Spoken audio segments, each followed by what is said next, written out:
Hello and welcome to the Ohio Poker Showdown. We are here for day 3 final table action of the $1 million guarantee in a collaboration between Shark Tank Poker Club and Mad River Poker Club. My name is Caitlin Komeski. I'm going to be your lead commentary today, and let's meet our players. We got Mason Reeser starting out with 17.3 million in earnings, and he's got some great eyebrow action. We've got Mike Mobley, local legend here in Ohio, coming to the final table with 18.4 million, representing the Mad River Poker Club in Dayton. We've got Kyle Janice sitting on 13.6 million, and he looks like a pretty cool cat so far. I'm glad to meet him. And then we've got Tim Harris, 9.2 million. He is one of our more accomplished tournament players at the final table. Be interested to see what this Mad River Club rep has to offer us. Then we have the Buffalo Wild Wings master, Ryan Grant, little short stacked at 6.6 million, but he's made it to this final table, and I'm excited to see what wing action he brings. We've also got Elias Maradi sitting on 21.5 million. He is the top earner historically from this table, so probably a fan favorite. We've got Ash.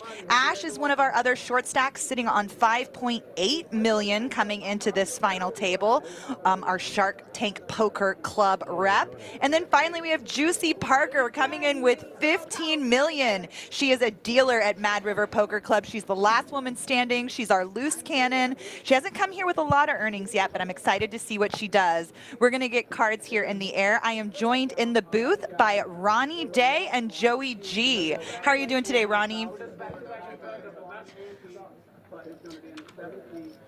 Is it not too there bad? You are. We got your mic on now.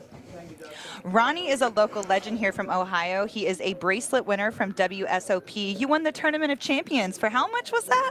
$200K, what they're playing for today. And how long ago was that? It was 2023. Awesome. And you know a lot of the players at the table today, right? Yeah, I know just about everyone at this table except for 2 of them. And who do you think is the odds-on favorite coming into this final table? I'm going to pass because I got too many friends in there. I can speak from facts and figures that Ilyas is the chip leader coming into this event. He has 1.2 million in earnings. That is head and shoulders above everybody else's Hendon Mob page at the table. Joey G, you're representing Mad River Club to us today in the booth. Can you say hi to us? Oh, yeah. I'm just always happy to be here. Cannot wait to see who takes this down. Like you said, Elias is the clear-cut would-be betting favorite if you were a Vegas guy, but Mike Mobley, Tim Harris, I've known these guys for a couple years now, and they just find a way to win. So it's going to be very exciting to see who actually ends up taking this down. Who do you think is the loosest cannon at the table? Who's going to be mixing it up, sort of stirring the pot? Oh, you already know. You already told us. It's going to be Joanna. She is just excited to be here. She's got nothing to lose, so she is going to be going for it all. She's not playing for a chop. She's not playing for a ladder, so do not be surprised if you see some wild fireworks from her. Yes, Joanna, a.k.a. Juicy, has less than 4,000 listed on her Hendon Mob lifetime earnings so far. So at the for 8th place money, the 21,000 that she has locked up is a big victory for her already. All right, first hand of action, we've got a lot of hearts and suited connectors. We've got Tim raising it up with the 5-4 suited.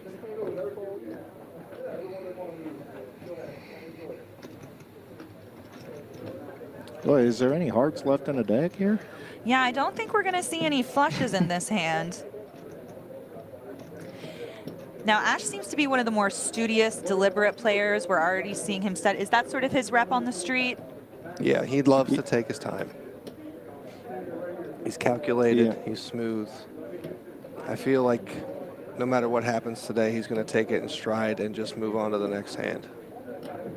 Juicy looking at the king-queen suited here. Do we think we're going to see some pre-flop aggression from Juicy? I think she just calls here. I just, oh, she laid it down. Oh, she's going to let it go. Okay.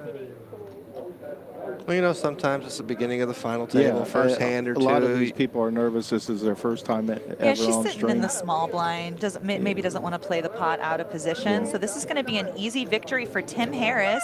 Tim is married. He's got 2 children and 4 grandchildren, and his job is a tree farmer.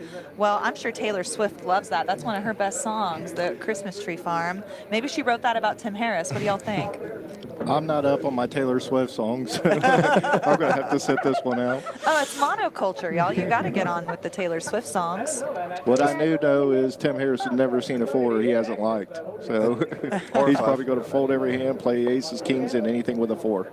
So that's sort of a cash move, getting hot and juicy and assertive with those suited connectors. Is Tim more of a cash player? Do you know him to be locally? Tim plays a lot of cash, and he does really well at it. All right, blinds are at 200, 400,000. These guys have been playing for 3 days now. It's been a long road, a long slog to get here. Do you think that any of these people are looking tired, looking fatigued from the action so far? I think adrenaline is just kicked in right now. I think you're going to have some nervous energy, and some people's going to attack, and some people's going to just sit back, you know. 200,000 up top. I don't see how you could be falling asleep at the table no matter how many days you've been playing. Especially when we were doing our homework before the stream and we were peeping everybody's Hendon mob. Y'all, not a lot of these players have had an epic run like this before. There are only 2 or 3 players that have not already locked up their biggest lifetime score to date by locking up 8th place money of $21,000 today. And I'm curious to see how that influences some of the decisions that we see later, like the King-Queen. Oh, doing her best Jordan impression with the tongue out. Certainly one of our more animated players at the table. I'm excited to see how she mixes it up for us today. We folded all the way around to the blinds. Mason looking at a couple of napkins. He's going to complete here. We'll see if Mobley hits him with the ISO.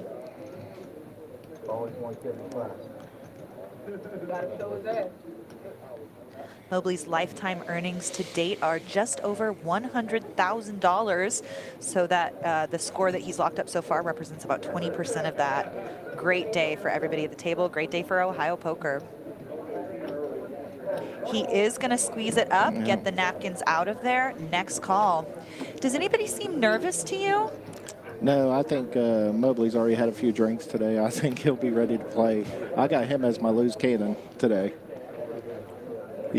He and Juicy are definitely going to match each other's energy, so if they get into a pot together, it's sure to be exciting.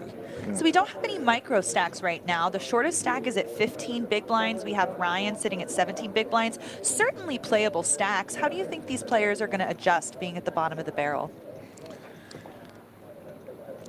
Well, I think Ashton he's going to play it pretty tight regardless of how many chips he's got, I think, and he's just not going to go into attack mode. Juicy will be the first one to really get it up out of the mud, I believe. This is the first live stream for these poker clubs. This is a collaboration between Shark Tank Poker Club and Mad River Poker Club. Shark Tank is in Columbus, Ohio, where we are right now, and Mad River Poker Club is in Dayton. Shark Tank Poker Club has a really unique way that they structure things. It is the club model, similar to Texas, where if you have your membership, there is no membership fee here at Shark Tank Poker Club. And if you pay a $30 daily fee, you get to play rake-free poker for the rest of the day. That is certainly one of the last clubs remaining in the country that you get that good of a deal to play cash poker. And here they're offering big 6-figure payout events. I mean, pretty sweet that you'll have this kind of club in your backyard. How is it to have that? It's a great deal. I mean, it is a great deal. You just show up all morning and you make your 30 bucks back in a rake in probably the first hour. So Ash over here opening the Queen Jack suited and the hijack, and Juicy here with a couple of napkins, giving us a little bit dramatic fold. She thought a little better of it.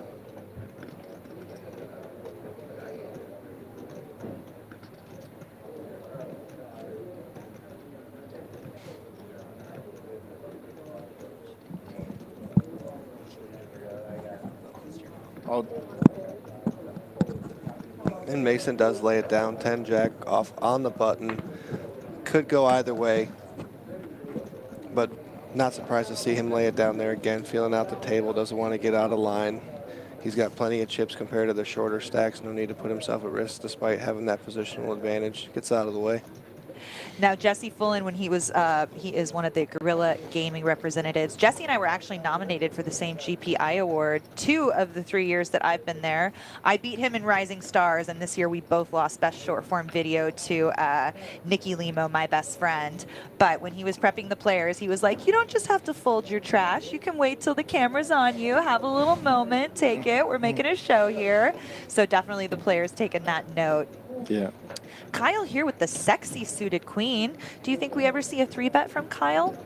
I played with him for a couple days in this tournament, and I think he could go either which way, but I do believe he'll probably just call here from what I've seen. Folding's out of the question. It is a little bit of a larger open from Ash at 2.5. Oh, wow. And just lays it down. Wow. Hi-ya. So we're seeing a really tight fold there from the big blind. Certainly an easy defend there. Well, we've seen the king-queen for Juicy, you know, and that kind of takes the loose cannon, you know, label out of the question for her. And then folding queen-9 suited out of the big blind. Do you think the moment's kind of settling in for her right now, where she's wild and, you know, vivacious, but then 200,000, you're here? It's like, Yeah. Does that... Well, right now they got a Kia Forte locked up, and you know it's only uphill from here. So, like you said, a lot of people they've already locked up their biggest score.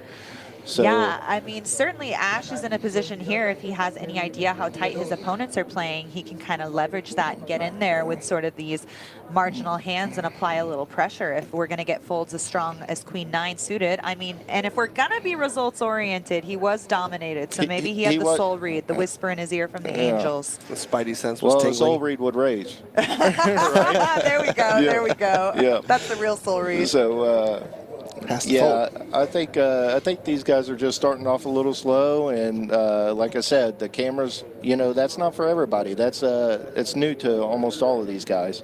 And I was telling these guys before I got on, we came back here and we got on air, I've been on streams dozens of times and I still get nervous like a second grader in the school play. Like, it's a different kind of energy when, you know, everyone's going to see your hole cards, everyone's going to be judging every little mistake you make. Here, Juicy's got a sexy little suited king in the hijack. Perhaps it would be a little loosey-goosey of an open, but she is our loose cannon. Yeah, I would have liked to seen it open from her personally with how tight these players are playing right now, but... You don't limp? No, that's not happening. Limping's not a part of the strat? That's not happening. We haven't seen a single limp. Oh my gosh, a hand as strong is queen-9 being folded on the button, facing 0 action in front. We're a little bit puckered right now, y'all. We're a little bit puckered. I'll tell you what, you know, they brought in the final 27 in for day 3, and I was told to be here by 6:30, and they said you got to get here quick because these guys were dropping like flies. Now we get to the final table. Yeah, we turned the cameras on. Yeah, the cameras are on, and nobody wants to make that mistake, you know.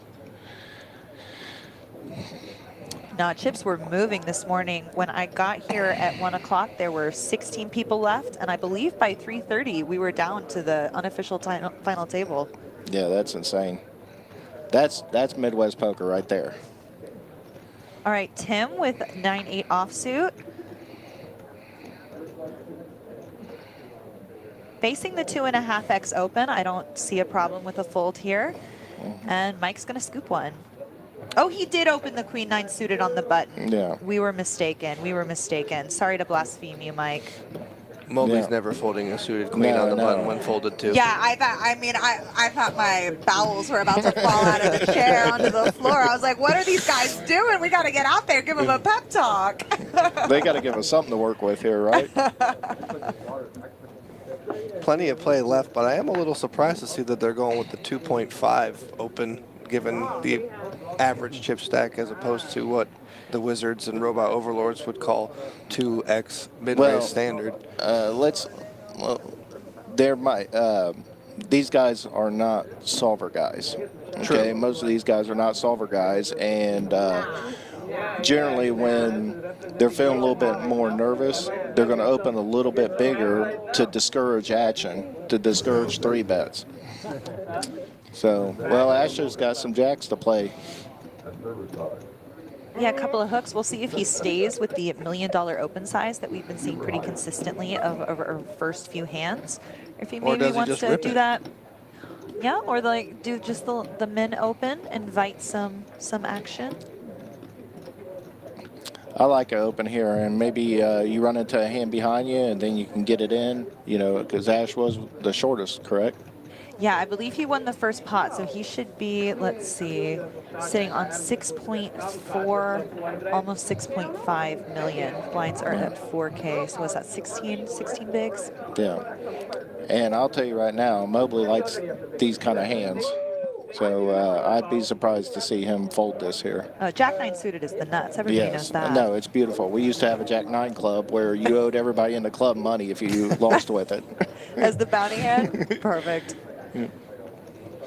Going back to Ash being a methodical and calculated player, he knows that Mobley is behind him, so opening and not shoving it, I love it, because you've got the aggressive opponent behind you that might jam on you as the short stack. Yeah. A little light, and then you can just comfortably call off with your jacks. Certainly there's been sort of a trend in tournament poker away from these big open jams between the like 15 to 20 big blind range, sort of looked down upon perhaps. Yes, yeah. There are a lot of value to be had, and it is quite a playable stack between 15 and 20 big blinds. Couldn't agree more with that. But everybody hates jacks. Not me. I'll take them any day of the week. They busted me yesterday, and I still love them. Jacks is a fine hand. Yes. It's the 4th best hand.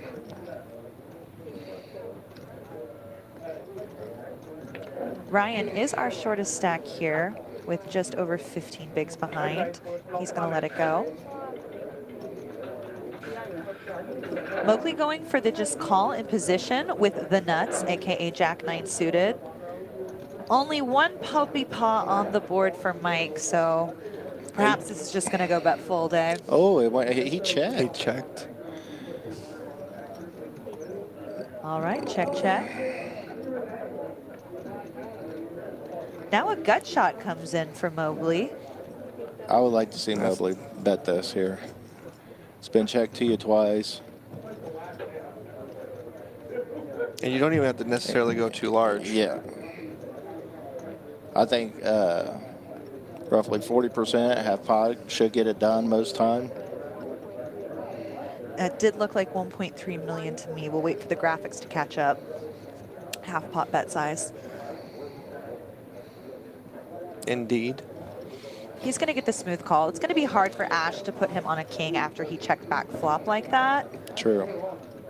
He's ahead of a lot of hands, not many draws out there. No need for a lot of protection. Great card from Ash's perspective. Yes, this is going to get Mobley in trouble here. Yeah, it goes with the less than maybe like a 1/3 bet on the river. That's going to be a real easy flick in for Ash, and he's going to pick up another pot, nearly doubling on that hand. Ash wants to see it. He said, I called you. Mobley said, you're good, and Ash gave him the roll it over. Never be proud to table the nuts, Mobley. You got the Jack 9 suited, Mike. So, Gator, what do you think separates Ohio poker from the rest of the country? What makes poker in the Midwest unique?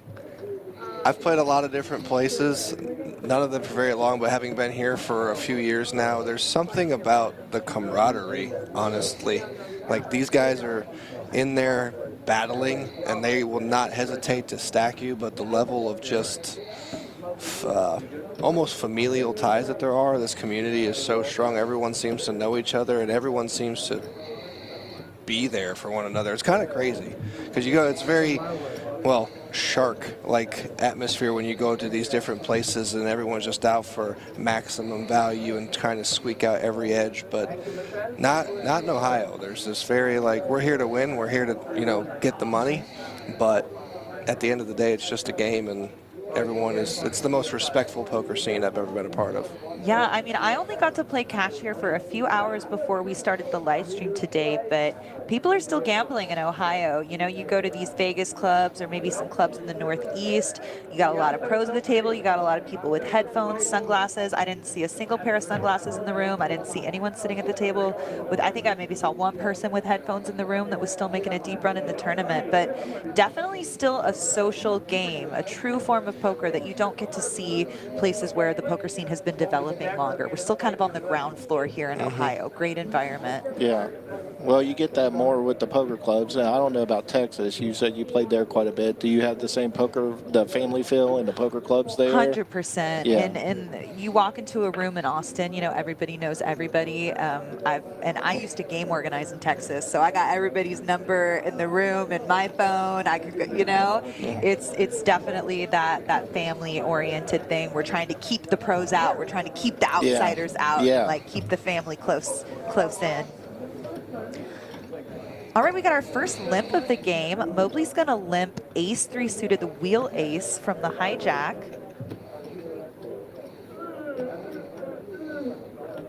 Tim's got a 4. I'll tell you what. What does that mean? 84 for Tim? He loves the 4. I'll tell you what. I've seen the guy fold 30 hands in a row and then 3-bet jam all in with 4-7 off. You know, His largest score, one of our local favorites, Caleb King, they're heads up. Caleb, one of the best players around. Late night, they're heads up. Caleb puts them all in. Tim Harris has 4-3. I'm tired, ready to go home. Puts it in, wins, Wretched. takes home the trophy. That must be a thing here. I got absolutely wrecked by the 4-3 offsuit earlier playing in my cash game.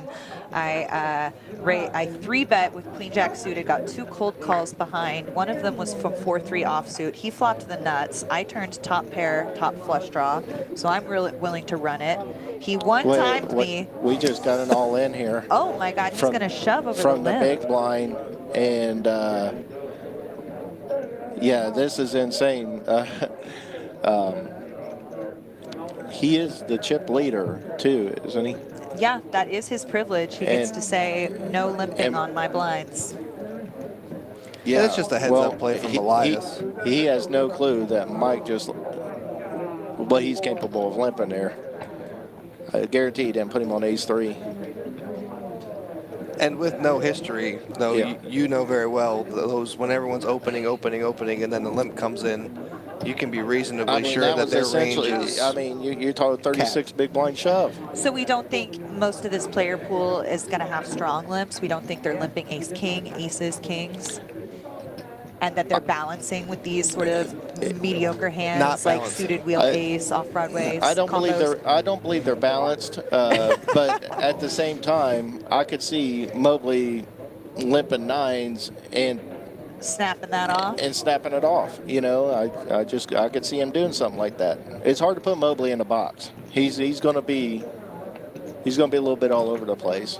Mobley is one of the smartest guys I know, but I'm not sure he knows how to spell ICM.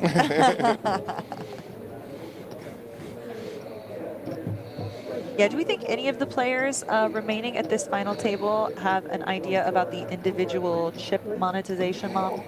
Mason will be the most studied on this. He's the only one right now that I would think that will think ICM the whole way through. So we're in the streets today in Ohio on this final table. We're playing street poker. That's what we think, boys? Yes. Yeah. Without a doubt. Ryan's still not getting anything he can work with off his short stack.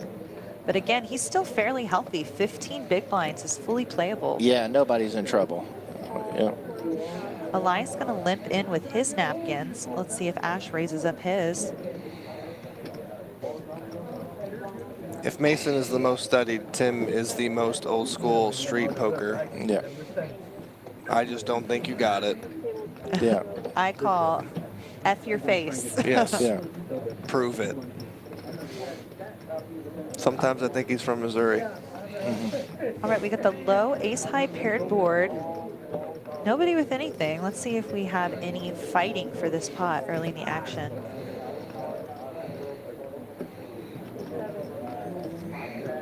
Goes check, check to the turn. 8 is going to bring in a gut shot for Ash. I would have loved to have seen a small bet from Ash on the flop. He, at the moment, had nothing, but now that he's got the gut shot, I'd love to see him make a bet here if he's checked too. He knows Ilias has got more aces that he would check on the flop, but if you wanted to turn 7-9 into a bluff right here, this would be a really good spot because you should have way more fives and, you know, and it just puts a hand like ace deuce off into a really bad spot. Ilias showing up here with one of his worst combos, so he's going to start fighting for the pot because it's not getting any better for him. He goes with a slight overbet. 800K in the middle, or was there 1,200 in the middle? He bet 9. I need to get my bearings on these graphics. There was 800. He made a slight overbet. Yep. Yeah, so, yeah. So if you're Ash, if I'm Ash, I'm never calling. If I was going to do anything, I'd probably just... I mean, hard to raise versus the overbet. If you click this 2.2, he's just, I mean, you're just putting all the aces in a bad spot. And, if, you know, I don't know. I would have... And Ilias showing so far the earliest propensity to fight for a pot. This is the first real move we've seen getting made. And I think we'll probably see that consistently the rest of the stream until maybe some of these street poker kings start to catch on, play back at him a little bit. Obviously, we can see the cards, but Elias raising pre-flop. He doesn't have a lot of fives, so if I'm in Ash's spot... Well, he didn't. He limped. It was a limp pot. Oh, excuse me. I thought he raised. Then... No, it was limped.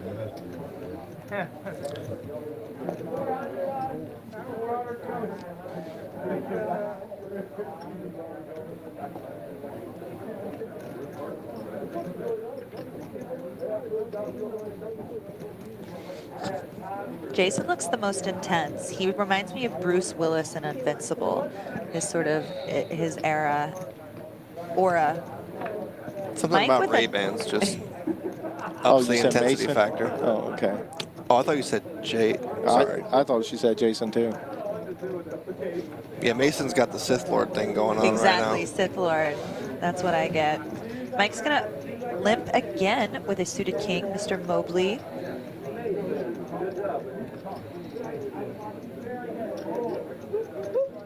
Do you like the limp with this hand? I'm not a fan of limping. I don't like limping, Yeah, period. limping's not pimping? Yeah. No, I say limping is simping. I'm definitely not limping a hand this week. I mean, I do like an open there. I would like to have seen him open with the king blocker, and you know, with the way this table's been playing, seems like you could just be printing money just by raising just about any 2 cards at this moment. Absolutely. Ilias going to come along with his suited connector on the dealer. Around to Ash in the small blind with a couple of 5s. And we may see Juicy get involved here.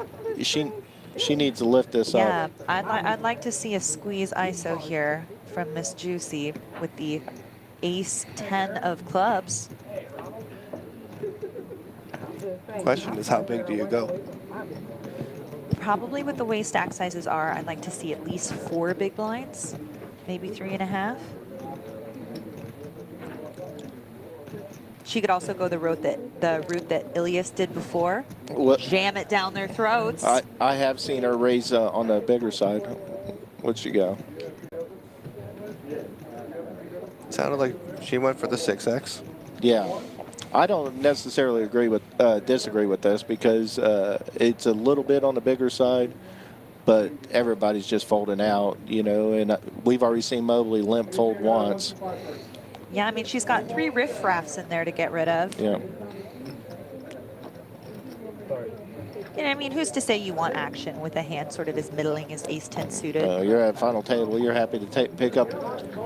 She's had to fold just every hand since they started, and you're picking up three bigs, right? You know, four big blinds. We got a little table talk between the blinds.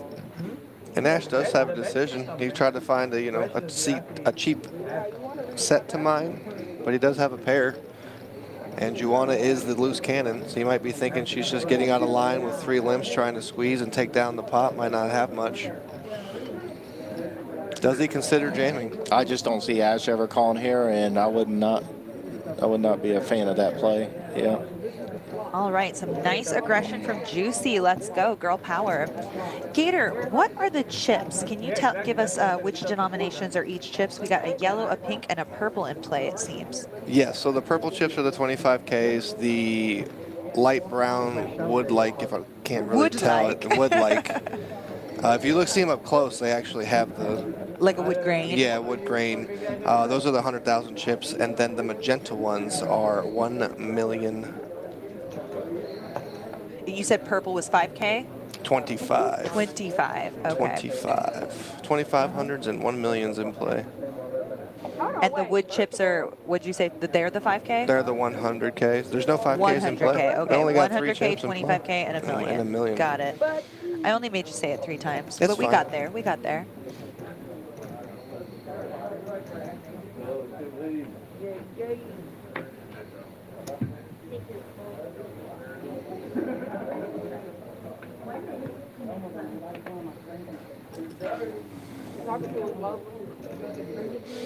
This is a professional-looking group of players, though.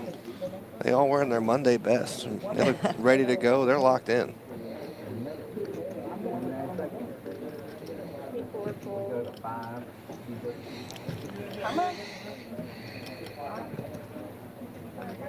More napkins for our short stack Ryan.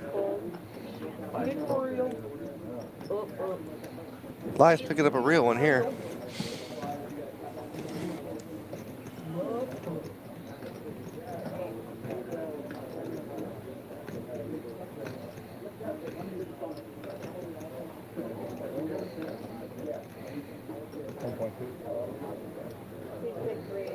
He's going to raise to 1.2, the 3X open, possibly trying to deter one of the shorter stacks, Ash, from yeeting.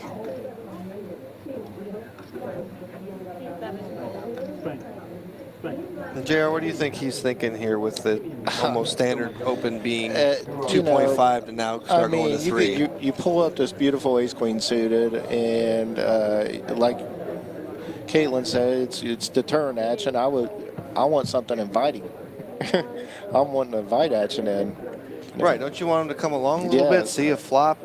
I want to play some hands with that Play it hand. in position? Yeah, play in position with that hand, and So I don't know. Ilyas Maradi, as we were saying earlier, has 1.2 million in earnings. Certainly the most experienced table or person at the table. His biggest cash ever coming at over 600,000, and that was from. Let's find the event that was from. He did get 14th place in the 10K Win Million Championship in 2021. That paid him 128,000, and then the 3,500 No Limit WPT Championship in January of 2021 that he won is his biggest score ever at $620,000. That was in Hollywood, Florida, at the Lucky Hearts Poker Open. Wow, it's pretty good numbers. I mean, certainly he's been at it. His first cash ever came in January of 2021, and then his second recorded cash ever on his Hendon Mob is actually his biggest score ever at the 620. That was sort of like me. I started poker, and then I got my biggest cash to date within my first year of trying tournaments. And when you get that big score early, you're just chasing it for the rest of your career, Yeah. right? But he certainly has matched the 600K that he has banked up earlier with some very consistent results throughout 2021. Most of his cash is coming from 2021 and 2022. Does have some cashes recorded in 2023 and 2024. Most recently, he got second in the Win Summer Classic 1100 Turbo. That paid out 27,000. Wow, maybe I need to raise my open on ace queen suited a little bit. Yeah, maybe the 3X. I might have to change the way I'm thinking. I think the 3X had a lot to do with the players that were on his left. I do think that was the adjustment that he made exploitatively. Well, he's the chip leader. Well, Exactly, You yeah. know.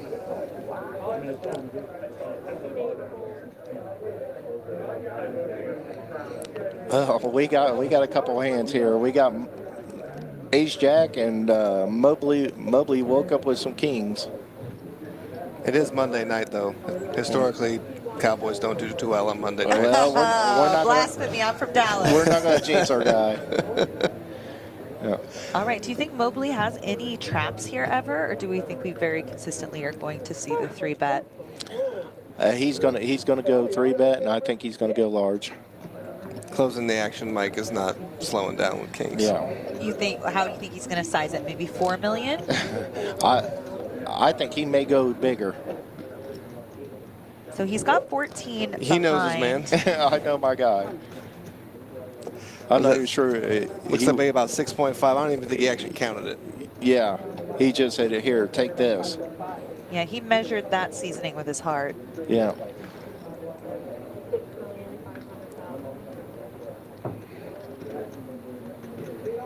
Yes. I actually kind of like it because it puts Kyle on the spot. It's half his stack. He can't just call. He's either going to go all in or fold. Yes, I mean Kyle's over there thinking, what do you think Kyle's putting him on here? It's never Kings, right? He's never putting him on Kings. Yeah. This is Kyle's first involvement here. It's an under-the-gun open. He might find Yeah, a I way think to he's convince getting out of the himself way. that Like you Mobley has said, ace he's- queen.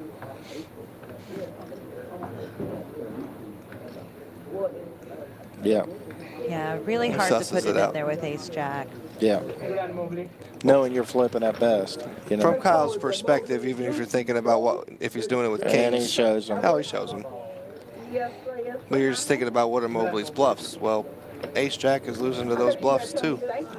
Do Ace a lot of queen, these maybe players, just trying to get rid of ace king. do we think a lot of these players have 3-bet bluffs in their range? Mobley for sure. Tim is capable.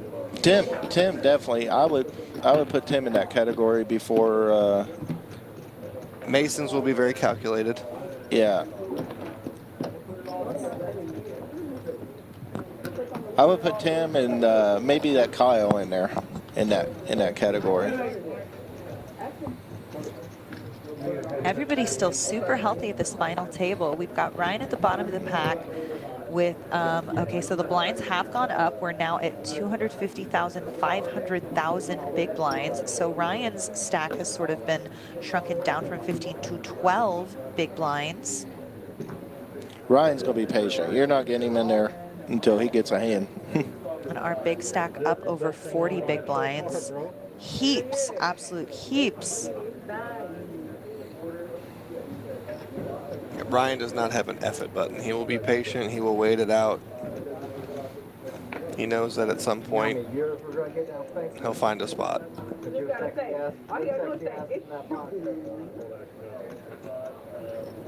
act like you can't hear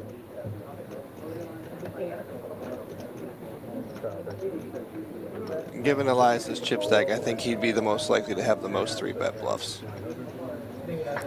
Well, he's got the best track record also.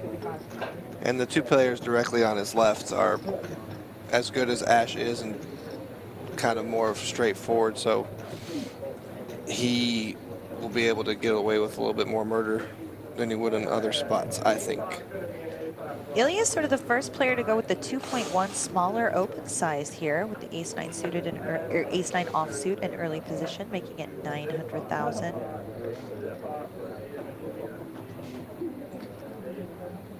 The conservative nature that Elias has on his immediate left might make him want to bluff a little bit more, I think.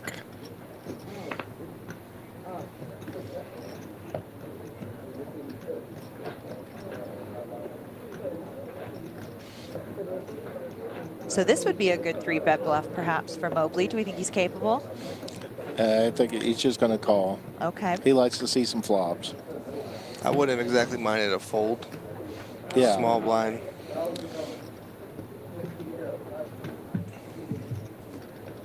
But Mobley likes to see flops. Yeah. All right, Kyle going to complete with the suited 10-5. That's my birthday hand. Oh, wow. Before I played poker professionally, I used to play it every time it was dealt to me.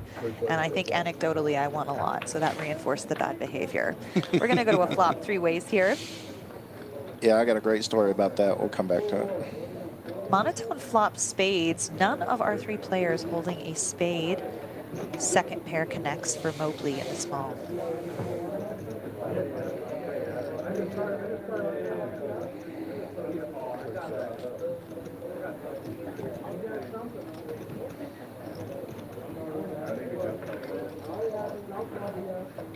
She looks like skinny video to me, baby. And this is JRY, the Queen Jack suit, or I would have minded fold pre-flop, because here you are, you've got second pair, good kicker, but you have no idea where you're at in the hand. And one of the players covers you.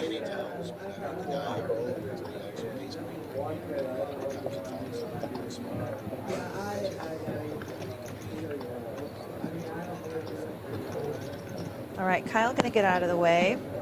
Mike's coming along.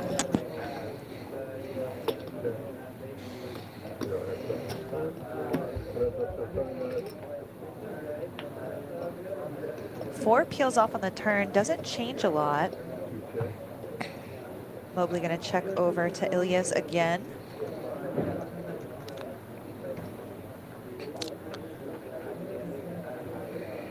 Elias does check back with a little bit of showdown value. Ace high might be good with Mobley's one spade hands. Yeah, I think he's given up in his head. Mike just has too many Broadway cards in the small blind calling a raise proof. Absolutely. But if Mike checks again, he might get Ilias to bet. Do you ever bet here Not with having a Mike's spade hand? in his hand. So is Mike bluffing here, or is he value betting? I think he's going with a block bet, but I do believe he should have went ahead and checked and induced Ilias to bluff his busted spade draws. Definitely went with a very small size. He bet 600,000 into 4.1 million. Now this may induce a bluff, but Mike's got to be willing to call if he's willing to bet that Let's small. say, is this a leveling war at work? He bets small to get the raise so that he can snap them off? Yeah. So apparently he sized it just right, gets the quick call from Ilias, and he's gonna drag this pot. And that takes Mike up to 18.5 million now, chopping at Ilias' heels. Second in chips. Yeah, I think I want to see what you're betting 600K with in that situation call.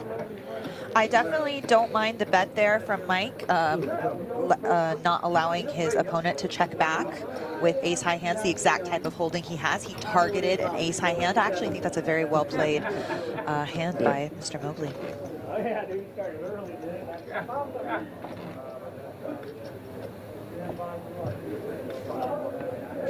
Blinds are up now, 250, 500,000. Ryan gets one more free hand before he's going to be putting 2 of his big blinds in the middle. He'll have 10 behind.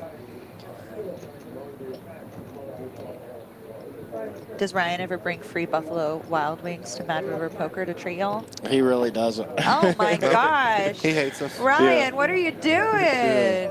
Bring the wing party, man. Yeah, he always tells me to come there, and Nah, buddy, bring us some Yeah. lemon pepper while we play. I might have some action though. If he takes it down, I might have a little bit of a Buffalo Wild Wings sweat on the back end. Told me to give me one meal. Elias with ace-9, he's going to let it go this time. Ilias told me it's pronounced Ilias. Ilias? I know Oh, y'all Ilias. Midwestern boys and stuff, but let's respect the man. It's Yeah. Ilias. 100%. All right, we got a couple of ladies on board for the Sith Lord. Juicy thinking it over with the 10-7 suited. Don't do it, girl. There are ladies behind. Perfect. She heard me. Mason was just sitting there like Palpatine, like thinking about raising. Do it.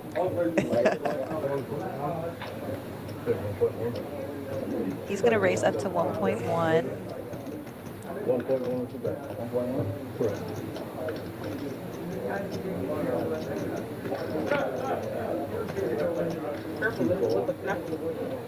Mike, let's go with the button. Over to the puppy paws and the blinds. Money ready. How much you guys bet? 100 each? I got 200. 200 action. There's not a 4 in Tim's hand, but it is suited and pretty. I'd like to see a defend here.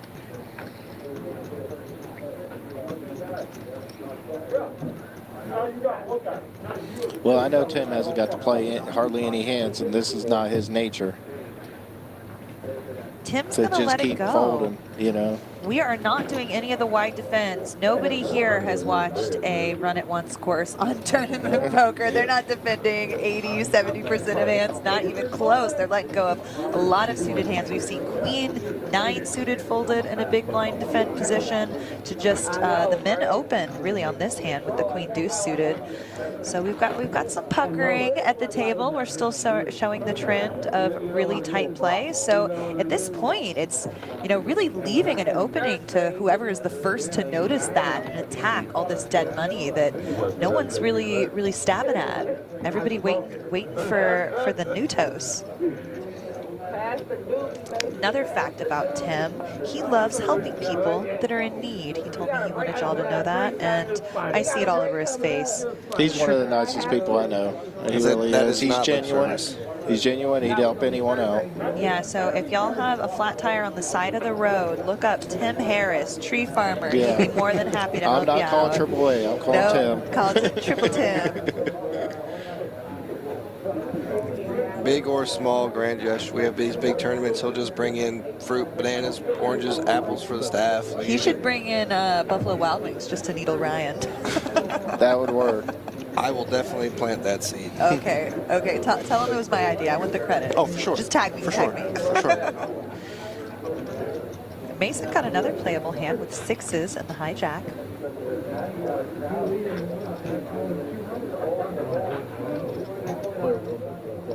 He is going to opt for the open.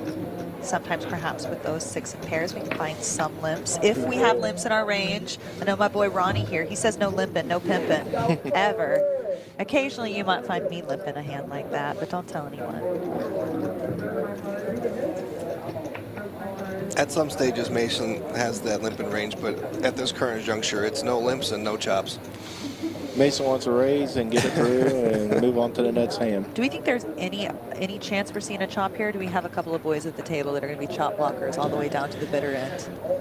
Well, going back to what we were just talking about, Tim, if the situation arises, Tim definitely would. If it, you know, helped people, Yeah. he would, at his own detriment, he would absolutely do it. If, Oh, what a sweetie. but with Mason in the mix, with Mike Mobley in the mix, Ryan, I think, is 50-50 on the chop. All right, we got our first 3-bet. Oh, you love to see it with the king, queen off in position. Here we Absolutely go. love this assertiveness from Kyle. Let's take this all the way up to Yes. 11, he says. Folds around to Ryan in the big blind, again with just 10 big blinds behind and an ace high. Might be a little tempting, probably the best folding he's seen so far, but unfortunately, buddy, you're offsuit, you got a deuce in your hand. Yeah. It is time to let it go. He's Action never back caught. around to Mason with the 6s. Yeah, Mason's, that first 3-bet just looks so strong. Oh, absolutely. Woke him up from a deep sleep. So Kyle, first one to take a little assertiveness. That the king queen off, we could maybe put that in the category of a 3-bet bluff. You know, Yeah. one of the looser 3-bets perhaps. So glad to see we're pumping it up a little bit. Taking a look at the V pips. Mobley, the most active player, and our chip leader Ilias at the top. Ash getting in there. Mason and Kyle and Ryan yet to play a hand as our short stack. Tim and Joanna have not gotten in the mix yet. Wait for the spot to pounce. Again, Tim let go of some very defendable big blind spots, and we'll see how this action continues to develop. If we'd Do you had think to very lay, many of these players have people at home watching the action, sending them messages that they can see on break, see what kind of the table tendencies are, what we're saying in here about the observations we're making to maybe help them out in real time? Do we think, or are they, we're playing street poker, they don't care? They don't care. They don't care, They okay. got their own game, you know. Yeah. Yeah, I'm sure they've told everyone I'm sure that they they care about, but they don't care if they're watching. They're trying Yeah. to win 200,000. Yeah, they're like catching on playback, but I don't need your help right now. We definitely put the word out for them, though. Yeah. We want everyone. Juicy asking for some music, some tunes. Can't say I blame her. She's like, it's a little stuffy in here. I want to gamble. Get these boys in the mood to gamble so I can pick them off. She's got Pump a the couple of red Kendrick. 10s. Well, she's got some 10s. She's hyping up the crowd just in time. See if she wants to spice it up.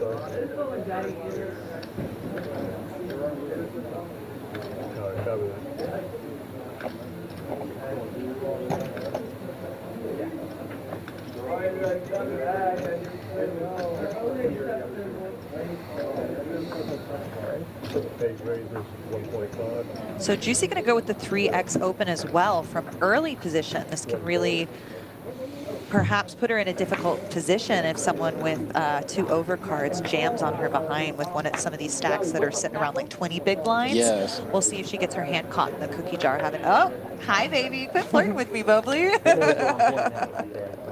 This is where he's talking about me. Oh, yeah, you I know won my about bracelet Motown? with the Jack 5 off. Oh, he's flirting with you. Okay. Yeah, trust me. Yeah, yeah.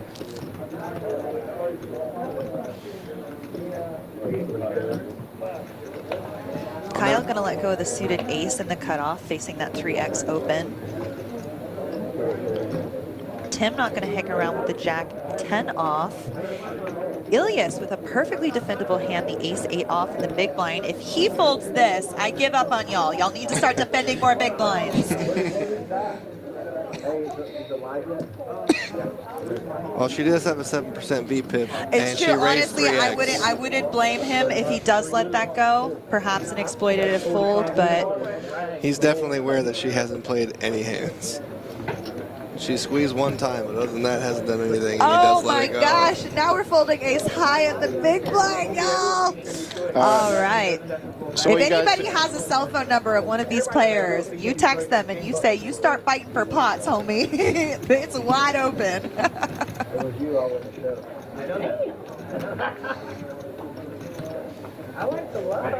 Clear your schedule, Caitlin. It's going to be a long night. It's going to be a long night if we're not defending ace highs in the big blind. We're going to be here till 4 in the morning. And you know what? I'm happy for it. Someone bought me a shot earlier. I got ciders waiting for me next door. Well, I'm bunkered in. I'll be here. You have me until I need to leave for the airport at 2 p.m. tomorrow. It'll be pushing it. Y'all have a sleeping bag? Can we take shifts? We got a cut. Perfect. Big shout out to Gorilla Gaming, who is doing all of this beautiful production work you see here. They brought in the RFID table and the cards. We're working with all of their equipment. If y'all want to have a live stream at your home poker club, look up Gorilla Gaming. Jesse Fullen and Glenn are happy to help you out and bring this high production quality stream to your backyard as well. So big shout out to Gorilla Gaming. Next time you see me in plug, you'll be like, Mobley, you lied your ass off. That was disappointing. So blinds have gone up. We've been at the table a little bit, and now they're starting to loosen up. A little table talk starting to get going. Maybe we see some chips start flying Yeah, as well. turn on the tunes, pour the ciders. Joanna got Let's those start slanging 10s, cards. woke up a little bit. Well, at first, you're at a live stream table. You don't really know what to expect. You got all these cameras on you. And eventually, after a while, you forget the cameras are there, you know, and then you just go back to playing, especially when you know everybody you're playing with, you're interacting, you know. Right, Tim got a perfectly playable hand in the cutoff. Looking at Oh, the this king, has queen got to off. look like a monster to him right now. He hasn't had much to play at all. All right, he's going to open to 1.3. 2.5x open. Ain't nobody min opening in Ohio, y'all. They say F your solver, F your min opens. Thought we might see a defend with the 10-3 off for Mash, but Oh yeah, you like to get that one I allow. That one I allow. I'm not going to give anybody shit for that one. That one is perfectly permissible.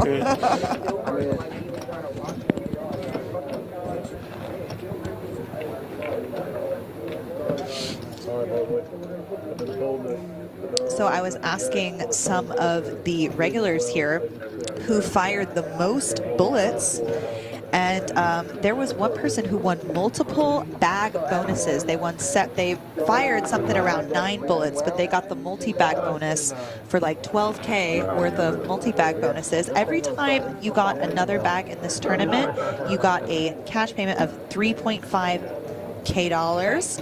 There were 2,470 total entries into this event, with about 1,057 of those coming from the Shark Tank Poker Club and 1,413 coming from Mad River Poker Club, for a total prize pool of $1,222,650, with that gorgeous 200K up top. I ain't trying to hear it. You can't have it work your way. $200,000 alone were paid out in bag bonuses. I heard that there were over 60 multi-bag bonuses. Absolutely wild. That's another thing that separates Midwest Poker is they got all the bullets. They fire away. Texas light, if you will. Yeah, they brought ammo to this party. Every time we run one of these, all the flights look like a Michael Bay movie. Just bullets flying everywhere.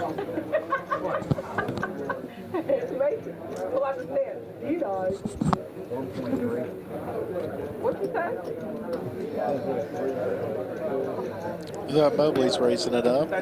He heard me from beyond the grave. Wait, I'm not dead. Actually, I'm dead after some of the big blindfolds I've seen. Between Shark Tank and Mad River, not only the tournaments themselves great, but the structures are incredible. And you'll start off with 500 big blinds to start the day, and people still find a way to bust level 1. That's how active these guys are in this area. It's absolutely incredible. Ryan here with the ace high off just 9.5 bigs. Seems a little tempted to want to put it in here. Mobley, probably one of the looser players at the table. Higher VPIP. Is this the spot he wants to take a stand? Yeah. A lot of people with cards behind him. Yeah, Mobley's been open limping quite a bit, so this raise might look a little stronger to Ryan right now. But they do have a lot of history. Ryan's letting this go, I believe. Yeah. Ryan is going to let it go, err on the side of caution. Sexy little suited king for Ilyas.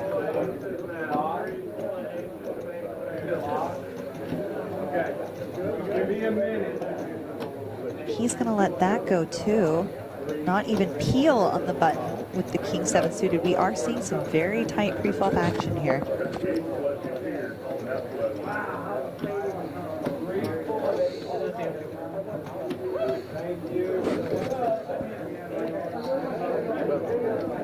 All right, Ash gonna get out of the way. Juicy ain't got nothing to work with. And here, Mike is just gonna raise and take it with a hand as weak as 9 high.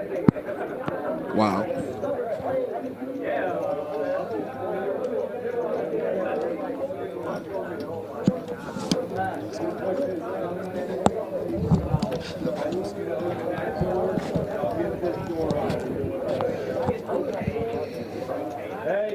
Oh, Juicy over here. Tanking with the 4 deuce. Maybe I spoke too soon. Yes, defend. Jackie Robinson, defend the 4 deuce. All right, so some nice initiative and situational awareness from Mike here, taking down that pot with the 9 high. Love to see it. Now we're playing cards. We're starting to open it up a little bit more. Well, she's been dying to these just guys mix it up are with getting- Mike all day. I've been hearing them jawing back and forth. I might have been helped stir them up. He just hit you with the you guys will see. So niggas not lying. You guys will see. Tim taught me that. What you say, Tim? Don't blame me for your bullshit. She says, don't blame me for your BS. I read his book. I don't know if you guys read it or not, but Tim's got a really good book on how to play poker. What's it called, Mobley?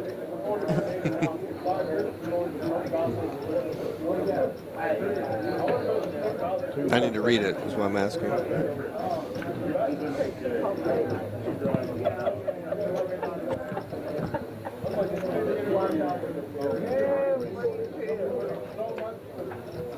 Nice disciplined fold from Kyle. Early position with the queen jack off.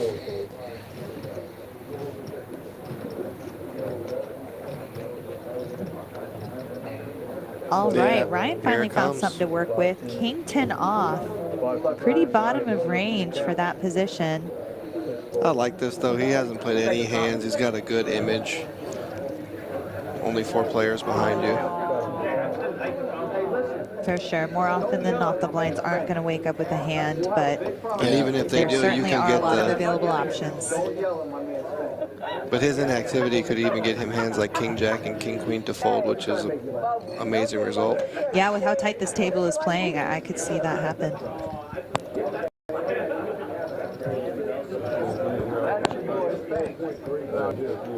Shout out to Spank, most professional guy in the biz. I hear him talking about him down there.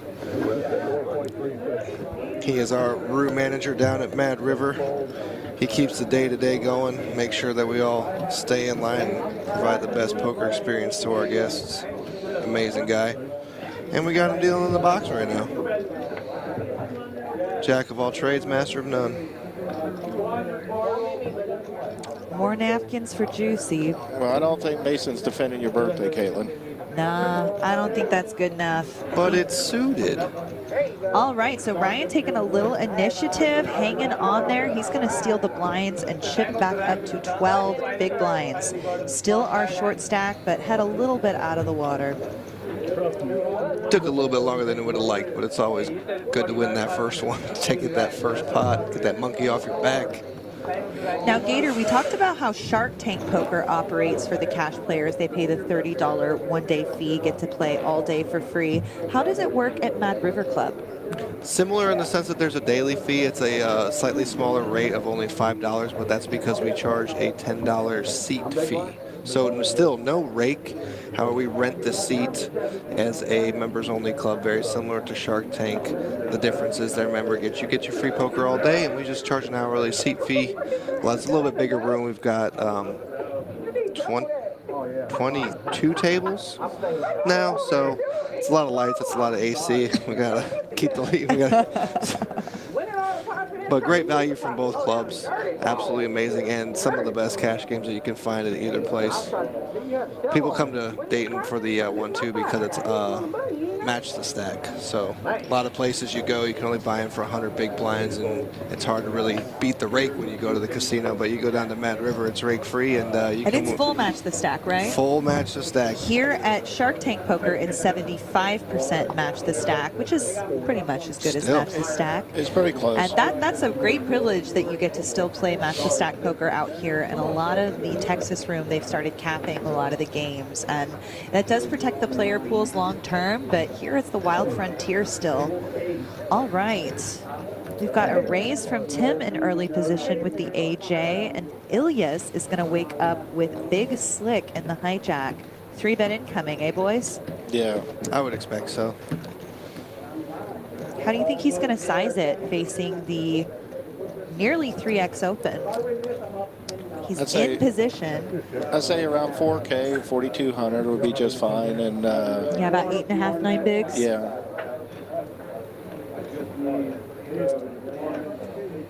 He's taking into account Tim's actual stack size too. Yeah, I mean, Tim, He wants to leave himself, if he does get jammed down, a little bit of fold equity, so Yeah. he's not going to go too large.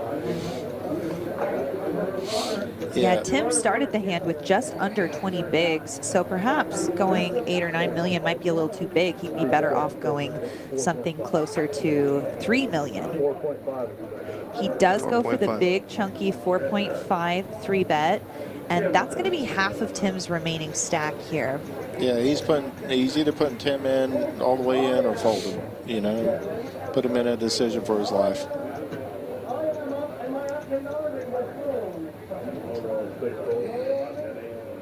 I do find it a little interesting, though, because of how conservative this table has been playing, that if Tim did jam, you can't just be fist bump getting it in here if you're Ilyas. Oh, yeah, you're snapping it off as a chip leader. And if you Oh, you're lose, you never lose. folding, Yeah. but you're not happy about it. If it was like But he has earlier, the blockers, Gator, the blockers. AK is strong hand. AK, I'm not going to join in on the AK bashing. Yeah. oh, I'm fist I'm right there bumping. with you. Me neither. I love it. I'm team blockers all the way. Prove Yeah. it, show it to me. I'm not folding. Mike with the Robbie J. Lou in the big blind, probably going to get out of the way. And back over to Tim. What you got, Timmy?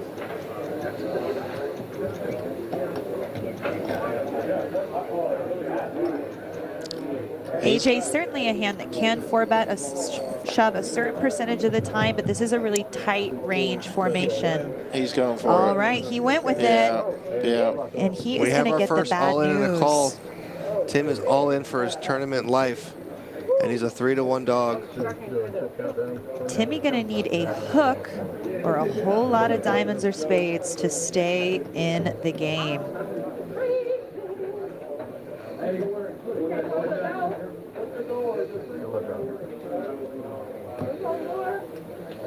If Ilias wins this pot, he's going to have a commanding chip lead and have the opportunity to absolutely run over the table. This could really change the dynamics. No, I mean, you're right on it, Caitlin. Tim's all in for his tournament life, but it's certainly a huge pot for both players.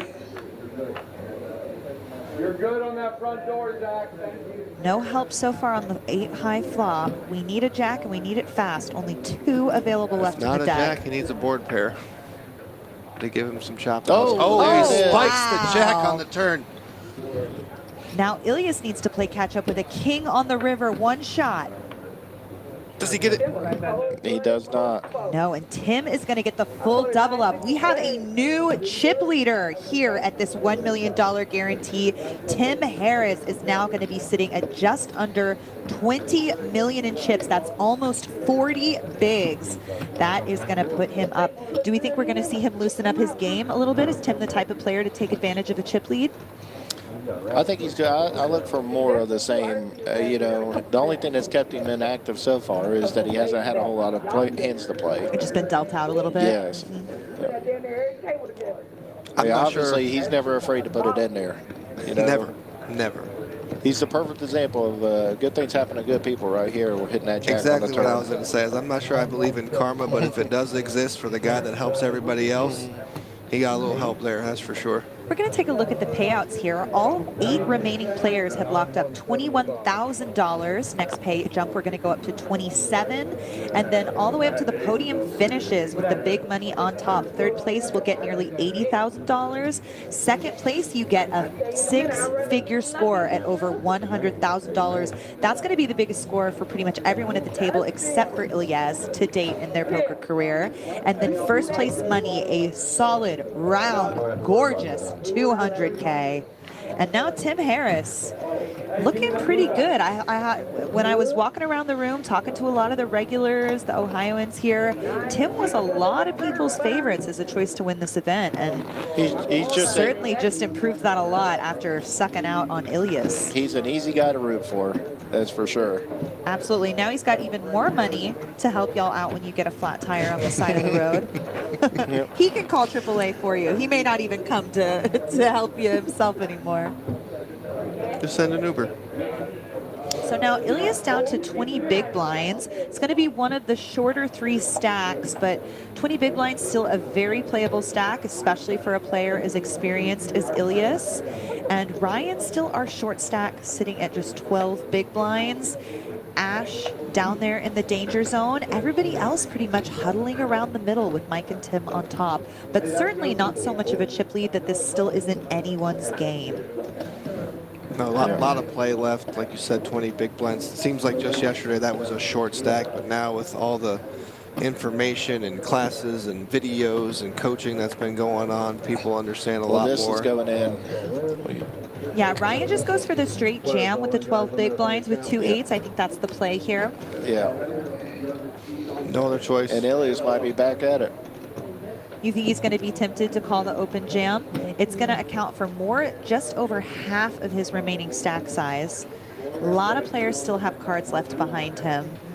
He may be tilted after just receiving that bad beat. May throw it in and want to gamble here, see if he can put a bad beat on someone. It would be a flip. But his cards are still in his hands. He hasn't flipped yet. And he's certainly thinking I Ryan's from definitely a think it's position. close. Very close. Ryan's in early position, so it's a question of does he actually have it, or does he just have a hand that he's willing to get it in with for 12 bigs because he's coming up on the big blind in a couple. 12 big blinds, still pretty playable. You can pay your blinds a few ways. I think you have to, for the most part, especially with Ryan at the bottom of the VPIP chart, you got to believe him here, but sometimes you just want to gamble. And we're playing street poker today, right? Yeah. Sometimes you got to flip. And with Ryan being the short stack, he knows he's not anywhere close to laddering up just yet. So he needs to win some pots. But it's good folding.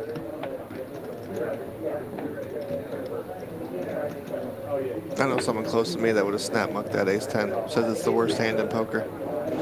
Certainly when you're, maybe as a 3-bet bluff, it would be sexy, but when you're facing an all-in in front and you have that much action behind, I don't think you'd catch me getting involved with that hand. Yeah, I think you're right. I think I lost 100%. track of the button. I think there is more people behind than what I was thinking there was. Kyle with the king 7 off, probably not going to want to play for the bulk of his stack here. I'll ask you this, Caitlin. If you were the big blind when closing, would you defend with the ace-10? Yes. Well, to call off for 12 bigs, it would depend what my stack was, but yeah, if I'm closing the action, it certainly becomes more attractive. All right, and Ryan gonna survive his second yeet into the oblivion. No action on the snowman.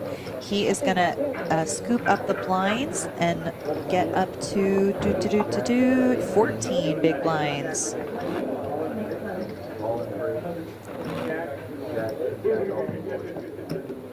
So a lot of these stacks super even. At this point, it's hard to blame the players for playing as conservatively as they are. You know, you want to ladder up, and if everybody's hovering around the middle, a lot of times middle stacks, especially in final table poker, you want to play it uber cautious. ICM says, tighten it up, let other people go out around you, ladder up. So I think really who's ever willing to gamble out of these short stacks, that could serve them very well. Tim was willing to gamble, and now he's our chip leader at just under 40 bigs.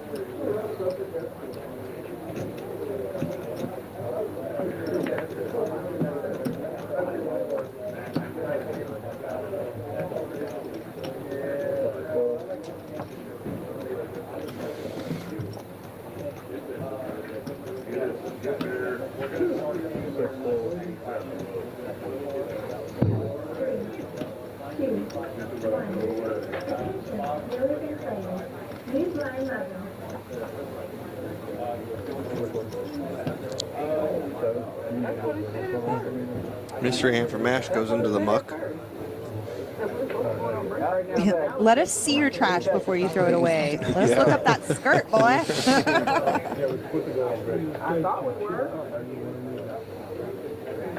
All right, Queen Jack offsuit for Juicy. Hand you can go either way with. She says not good enough. Little surprise there. Yeah. I think you do want to be folding it a certain percentage of the time. The stuff we were talking about how even all the stacks are. And you know what? Tight is right has served her well to this point at the final table. So you want to dance with the double you know. I'll tell on myself here. Talking about table dynamics, that's a big thing when I'm playing on those fringe hands with picking up that there's a conservative table, people are over folding. I'm definitely going to get out of line with a hand like that. Yeah, I'll be interested to see how the action changes. So this is a stream table, so we have it very secured. None of these players are allowed to have electronic device or communication while they're sitting at the stream table. We're going to get our first break coming up. These players will have the opportunity to check their phone, talk to who is ever watching at home for them if they have gone to the precautions of having someone that might change up the dynamics. That's the thing about streamed poker is you do get to have some information sooner than you would in other poker opportunities. Mike is limping here with the ace high. I would prefer to see an open here with the ace 8 off. Yes. He's going to let both of the blinds come along with these middling hands. 7 high flop. Kyle is best. Tim gets a pair as well. Yeah. Mobley with overs and backdoor hopes. Always backdoor hopes. Always.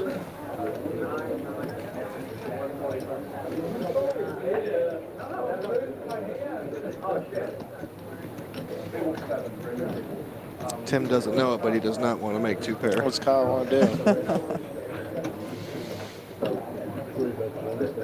In this limp pot, Kyle just going to take a stab at it with top pair. I don't hate it. He is going to size it up a little bit. 60%. It's a healthy chunk out of position against multiple opponents. So we'll bring Tim along.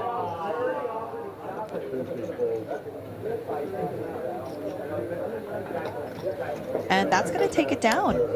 Oh, look No, like Tim Tim- called. Tim- Tim Oh, no, called. Tim came along. Tim came along. Mike Yeah. got out of the way. I don't think I've ever seen Tim fold a pair to a single bet. I don't care how big.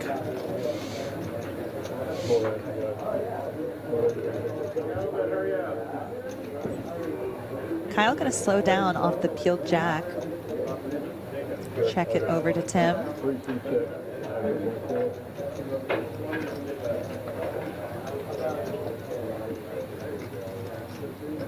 Does Tim pounce on weakness? We're about to find out. Nope. Check, check. River is a 4. Kyle blocking the straight here. Top pair on the flop. Is he going to go for value, or are they going to go check, check and take their showdown? I think, oh, he is going for value. He can get called by a 5 here. Or a 4. Yeah, yeah. Very reasonable for Tim to have 3-4 in this spot. 6-4. Ace-4.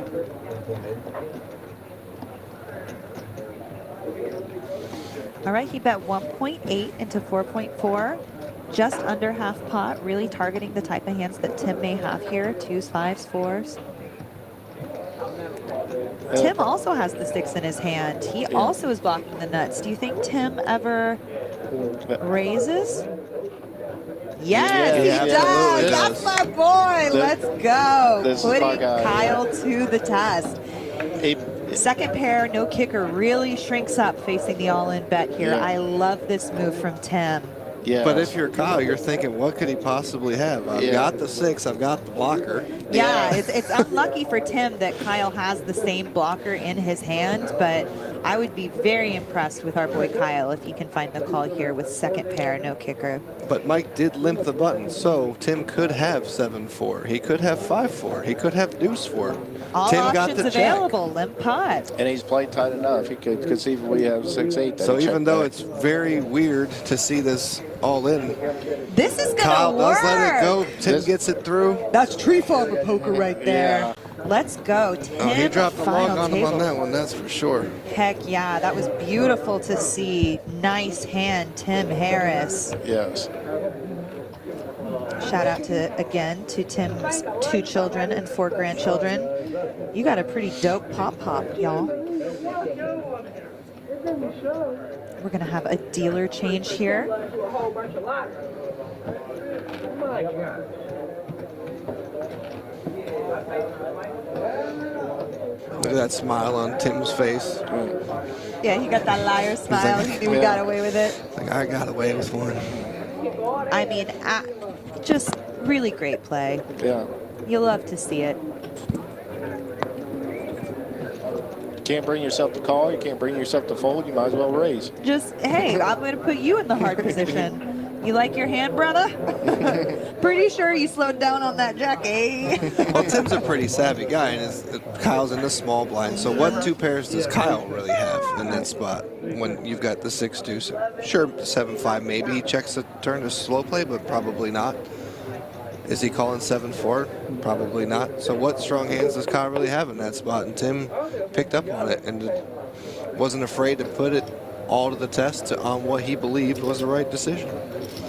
Well played, sir. Hell yeah, now we're playing cards, y'all. Now we're playing cards. They're getting comfortable now. What are you guys doing? If she plays this, I don't know what's going on.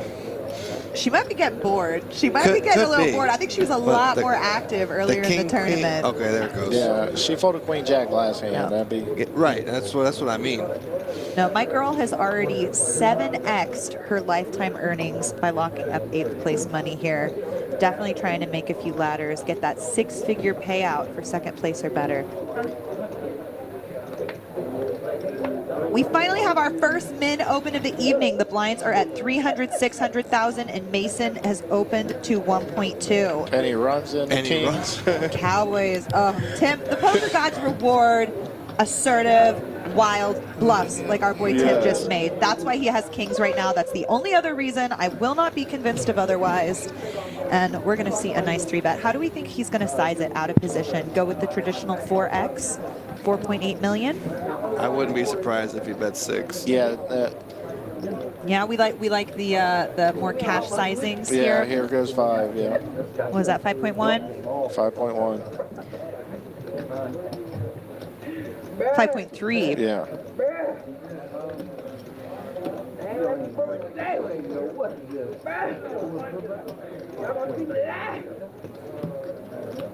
So with ace queen here in this spot, you can call and see it in position. You can fold and give up, never fun, but it is the parking lot hand. This may be only our third or fourth 3-bet of the evening. Really considering all options here, though. You can see on his face. Yeah, I think he believes that this is a legit 3-bet, and he's between calling and folding. So he's going to make the call. I think that's perfectly acceptable. I think so, too. Gonna get to see this flop in position. He would love to see an ace on that flop. All right, 10 high flop, real middle of the board. We're gonna see a larger sizing continuation bet from our buddy Tim. You can see about a half size pot. I was thinking exactly half. All right, Oh, no, he says just no. ripped it. Yeet o'clock for old Timmy. He is putting himself in a position where Mason is only going to call off with better a lot of the times. Yeah. I mean, maybe I'm wrong and he calls off here with the 2 overs, and then Tim's a genius and he knows his customer. But I think a lot of time he's just going to fold out Yeah. all the bluffs and all the better. You're right. You're absolutely right. And Mason has an ace of clubs, so he knows that this is pure value. Yep, and he's going to show him where Juicy would have flopped 2 pair, bottom 2 pair. She's letting him know. Quit folding winners, Juicy. Part of me can't help but think that Tim played it that way simply because there's a lot of history between he and Mason, and it's a way to let Mason know of go away. Like you think he was soft playing him? Or- No, I would not soft playing, just that unspoken of I know you, you know me. We can bust each other later. That's soft playing. No. Nothing about putting all your chips in the middle being soft. I know what you're saying, but it's soft play was checking the nuts. You're thinking he's gave him some direction. you Yeah, know. just kind of like if you want to play for it all, we can, but I'm strong. So All right. not saying soft play, just letting him know like I've got a big hand. You do what you want to do. All right, it's Mason's turn for the Cowboys. Oh, they're just going around. Everybody gets a cowboy. You get a cowboy. You get a cowboy.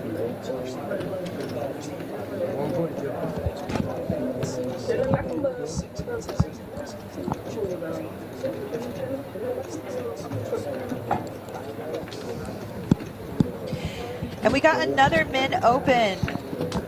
Love to see it. We're adjusting. We're at a final table tournament. We can do it. Yeah, but it's only Mason doing it. He's only one bit opening. He heard me from back here. I am loud as hell. I wouldn't be surprised.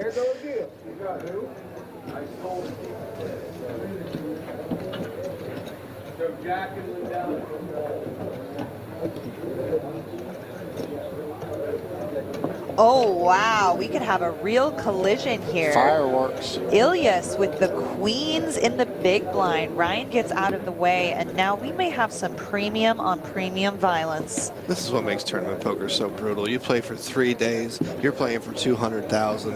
Emotions are all over the place, and it all just comes down to an 80-20. Absolutely brutal.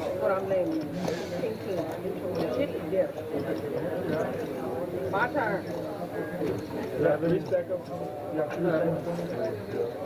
Never a good sign when they ask how many chips you have behind.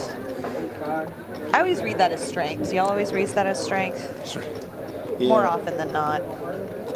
Unless it's Ash asking, and then he seems to always fold. He's just messing around.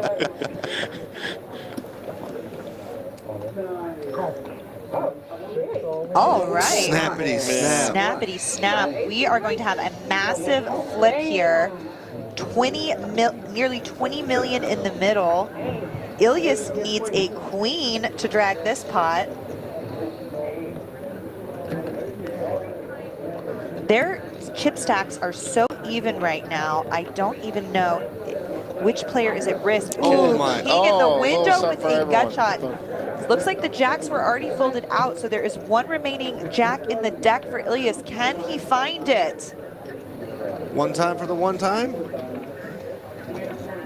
Hi, It's clean from Mason.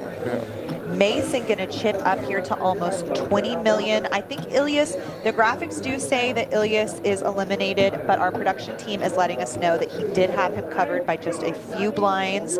So Ilias is going to remain at the table, but he is going to be in major danger, falling below Ryan as the shortest stack at the table. And this is the second cooler for Ilias, coming in as the chip leader, as the most experienced player, as one of the only non-local players. And he hasn't made any mistakes. Hasn't made any mistakes. He's played the game exactly how it's supposed to be played. He's done everything right. And here he is on the verge of being the first one out of this final table. It's absolutely incredible. Absolutely. Tough go of it for our guy Ilias.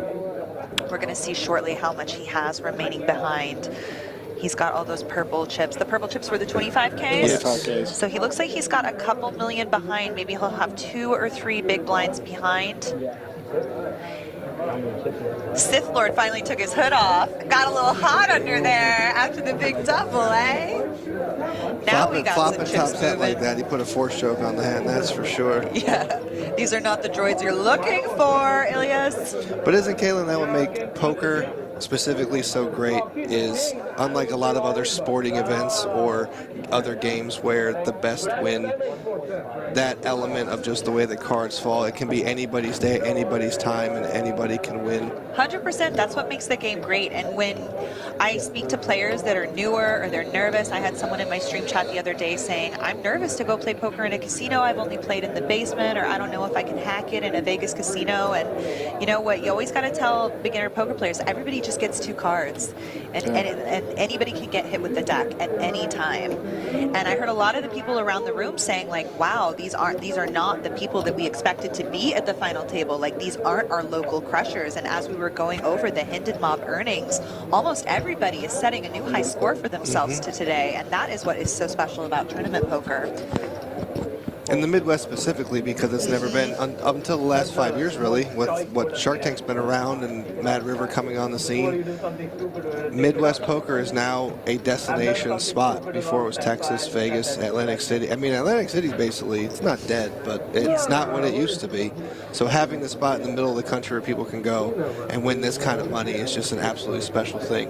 And So Ilias is going to start the hand with 2.5 blinds, but he's got half of it committed in the middle from the small blind.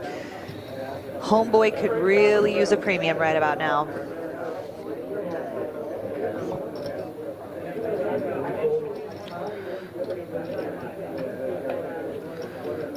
Tim's certainly going to be in action here. See what he decides to do.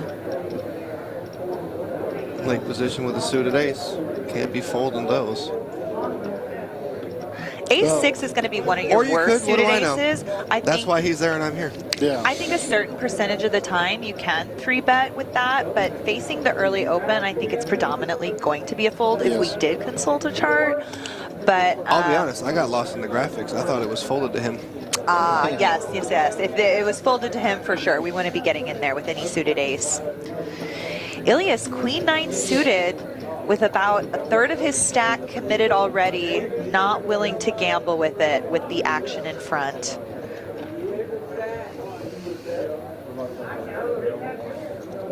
I don't want no trouble, bro. Mobley says, I don't want no trouble. That was the read Ash was looking for.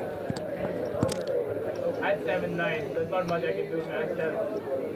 So there's a lot of information sharing going on at this high pressure of a moment. Is that pretty typical for Ohio Poker? We're gonna table our hands whether we make it to showdown or not. I'm gonna show you when I have it. I think it is. We haven't seen any bluffs table. We've Yeah. only seen when we have it shown.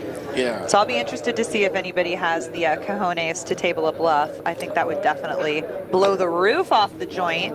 I was actually with how this wondering about game that is with developing. Kyle in the hand with him and Tim, because if Tim showed had him the shown 6 deuce. had shown a big hand earlier, Yeah. and then he didn't show then. I was wondering if Kyle had picked up on that.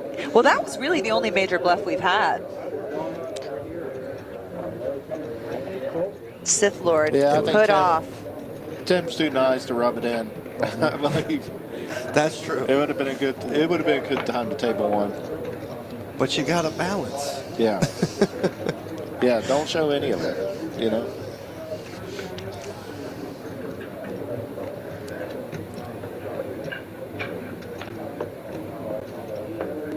I don't like to show when I've been really card dead for a long time. Mm-hmm. Then I'll just show that bluff to hopefully get some action when I finally get the good one.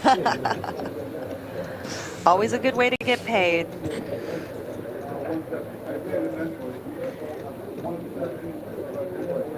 Tim's got money now. Everything looks pretty. But now he thinks better of the 9 deuce. Back over to Ryan, who's now below 10 big blinds. He has been open jamming before, but he's going to choose to open the king queen. He can do this with some of his middling hands to balance opening off of his premiums. He is leaving himself with only 7 big blinds behind, so does have some fold equity were he to face aggression. This hand specifically, do you like this open, JR? I tell you what, I'll probably just put it in there to be honest. You know, you're not suited.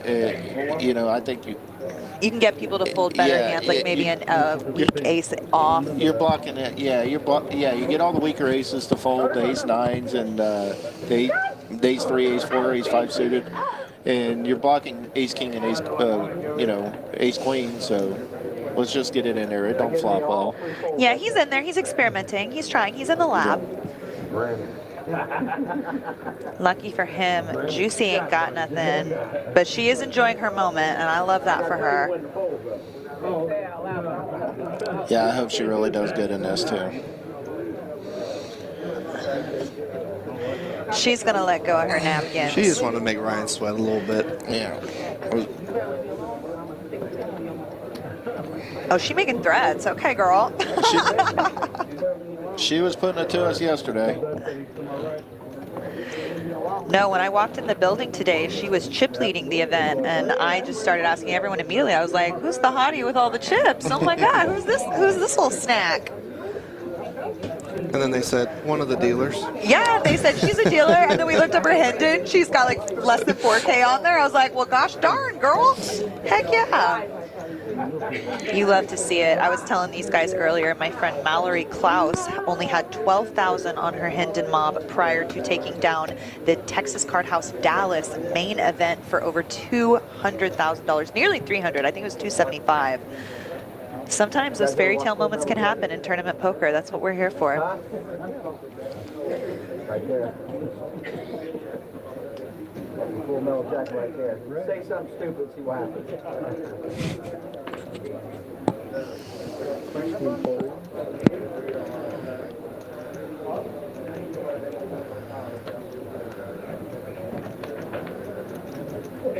Tim with chips looking down at 10-9. He likes to play hands. He hasn't had a lot of them. Maybe he gets a little optimistic.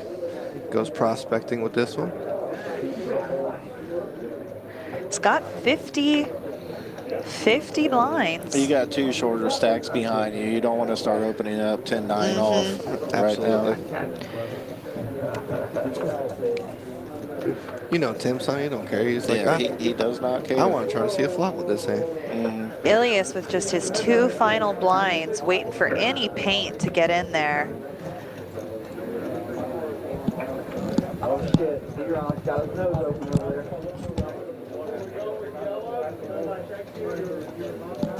D-Ron's got his nose wide open.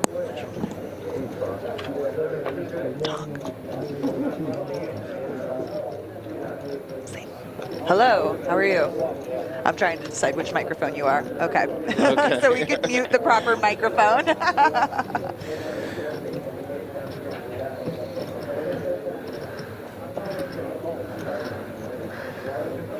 All right, Juicy's got her Starburst out there, moving around some chips. Is she getting ready to make a move?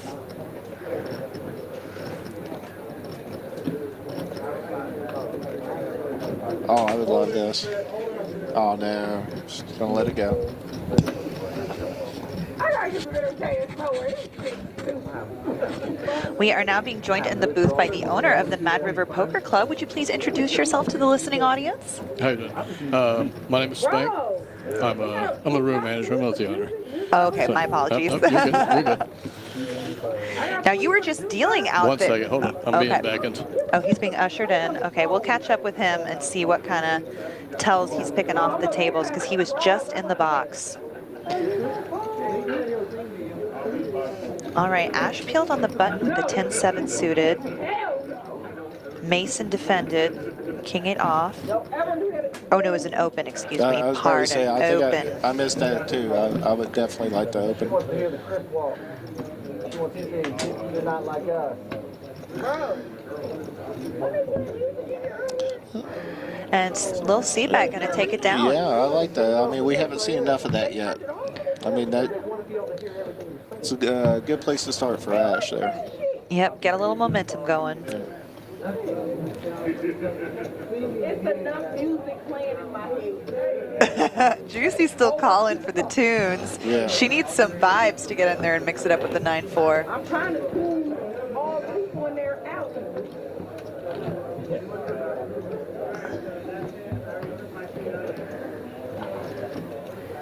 Ilya's still Maybe on the that's chop. what it is. You're not allowed to have your headphones on screen. Yesterday, she had her headphones in and she was jiving. You know, Oh, she was getting us going. she needs that intuitive push Yeah, from the music. yeah, just to lock in. All right, Kyle going to start us off with the suited king.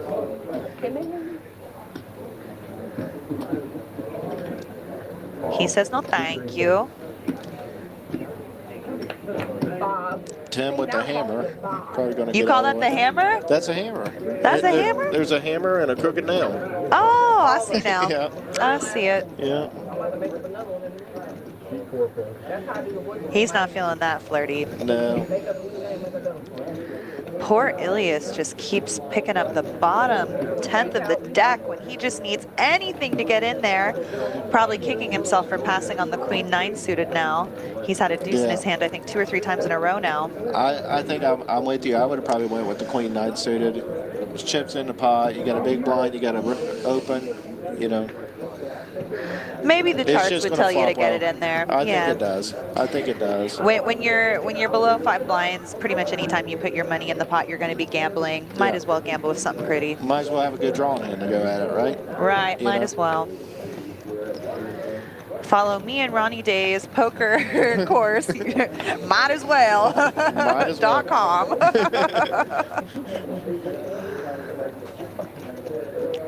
Stop showing me. Just say it. It took me for years to realize that it wasn't Miswell. I was trying to text one time, might as well, and it wouldn't autocorrect. Oh, you didn't know it was might as I well? didn't know. You're like, might as well. I've been in the southern part of Ohio way too long. Might Yeah, as they well. were telling me earlier at the table, the Columbus locals were telling me that Dayton is like the Kentucky of Ohio, that people don't really know that Southern Ohio really is the South, sort of like that corner of Pennsylvania that Taylor Swift is from. Yeah. All right, Mason raising up some garbage from the small blind. Gonna get the call from the suited wheel ace. No 3-bet from the A4. Queen 5-9 rainbow. If you're gonna continue on this board texture, you do wanna go with a larger size. And since he's already bluffing with air, you know, might as well. Might as well. Might as well.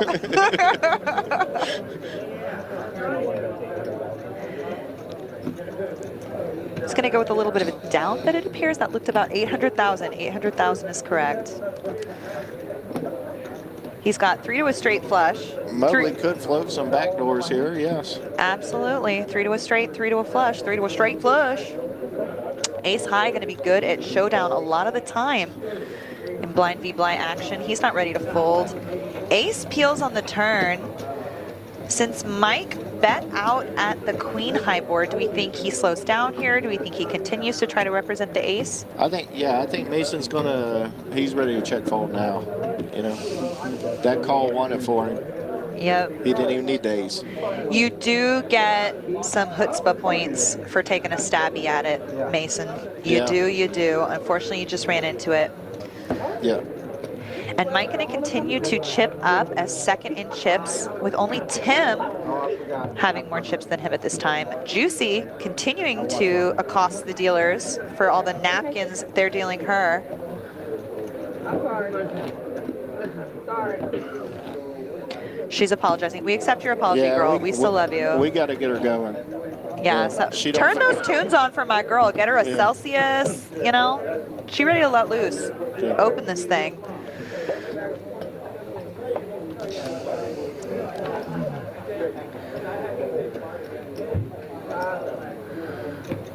All right, let's see if they deal. Ilias has three more free hands to try to come up with something before he is going to be forced all in. Yeah, he's really gonna get backed into the corner. Yeah, he's 2 hands away from having to dark it all in under the gun, you know. So this may be it. King high's not the worst here, I guess. Ryan, knowing that Ilias is behind him, Ryan has, what is that, 13 big blinds. I believe in it. The shape that Ilias is in, I believe this is a fold. You know, might as well take that 6K ladder, you know, make him double up first. Yeah, can't argue with it, Ryan. Good fold off the 12 big blinds, excuse me. Math is hard. What do you think here? You think you go with it, or? King 5 off, I have 2 more chances to look at a hand. This is a bottom 3% of hands. I think I'm going to try to see it better. Yeah. I'm going to see another one. I don't disagree with that fold at all. Well, you know, everybody's sitting around. At this point, everybody's sitting around waiting for you to die. You know? Yeah. So, And I mean, that's why you got to fold a hand as strong as King High. Yeah. All right, we got Spank back in the box. What was the action like out on the felt? What are the vibes? What can you bring us? They're playful. The 9-seat Juicy and Mike Bubbly, they're having a little bit of banter. They're having a good time out there. Is anyone drinking adult beverages at this final table, or is everyone pretty locked in? This is like life-changing money. There's a few of them out there I suspect are. Oh, there's some bubbles. There's some bubbles on the table. Yeah. Okay, I like it. Yeah, Juicy definitely lively, but unfortunately she's just been dealt the bottom, you know, part of the deck the whole time. She's had one hand to open, and she did go with the aggressive 3x open to the point where Ilias folded ace high in the big blind, chose not to defend. So definitely a different Juicy than was advertised to me that was playing earlier in the tournament series. Did you deal to her or watch her play earlier in the series? I did deal to her just a little bit. When I was in the box, she did seem to, again, just didn't have very good card distribution. So. Do y'all have any special events coming up at Mad River Poker Club? What's next for y'all? Next month is pretty light. It's just standard. We've got our dailies for next month, but April we've got a series coming up. It's 500K. We've got some other events sprinkled in there. We got a tag team. We've got a PLO event in there as well. Yeah, they were telling me earlier that Ohio tournament scene has boomed, and it's sort of like how it is down in my home state, Texas, where pretty much any weekend you can find a 6-figure tournament to drive to and have a guarantee. Is that true? Yeah, there's a lot going on in Ohio. And do you think you're keeping the Ohio players interested in the clubs because you have the match the stack? With the cash games, yes. Yeah. That is a big part of, I think, what what drives our cash games, makes our cash games play bigger. It's a lot of action, so they're a lot of fun. Does Mad River have any type of loyalty program, or how do y'all give back to the players? Like, I know here at 2 and 4, every day the cash tables have a $100 racehorse sort of splash pot thing, where whoever has the best hand and they just run out the cards, a racehorse, they get $100 twice a day. Do y'all have anything like that over at Mad River? Yeah, so certain days of the week we have, we'll do hot seats or high hands. In our tournaments, we have like a weekly tournament high hand board that we give some money back to the tournament players with like a weekly high hand thing where there's three spots that pay out. And then Saturdays in March, like I said, March is kind of light with our standard daily schedules, but there's a few Saturdays in March where we're doing a $400 high hands every half an hour for the cash game players. Oh, beautiful. Well, check out Mad River Poker Club in Dayton to check out those promos, y'all. Meanwhile, back on the table, Ilias has put in his final 2 big blinds in with ace-5. Clearly, no argument here. Ash is really taking the call. He's going to like it if he calls because he does have Ilias dominated and pipped. It is one of the worst aces available, though. You even like an ace-3, an ace-deuce, you can still make the wheel. With the ace-6, ace-7, ace-8, not as appealing to call off with all those players and all that action behind. Kind of puts him in a rough spot if he just calls, someone jams behind. Mike has the ace-6 suited as well on the dealer button, given a little count of the chips. Perhaps a flirty little call off, but again, a bummer of a hand to call off with action behind. In that moment, we had a moment. Is Ilias going to survive this? If he does not get a call here, he's essentially going to get a double just for putting himself at risk and stealing the blinds.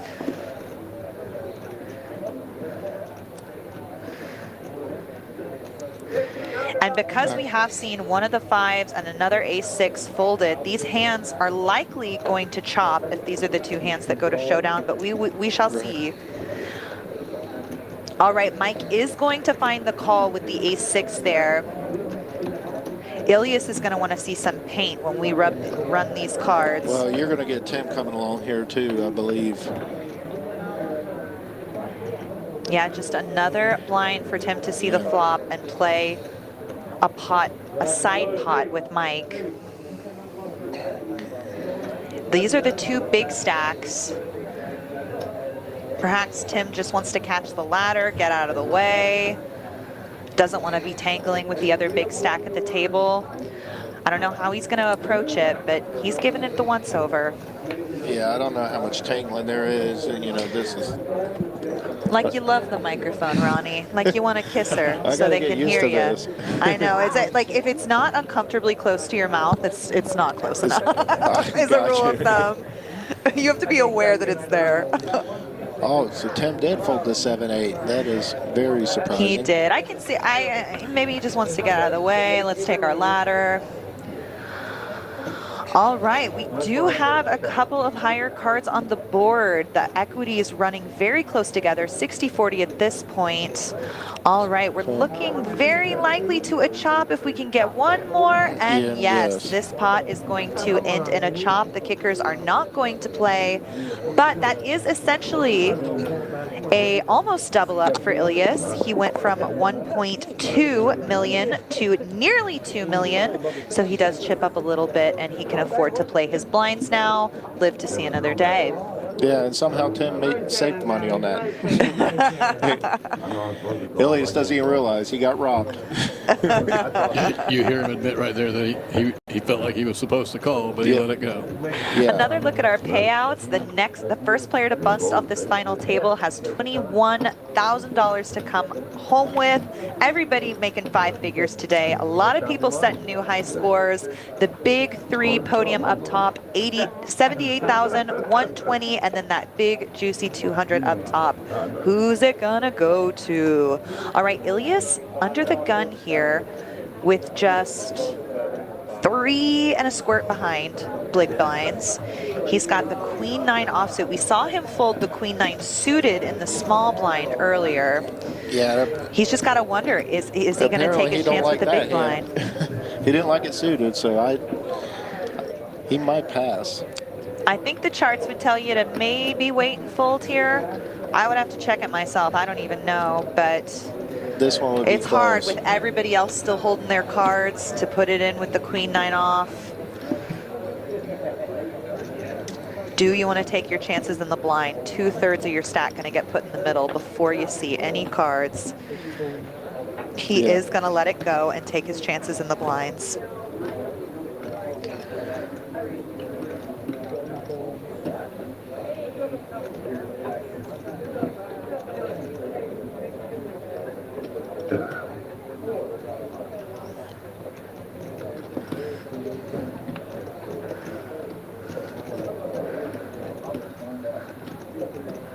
Right, folding around to Mason, this king 10 offsuit.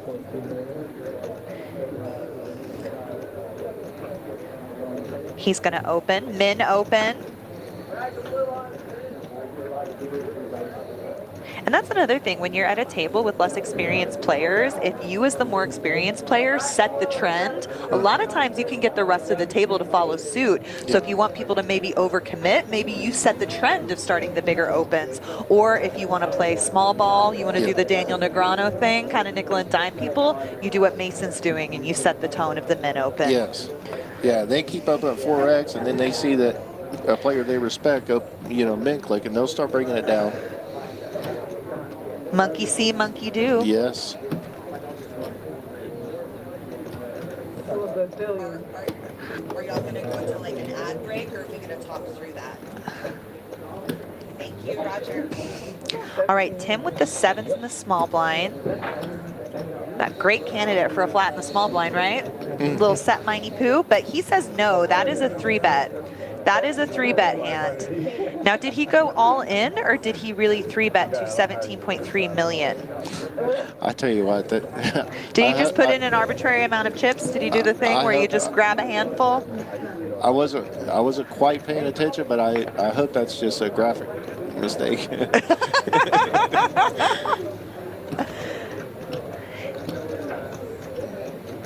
I do like Tim using his big stack to apply pressure. I like the 3-bet there. That's sort of really, really hard size, because you're going to get shoved on by all the premiums, and then you're going to fold out all the bluffs that you're making money from. So perhaps he would have been better served to make it something more like 4.5, 4.8, 5 million. But hey, Tim's the one putting on a masterclass. Yes. Are they going to bring our phones out so on break? Yeah, they should. Ryan really tempted with the 9-8 here. We're seeing a lot of tanking. I almost feel like they think they're going to make a pay jump if they tank on the final table. It's like, no, there's nobody else on any other tables, y'all. Like, the people on your table have to bust, so you can fold quickly. But Jesse did tell them that they're on a television show and not to fold too quick, so maybe we should just go strangle Jesse. Yeah, I don't know what Ryan was waiting for. He's just taking his camera time. Everybody just taking their camera I'll tell you time. what he was waiting for. He was clocking out the break. Oh, he was draining the clock. Okay, that tracks. We found it. Yeah. We are going to take a nice little ad break now. I'm going to be back here with Ronnie Day and the Mad River Poker Club and Shark Tank Poker Club regulars after this break.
Which one's the mute? I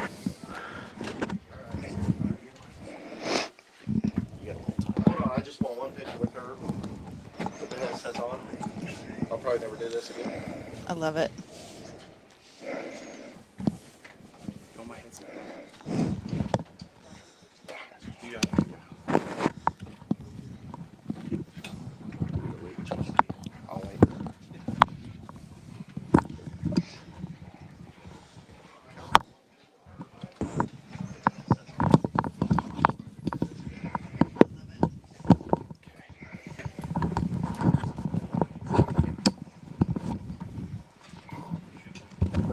Back on. All right, y'all, we're back at the $1 million guarantee live from Columbus, Ohio at the Shark Tank, sponsored in collaboration with Mad River Poker Club. We have 8 players left. Ilias survived, putting the 2 big blinds in the middle. He is still on the chopping block, next to go. Cards in the air.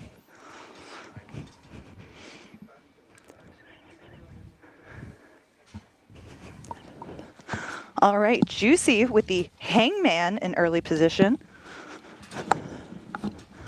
I'm now joined in the booth. I'm Caitlin Komeski, and I'm joined here by General Manager here at Shark Tank Club, Dave, and owner of the Shark Tank Club, Justin. Welcome to the booth, guys. What's up? Thank you, Caitlin. You can call me Dog. That's what I'm known for in Columbus. Oh, yeah? What would you do to get that kind of nickname, Justin? Caitlin, I wish I knew. I've been called Dog for probably the last 40 years, and I'm only 47. So somehow I got it from some of my friends back where I grew up at in Washington Courthouse, Ohio. So what does this mean to you to have your club featured on a live stream like this, $1 million event? Oh, it's something that I envisioned in my head and just dreamed about ever since live stream became a thing, and to finally get it something like that, the collaboration with Mad River, and have the people that we have that were able to pull something off like this was it takes all the people here, and so it's just special. It's Yeah, really, Dave, what really kind cool. of planning and preparation goes into pulling off an event and a collaboration like this? It's a lot. It's coming up with the right buy-in amount, structure, the everything. It's a lot of people. It's a lot of everything. So we're thankful we can come through, and for the Midwest, this is a huge event. And Dave, you were lucky enough to play in this event and make day 3. Can you tell us about your journey in this $1 million guarantee event? Lucky's right. Lucky's the most important word. I stink, and I hit the hands when I needed to hit them, and these guys are all really good, and I was very fortunate to get as far as I did, and it was a fun time.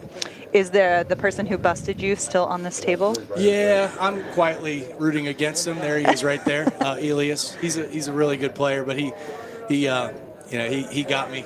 But it was a good time. Ilias now forced all in on the big blind. He's got 6-4 suited up against Juicy's hangman. Oh, I love the 6-4 suited. That hand in Columbus has a lot of history. It's got a little nickname. I don't know if I can say it in the air, but I will. You can say anything you want. Yeah, we call that the shitburger in Columbus, Ohio. 4-6 suited. And 4 on the flop for the shitburger. Can Ilias get the double? He's going to be fading an 8, a 10, or an ace on the river. Hey. He does it. 6-4 suited for the double up. He's now going to have 3.6 million, Shitburger. almost 5 big blinds to stay alive.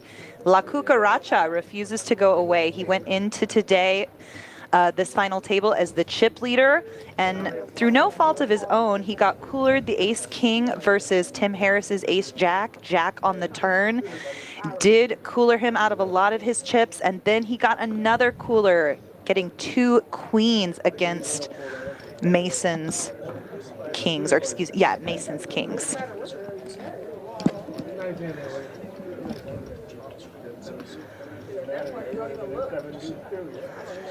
So now these players have had their first break, whatever information they've gotten from their family watching at home about how tight people are playing so far. We'll see what kind of adjustments are going to get made as they move forward here. So guys, what's next for Shark Tank Poker Club? You got any promos or events coming down the pike? Well, I can let Dave kind of talk about that a little bit. we do have a one-day tournament, I think, at the end of the month. It's a 50K guaranteed. It's just a one-day event on a Saturday. I think that's the next really interesting What's thing the that we buy-in have. for that event? 400. We're going to go 50K in a day on March 29th. That's going to be on a Saturday, I believe. We're doing 1K, and then we're currently in the plans to get this next Millie with Mad River. Starting July 4th weekend, 2025. So nice, competing with the main event around that time frame. Yeah, hopefully following up, and well, all the people that have busted, this is their opportunity to kind of make their summer better. Yeah, so, summer saver for all the boys that had bad trips out to Vegas for the series. And the ones that didn't get to go out. Yeah. So and we try not to do anything in June. We want a lot of our players are out and about in Vegas for that whole month. So we try to keep a light schedule as far as tournaments during June, and then kind of ramp it up in July. Yep. So I believe right here during this delay, we were trying to make sure that the chip up was done correctly. A player thought that they had a incorrect stack, so we had to kind of review some footage and fix it. So that's what this little delay was here that we're So we're down currently to having. 2 chip denominations. What chip denominations are we working with currently? 100K, which is the yellows, and the pink are 1 million, I believe. So that's just it. We chipped up the 25Ks. A lot of color ups led to this point. 3 days of playing, 10 opening flights at Shark Tank Poker Club alone. That is Did right. Mad River have 10 opening flights as well? I believe they had 13. I think they 13. had 12 or 13. They had Yeah. a few more than we did. I think the opening weekend they kicked it off, and then we kind of rotate different weekends, and then the last weekend we always kind of run flights simultaneously. We try to vary the times a little bit.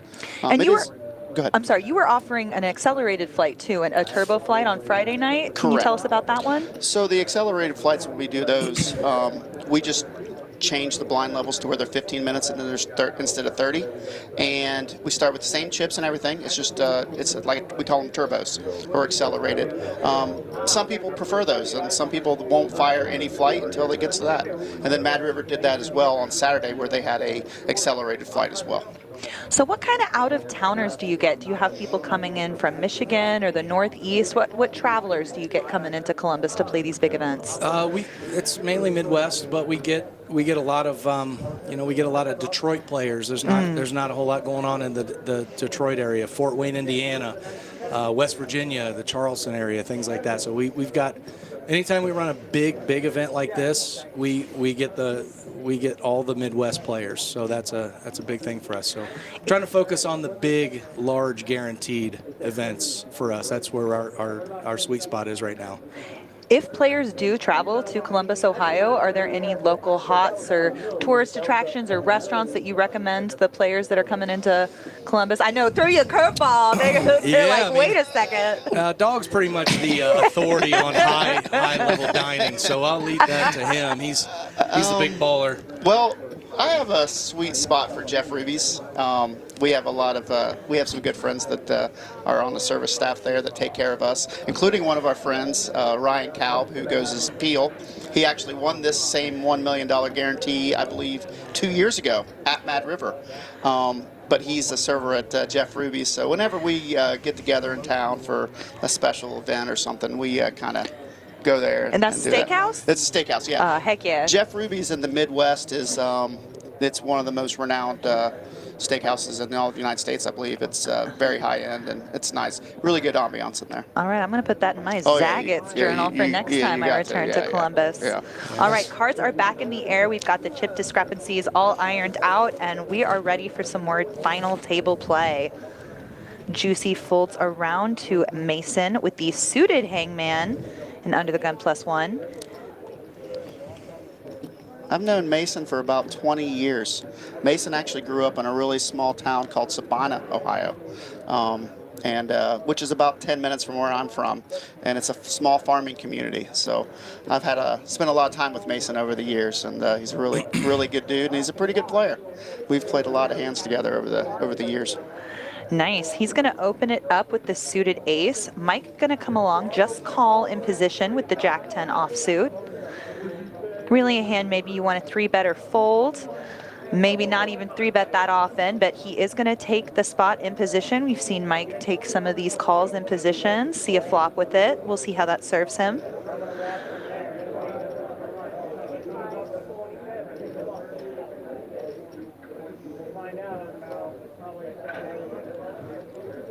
Folds around to Ilias in the small blind with the king 8. He's going to let it go. Sitting on just 4 big blinds now. Ash with 11 big blinds behind, and the big blind is going to take a look at the flop, it looks like here, with the king queen suited. We've got 3 players to the flop. That's my boy Ash. I've played a lot with him as well. We play at Hollywood Casino in Columbus every Friday. Me and Ash play 2-5 or 5-10 together. So I was excited to see him make this group of 8. He looks like one of the younger players at the table. Is that accurate? Yes, yes, he is. He's a really nice guy. Jack high flop flocks Mike's best. Mike says, I can call in position whenever I want, Caitlin. I know what's coming. Mason has the gut shot here. Backdoor hearts. He was the original raiser. He is going to check it over. Now on these Jack high super connected flops, you really want to go with the bigger size if you are going to bet it. Let's see how Mike sizes it. He goes 2.2, about 1/3 pot.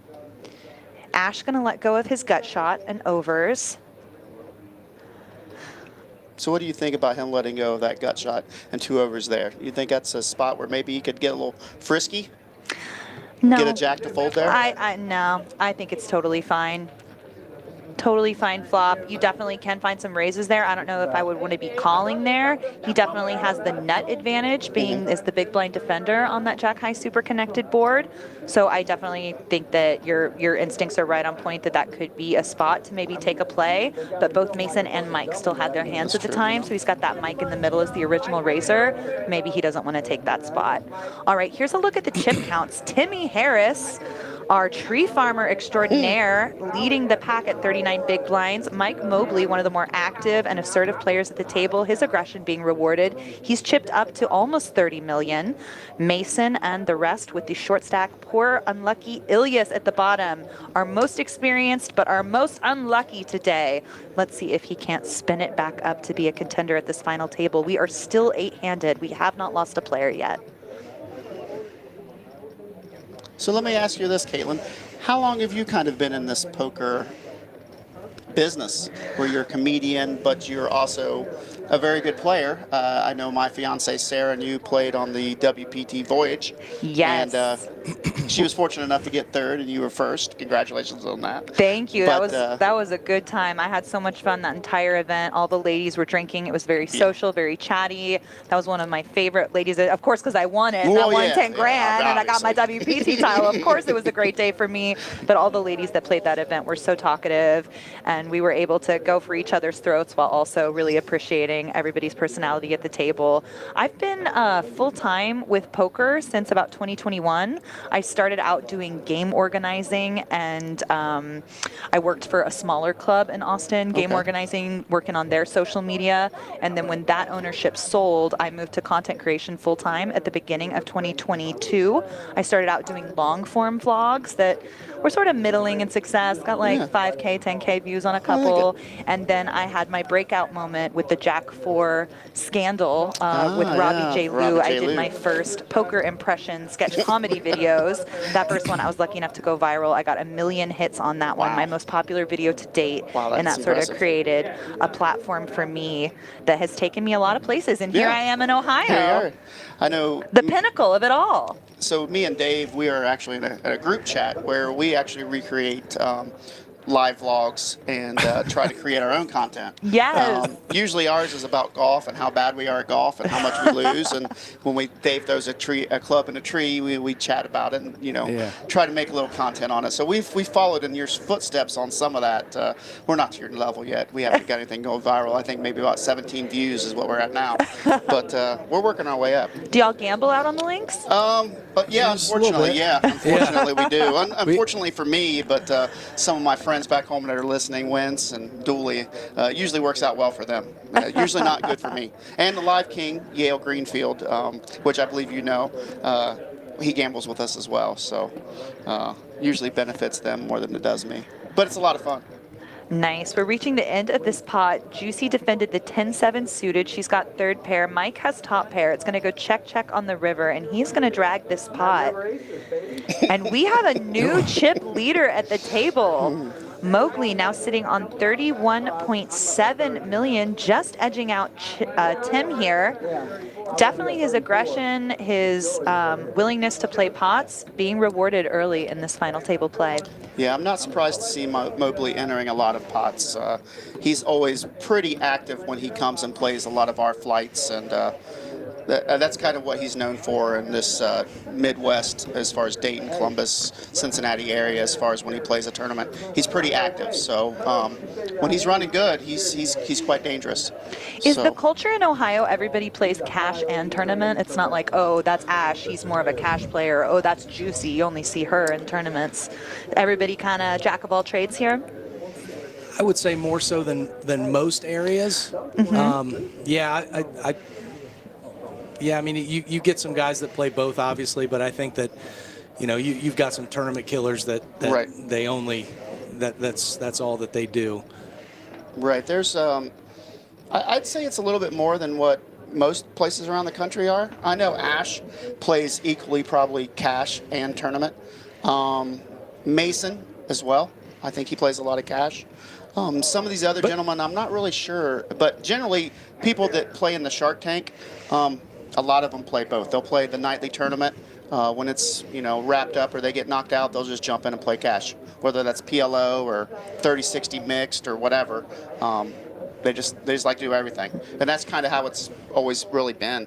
But Ohio's really got, especially in Columbus, has always had a big club poker scene, kind of like the Shark Tank, where it used to be that a tournament started at 7 p.m. and then that was it. And then, if you weren't there at 7:05, then you didn't play. So they just would jump in and cash. And it was always a transition where people played both. And that's kind of been my experience with it. I don't know if Dave kind of agrees. The opportunity to have a big score and win a bunch of money is definitely more prevalent in Ohio. I feel like in ratio.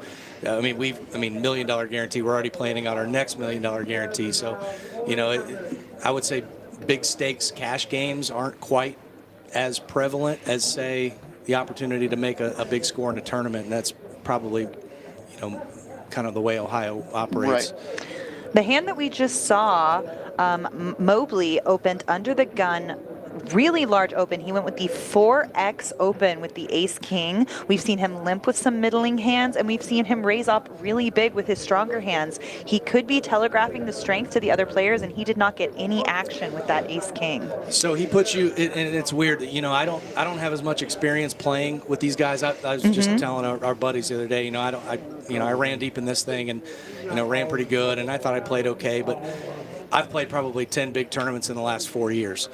So I don't have as much experience playing with these guys, but I will say, playing with Mobley, that is his shtick. He makes you uncomfortable. And he'll 3X you, he'll limp in. You have no idea where he's at, and that's kind of his MO, and that's what makes him dangerous and what makes you puts you in uncomfortable situations.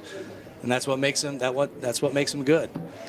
Yep, and that strength has led him to 33.7 million, chip leading this final table.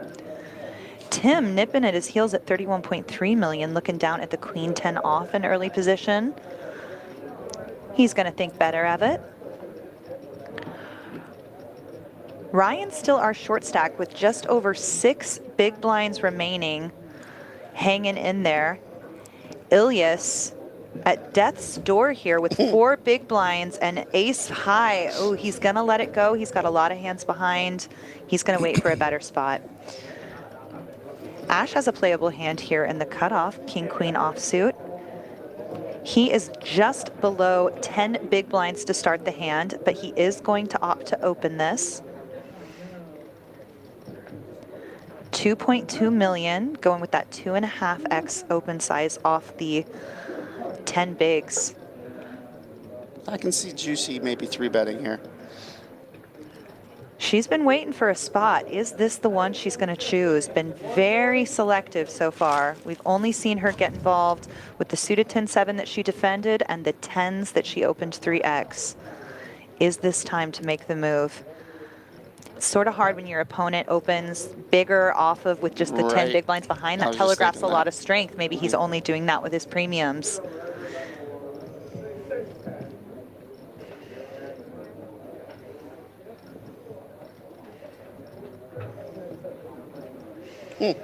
Just gonna think better of it, let it go. Mike gonna let go of the ace-6 suited. Nobody likes ace-6 offsuit. What are you gonna do with all that nonsense?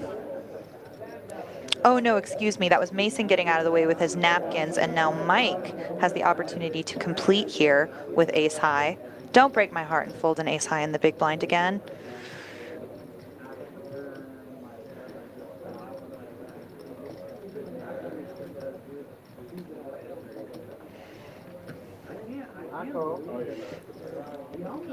I heard an I call. We're gonna go heads up to this flop.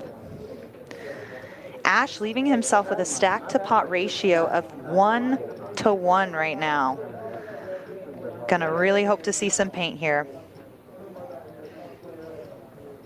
He flops the gut shot, backdoor clubs, jack high flop, pretty connected. I think it's stop and go time for Ash. Fit or fold. It is gonna go check, check on the flop.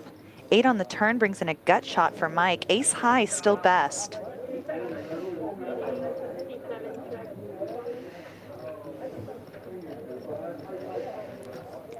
Five on the river pairs the board. Ace high still best.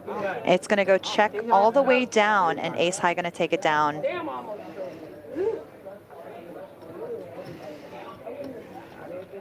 But that's a spot where, do we think if Ash just shoves the 9 big blinds with king queen off, we think he gets the easy flick in from Mobley holding the ace high?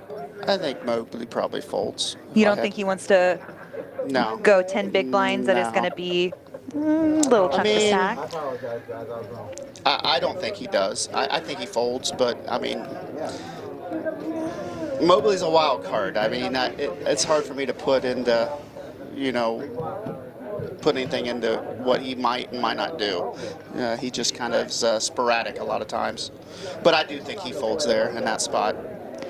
And now Especially how tight everybody's they're all playing very, very Very passive. tight. This is a different Yeah, ball this is- game at the final table. Yeah, they're all that, playing you know, extremely passive. playing this down to 13 and seeing how the play went, Right. and how we went from 45 to 27 and 27 to 9. This Right. is a completely different type of game that we're playing right now. Even though the structure is kind of similar to, it's been consistent the entire way, the play is definitely changed. if you're watching this video on YouTube, please smash that like button and subscribe. We are broadcasting this on both the Shark Tank Poker Club YouTube channel and the Mad River Poker Club YouTube channel. So whichever platform you're watching on, please make sure to smash that like button and subscribe. Jump in the chat, say hi, let us know where you're watching from. And let's see how Kyle does. Kyle started the hand with just over 7 big blinds. He put 2 in the middle, so 5 behind. Tim's gonna open up real chunky, almost opening up 5.5 blinds. Chip leader privilege over here. It's gonna fold all the way around to Mason on the button. He's got ace 10. He is gonna fold. That is a really chunky open. Hard to put in 5.5 big blinds at this stage with a hand as middling as ace 10, even with position.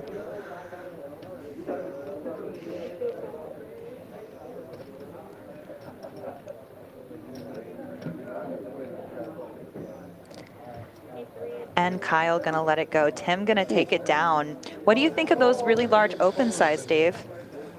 It just makes it difficult, and like I said, I saw that start to happen once we got down to 3 and 2 tables. A few of the guys kind of started to take that philosophy, and it really, with the way the average stack is and in relation to the big blind, it makes it difficult to make a move. I mean, you're sitting there with ace 10, and what do you do?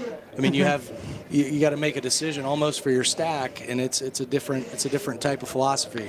It does come to a point where it makes it hard for him to eliminate people and get value out of his hands, because he's only going to run into better there if he's opening 5x, Exactly. right? Yep. And maybe he's doing that so he knows he can just fold and just move on to the next one if he gets re-raised. I'm not sure. I think that is a large sizing that.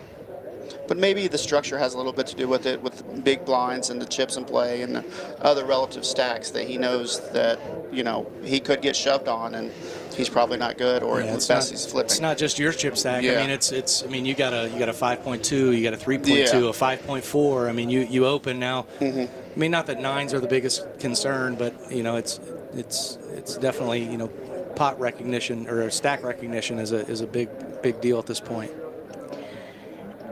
Juicy getting kind of skinny too. She's got the suited hangman right now. She's going to open up off about 11 big blinds, or no, yeah, 11, a little over 11.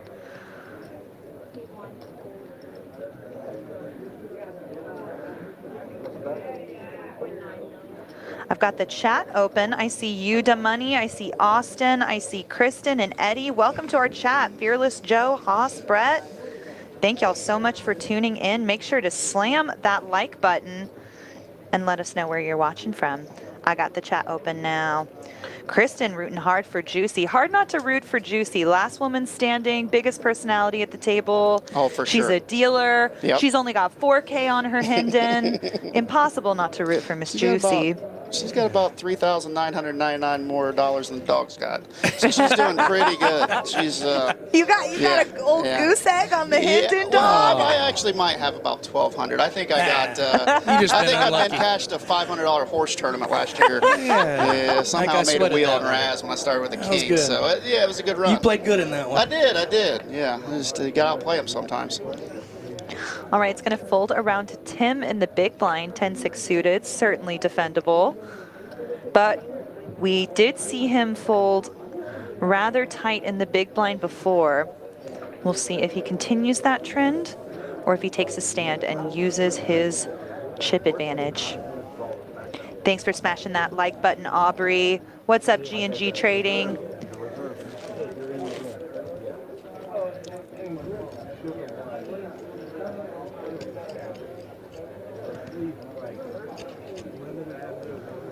And Juicy just going to take that down. Tim again with the tight fold. What do y'all think of not defending the 10-6 suited there? Well, as Tough tight as out they're of position, playing, yeah, I mean- I'm not surprised. Yeah, it's just it's tough out of position. I know I can't play that hand out of position. At a certain point, though, it's like with the blinds going up, a lot of these players are just blinding out. Yeah. Yeah, Just that's by what it- they're yeah. folding their way to below 10 blinds. Right. Yeah. And I think it goes back to when Ash played the King Queen earlier when he opened and Mobley defended with the Ace-6. He flops 2 overs and a gut shot and a backdoor flush draw, and he checked every street.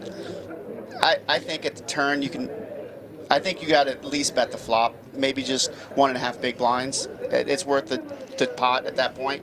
But, you know, he's choosing the passive way. And Yeah, I then- mean, he put himself into that awkward position where the SPR was 1-to-1 headed Right. to the flop, and he wasn't really willing to risk it for the biscuit. I think it Right. might have gotten through, though. Yeah, I do, especially after and he's seen how, passive the play is. So I think Mobley's image probably played a big role where he knows Mobley will call a little bit lighter than anybody at the table. So, but then again, when you have, 10 big blinds or less, sometimes you just have to risk it. Like you said, risk it for the biscuits to get those chips are so important at this stage. Yeah, there's an expression I've heard a lot of great poker players use that if you want to live, you can't be afraid to die. And there are definitely all these players coming up against that old adage right now. I see Adam in the chat saying nobody wants to be 8th place. That's certainly playing a huge Yeah, role that's- in that's the, definitely a thing. the tight I mean, you've got- level of play we're seeing. Was that Mr. Friedman, Adam Friedman, or just We an see Adam? Adam David, okay. David in our chat. A lot of people rooting for Juicy. We got some family members. Tamara Oh. in the chat rooting for Juicy. Colonel's We got watching a- from Northeast Ohio. He's played with a few of these folks. Who you rooting for, Colonel? Got a question for the dog in there. Ooh, doggy. Christian. Let's How know how many many no-limit no limit tournaments? tourneys you've played lifetime. Well, let me see. I have played the World Series main event. Whoa. So I do have that Oh, in big the dog. book. Hey, Yeah. big dog. 0 cash. that's did not cash. I'm 0 for 2 myself, Oh, I there have we to go. admit. My guy. Here's my guy. Yeah. This is my guy if he gets some chips. Yeah, this is Dave's This is my dark horse. Get some chips on Ryan and look out. Yeah. Yeah, Ryan putting his last 5.5 big blinds in the middle with ace queen suited. I don't know if Mike limped here or if he opened, but it is going to be okay, so if it's 3.6 million for him to call, he probably just limped. I think he just limped, yeah. Yep, he did limp with a mystery hand. What do we think he's got under there? Oh, whew. Your guess is as good as mine, eh, with that boy? King 9 off, maybe? It can't be very good for him to think about it this long. My feeling is he's probably going to call it. He's got one in the middle, only 4 more, just about 4 blinds, 4.5 to call. What do you think here, Caitlin? Do you like a call here with any two? Or do you, when you limp in there and someone with that stack size shoves, are you just saying you were calling it? I think at a certain point you have to start eliminating players if you want to ladder up and you want to win the Yeah. bird. So Right. yeah, I don't think there are a lot of hands that you limped in that you get to fold for agree. 4 more blinds. Yeah, he's calling. So Yeah, yeah, there we go. He heard me in his heart. Jack 9. Yeah, it's in the ballpark. Yeah, I was thinking the King 9 because it's called the K9 sometimes, and with my nickname of dog, that's kind of what I just reverted to. Yeah, now we've got a race. Ryan's certainly in the lead, but the equities we can see are about 70-30 at this point. Definitely could see a heartbreak for Ryan right here for the Buffalo Wild Wing man. 8 high flops still safe for Ryan. Ooh, Oh, 9 boy. on the turn. Now we're going to need to see a Barry Greenstein on the river. No such luck. And Ryan, our hometown hero from Dayton, Mad River Poker Club regular, Buffalo Wild Wings corporate extraordinaire, is going to be our first player out. He gets $21,000 for 8th place in his efforts today. Great game to Ryan. Well played. Really chose his spots. Got it in with the best of it. And sometimes you're just going to get coolered. Never It could just do didn't anything work together. out for him. I can, like I said, I played a little bit with Ryan today, and he's an impressive player. He's a nice guy too. Yeah, He very was nice a pleasure guy, to be sweet around guy. this whole week. I was really rooting for them. I'm rooting for everybody, honestly. Everybody there I like a lot, but you know, it's hard for me to do this and see all these different members that you've known for years and want them to get knocked out or root for one or the other. So Now that Ryan's fallen on the sword, and so now these players don't have to be the first one out of the final table, do you think we're going to see a little bit of loosening up? I don't really know. I mean, you kind of got the same situation. I mean, I was just looking at that. I mean, you got Mobley mean- 52 big blinds, and you've got, I mean, you have another 3 or 4 players that have 13 bigs or under. Really puts Mobley in a weird spot. yeah, I can see Mason playing relatively snug until Ilias or Ash does something. Yeah, Ilias has half of his stack committed in this pot in the big blind. Right. So he's got 16 in the middle, 1.6 in the middle, 1.6 mil behind. I mean, He's going to have a pretty bad hand to justify a fold here. I think this hand for Kyle is. This will be interesting to see what Kyle does here with the 5s with only 3.7 million. I can't see him folding here. Can you? With the 5s? I just don't. I don't see it. And he's in a great spot if he gets it in. Mike really loosening up with these limps with the 4-3 suited. Hey, he's getting away with it. Yeah, Who's going to stop me? Who going to Yeah. check me, boo? That's what he says. And Kyle's probably hating it right now just Oh, because no, of that. and there the 5s go in the muck. Because he knows he's getting called, and it's just like, do I want to flip But right he could have here? limped. He could have limped and just tried to see. Yeah, that's true. All right, back around over to Tim, who's got some napkins on the button. I see a lot of Tim fans in the chat.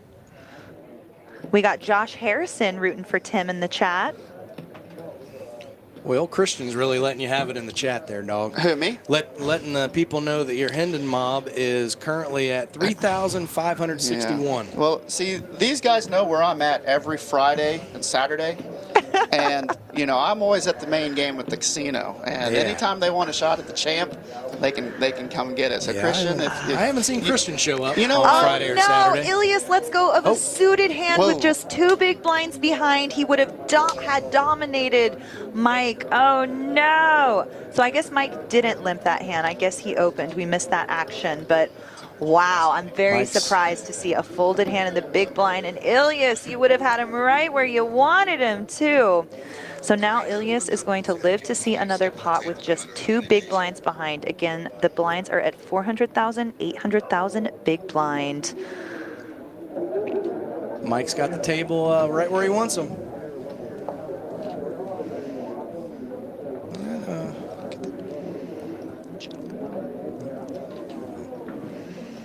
Top 6 says he plays at Mad River, and he's from Cincinnati.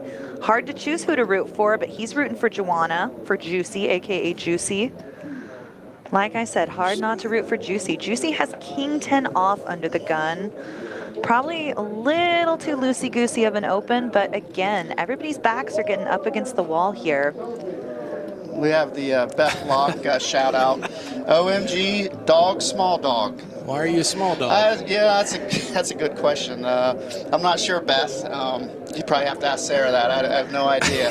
Beth Locke is one of my wife's good friends. So, hey, Beth, we miss you. We hope to see you come back on the felt sometime soon. And bring some cookies, will you? Yeah, Beth is a cookie extraordinaire. She makes cookies and passes them out, and they are great. Juicy did opt to open this one under the gun. She went with a large open size, almost 3 big blinds, leaving herself just over 10 big blinds behind, sort of going for that same move that Ash did earlier. We'll see how it goes for her. She has earned herself quite a tight table image at this stage in the tournament. Perhaps this gets through and this works for her.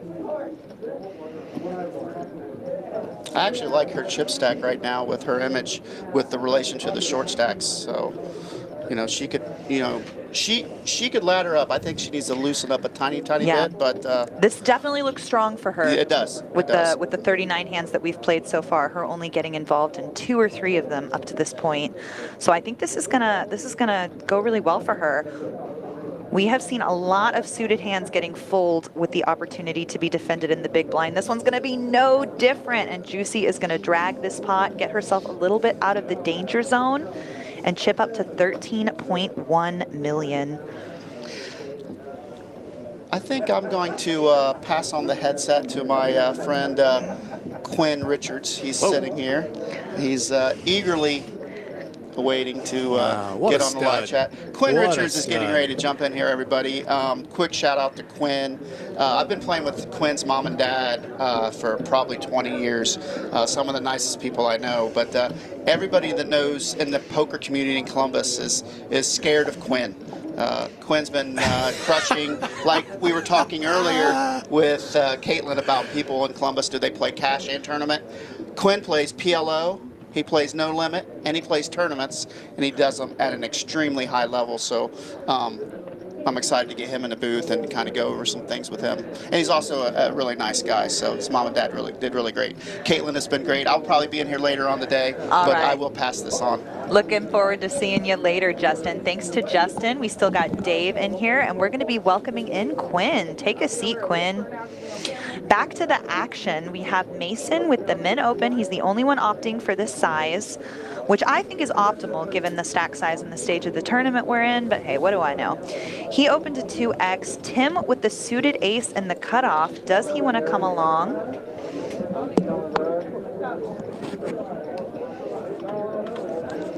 Hold on, you put that on. We'll get your microphone so we don't hear that. And then you want to just like you're kissing it. When it's uncomfortably close, then it's perfect. Welcome to the booth, Quinn. Say hello to your fans. Hello, everyone. Hey, we got Quinn in here. Quinn, did you play this event? Yes. I did not make day 2. It was a financial problem for me. Did you empty the clip in it? Did it start to become an addiction there towards the end? You could say that. I'm sorry. Sometimes I get into these low buy-in, big guarantee tournaments when they run 10, 12 flights. It's real easy to get yourself buried real soon. We're folding all the way around to Juicy, Queen 7 off. Given the trend that we've seen from these players so far, I can't see her defending this. But she just absolutely wrecked these boys opening the King 10 under the gun. So perhaps she's starting to feel herself get a little momentum. Have you played with Juicy before, Quinn? No, she's been my dealer in Mad River, but I haven't played with her.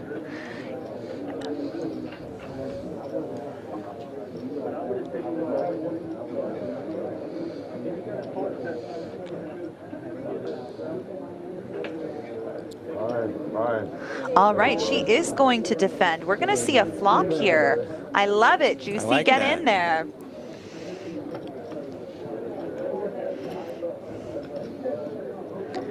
Nine, six, deuce, two clubs out there. Both of these players have a club in their hand. Mason with the better of the two.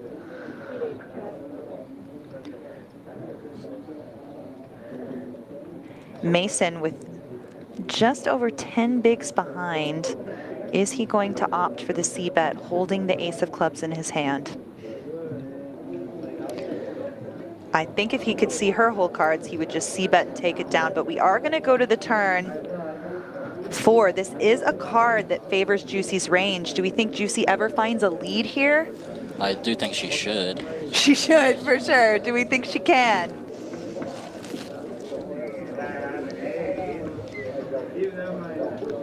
Maybe we can telepath from the future. Send her lead, lead, lead.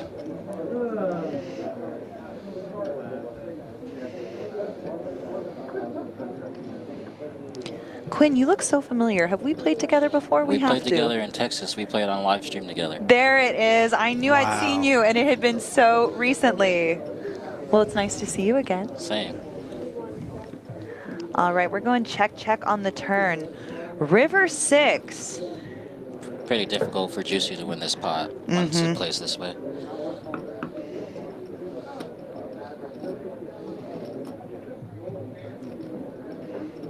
I feel like any bet's going to get snap called.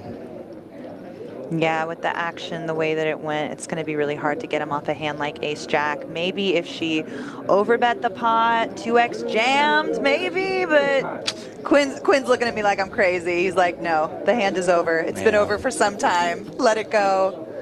And yeah, ace-high going to take down this pot. Mason going to drag a decent-sized pot.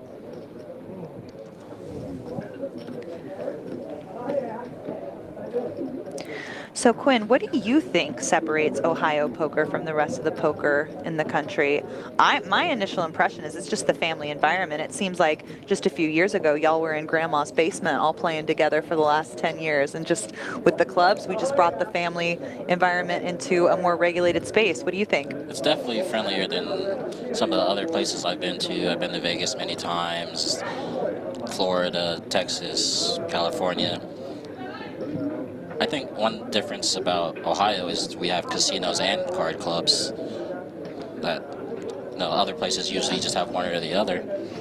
The biggest difference between the games in the clubs and the games in the casino, me talking to the players, seems to just be that the casino games are capped. Is that true, or do you get like a different player pool coming into the casino? Do you get more tourists coming into the casinos as opposed to the clubs? What are some of the advantages, disadvantages? You definitely, in casinos, people will wander in. People don't really wander into the Shark Tank as much, you know. At the casino, you just have other different gambling options, so people are more likely to stumble into there. But people more, if they come to a poker club, they want to play poker, specifically. Absolutely. I don't think I've heard of any poker club in the country offering a better playing environment for a cash player than the Shark Tank. $30 daily fee. You play rake-free poker the rest of the day. I mean, unbeatable. It spoils you when you go other places. You feel like they're robbing you. You have to pay so much money. How can I win? Easy to beat the rake here at Shark Tank Poker Club. There ain't none, y'all. Give us $30, have a good time. If y'all haven't already, please make sure to smash that like button. Help everybody come in and join us and find us, and they'll find the best deal for cash poker in the country once they do. We folded around to Ilias with a mystery hand. Very short stacked. Not but 1.5 bigs for Ilias. He is going to put them in the middle with his mystery hand. We'll find out what that hand is shortly. Ash letting go of King 10 off for just 1.5 bigs. Well, how many big blinds does he have? Let's see. He doesn't have that many more. He's sitting on 3.4 mil. Juicy not going to get in there with the Doyle. Here. And now Ilias has been here before and it did not go his way. He was in this exact position earlier with Tim. Tim holding the ace-jack. Tim got his jack. Will Mason cooler Ilias one more and send him to the rail. Cards on their backs. Here's the run out. Ooh, jack in the window. The run bad for Ilias. His final table run continues. He needs a 10 or a king to survive here. Hiya, 3 on the river, and that is all she wrote for Ilias. Congratulations. He came in as our chip leader. He got coolered out of this bird, but through no fault of his own. Really played great today, and good game to Ilias. He will be taking home $27,000 for his efforts and his 3 days playing here in Ohio. Unfortunate run out. Mason is, he runs good. What can we say? Yeah, no, Mason running pure today. Now that we have sort of the biggest threat off the table, right? Ilias had 1.2 million in career earnings. He was really the only one that had that experience coming into this table. Do we think eliminating him is going to shift the dynamics at all, Quinn? Yes, I've seen a lot of less than normal, quote unquote, poker at this final table, so I think somebody like Mobley has a good chance now. Can steal blinds relentlessly if he chooses to with weaker holdings. Absolutely, and he's definitely, once you put the microphone, yep.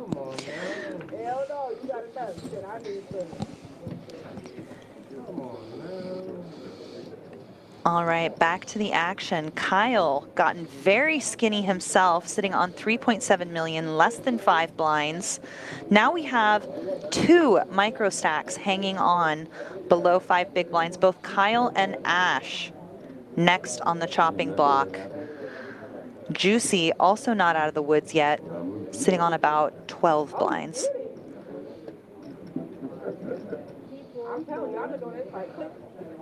More like 13. Math is hard.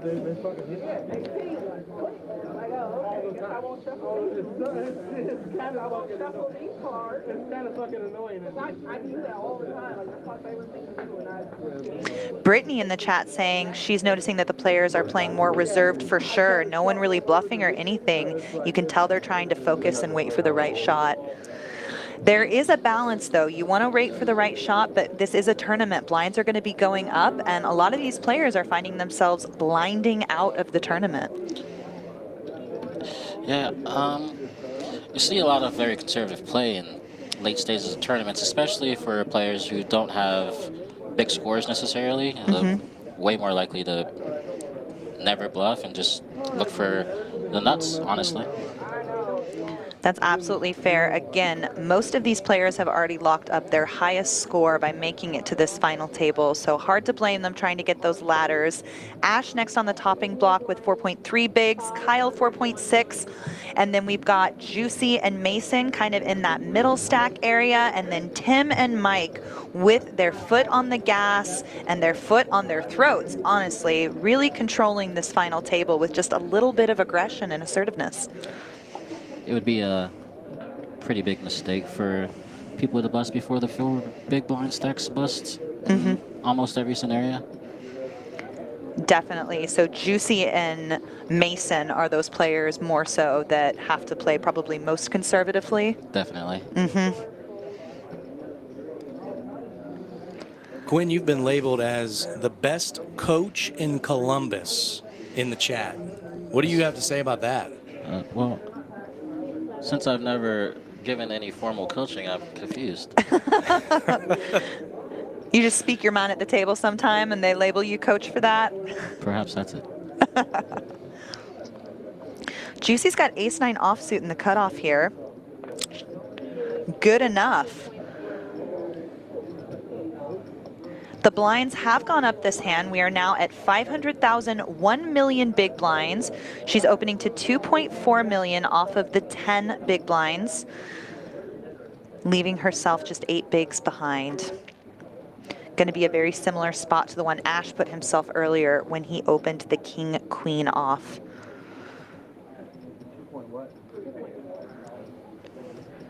Mike with a couple of napkins in the small.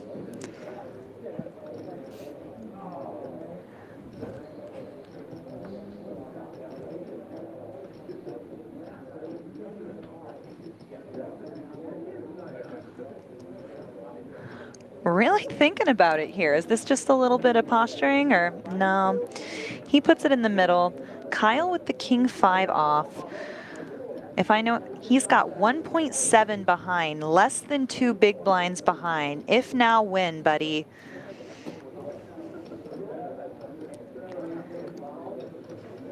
I do think he should gamble here with this stack size. I mean, king high, 2 in the middle, less than 2 behind. It's not I think that's your honey bun. It's not unreasonable for Juicy to raise a hand like Jack 10 suited and you just have the best hand. Absolutely. Let's see if he comes to the same conclusion we have.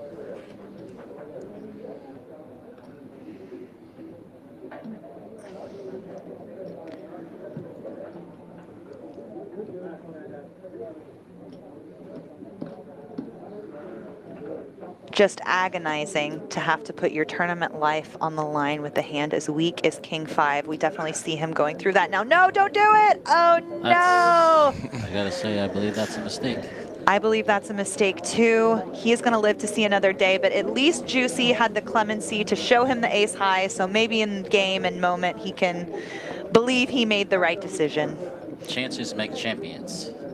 So, Absolutely. Caitlin Quinn, are the stack sizes just, has this been the story of this final table, just the dynamic of we've got players that are sitting with 3 and 4 bigs the entire time and No, everyone's I'd say, afraid to make a move? Well, we started with almost everybody had a very similar chip stack. Yeah. The chip leader came in with 22 and nobody had less than 15 big blinds to start the day. Everybody came in with a lot of playability. No one wanted to go out first. No one was getting in there, mixing it up, defending wide enough in their big blind. And so a lot of these less experienced players have found themselves blinding out of the tournament. Yeah. They have made a couple of pay ladders now with Ilias and Ryan getting busted with, they were willing to put their chips on the line and unfortunately they did get coolered. So, you know, there was some diminishing returns out of their strategy and that now they are probably not going to have a choice when their time comes. $35,000 is going to the 6th place player next to be eliminated from this tournament, and it's looking very likely like that could be Kyle. Ash is going to be in the big blind next and will be forced to put most of his stack in. He's going to let go of the queen 8 off under the gun and take his chances in the big. Juicy here with almost 13 bigs has a couple of ducks. Caitlin, do you think Ash should have gone all in with the queen 8 there for 3.5 big blinds? I feel like it's close. It's definitely close. I might have put it in there myself.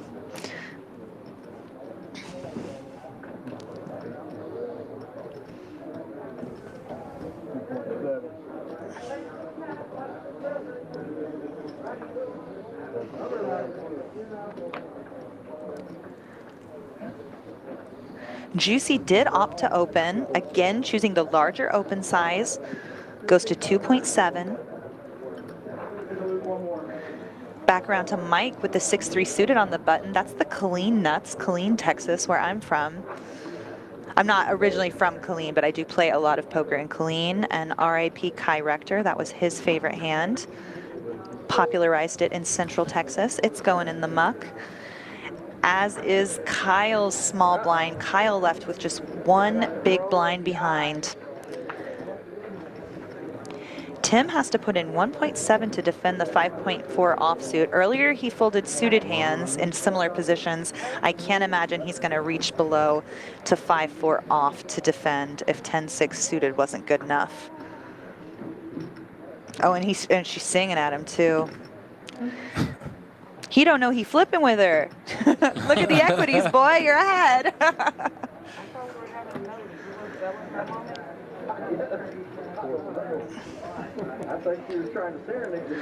All right, she's gonna get that one through, and Juicy with just opening these hands is getting her back up off the wall. Love to see it. Good work, Joanna. Her husband's standing right behind her. Kyle is now going to get 4 free hands before he has to be forced all in here, but he is next on the chopping block. Ash now in the big blind. Again, 2/3 of his stack going in the middle. We'll see if he folds a hand as strong as King 5, which Kyle opted not to do. Kyle could turn out to be a genius here, retroactively, if Ash busts on this hand. That's true. Gets that pay jump. Do you think the pay jumps have increased enough at this point for people to start taking more chances? I mean, all that money is really up top. I think when you're at the short stack of the final table, it is your privilege that you get to gamble and put people in tough spots. I would have liked to see them yield those short stacks when they were closer to 10 to 12 big blinds. But now they've sort of put their back up against the wall and they're just trying to wake up with a hand, which unfortunately you cannot control.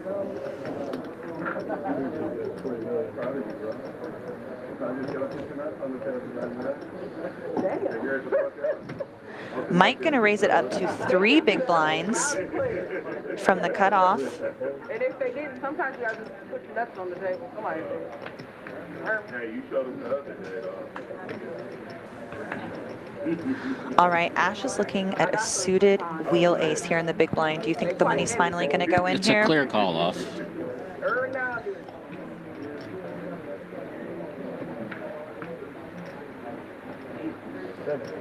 Oh my, and he folded. He folded the ace deuce. I am baffled. This is a different Ash. I Never seen this Ash. am baffled. Ash and Kyle are the Spider-Man meme right now, holding Yeah, the guns that up at each other. I've played a lot with Ash. He's not usually folding these hands. No.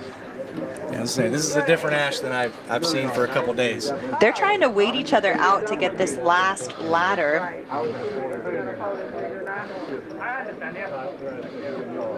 If you're watching on YouTube, y'all, make sure to like and subscribe. There's going to be a lot more content coming from the Shark Tank Poker Club.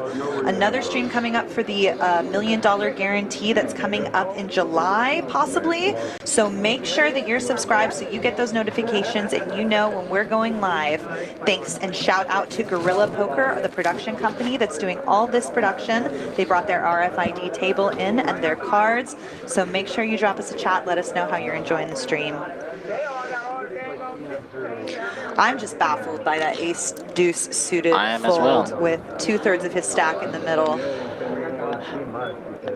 If I'm Mike Mobley's friends, I'm definitely on break telling him I would be opening in the dark, to be honest with you. Yeah, people are not fighting back whatsoever, and the 2 shortest stacks, they are clearly content to blind out. They have. It's already happened, you know? They each have under 2 blinds.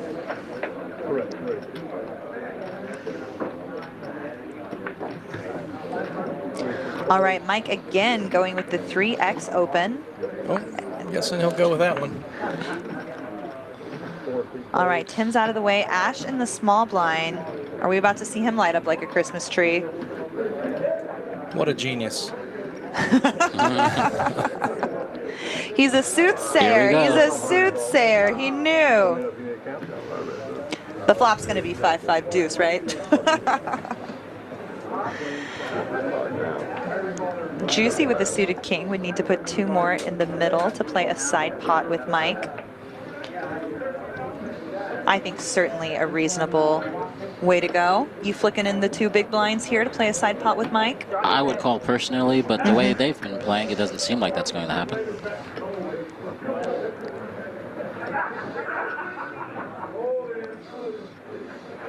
She's flirting with it.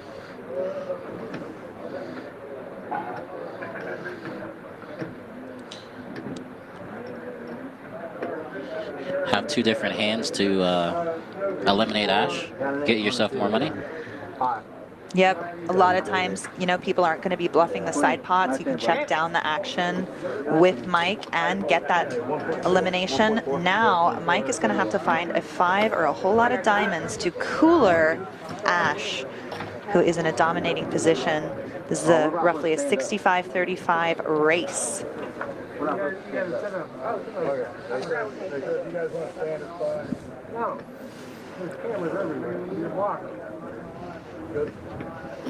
All right, here we go. To stay alive.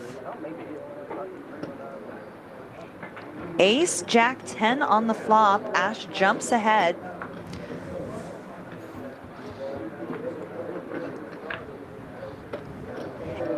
Eight on the turn. Can they pair the? Nope. And Ash is going to double up. He's going to do a little fist pump. He's a genius. Absolute genius. We're absolute idiots. We wanted him to get it in there with ace deuce. This is why we're in the booth and he's on the table. Listen, speaking of geniuses, right behind you, Caitlin, we have an absolute Shark Tank legend, OG, past champion of this same event. And I'm going to give my headset to him, Ryan Kalb, a.k.a. Peel. We love him. He's going to join you guys. He's got way more insight than I ever could. All right, welcome Look at to him Booth pounding Peel. his chest. Thank you to Dave for joining us. He's the manager here at Shark Tank Poker Club. Peel, have you been watching the action so far? Are you in the dark with us, or do you know the knit fest we've been enduring? No, I have actually been watching, and what an introduction. Thank you, Dave. That was I think more he than likes I you, deserve. buddy. Yeah. More than I deserve, for sure. Yeah, I've been watching. It's been a really exciting tournament, and seeing this final table, yeah, there's been some surprises. You have seen people being a little bit cautious. Are you surprised to see? I think that the most surprising point to me is the big, okay, finally, Kyle find ace high, and he's going to put his final 1.2 million in the middle. Will he find the double? We are still six-handed here at the Shark Tank. $35,000 to the next eliminated player. And it looks like there are a bunch of napkins in the blind. I think this is going to be a double up the easy way, or a triple up the easy way for Kyle. Yeah, ace high looks pretty good, and seeing the rest of these hands, obviously. But when you're this short, you got to go with it. Well, Mason's going to be calling. Ah, Mason woke up with a king high. Okay. Juicy with the dirty diaper. I don't know. That hand had some history. Oh. She might get cheeky. Who Okay, knows? just when we think we Right, figured them out, exactly. they keep us on our toes. Juicy gonna get in there and call off, go three ways to a flop to play a side pot with Mason with three high. I gotta say, my money's on 3-2 here, on the diaper. I disagree. Fair. 9 on the flop. Mason jumps out in front. Kyle gonna need to find an ace to stay alive. No. Side action went check between Juicy and Mason. Juicy has a pair of deuces. Still no good. 8 on the river. 9 king kicker. Gonna Nice be the hand, best Mason. of it. We are going to eliminate Kyle. Congrats to Kyle. He is going to win 6th place money, $35,000. Congrats for getting in there with the best of them in Ohio. You take home a nice 5-figure score to add to your $165,975 lifetime earnings. That's a nice big chunk. You're really closing in there on 200K. Congratulations and good game to Kyle Janice, our 6th place finisher. Good game. Yeah, GG, Kyle. Well played. We're going to take a look at the chip counts now of our 5 remaining players. Ash made that astronomically bizarre fold with the suited ace in the big blind, only to wake up with a premium the next hand and find the double. So prescient soothsayer Nostradamus Ash still alive. Joanna mixed in there. Very bizarre flat in the small blind with the deuce 3, but perhaps she wants more hands in there to ensure that we eliminate Kyle and make the pay jump. Perhaps that was the thinking there, but certainly the most unorthodox play we've seen at this final table. Mason also in the middle with his 18 bigs. Tim and Mobley still decidedly out front. Tim with a nice pretty hand under the gun first to act 5-handed.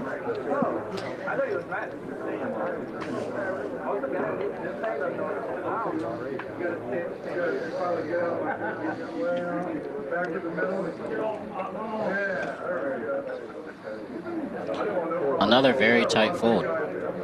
surprised by that, actually.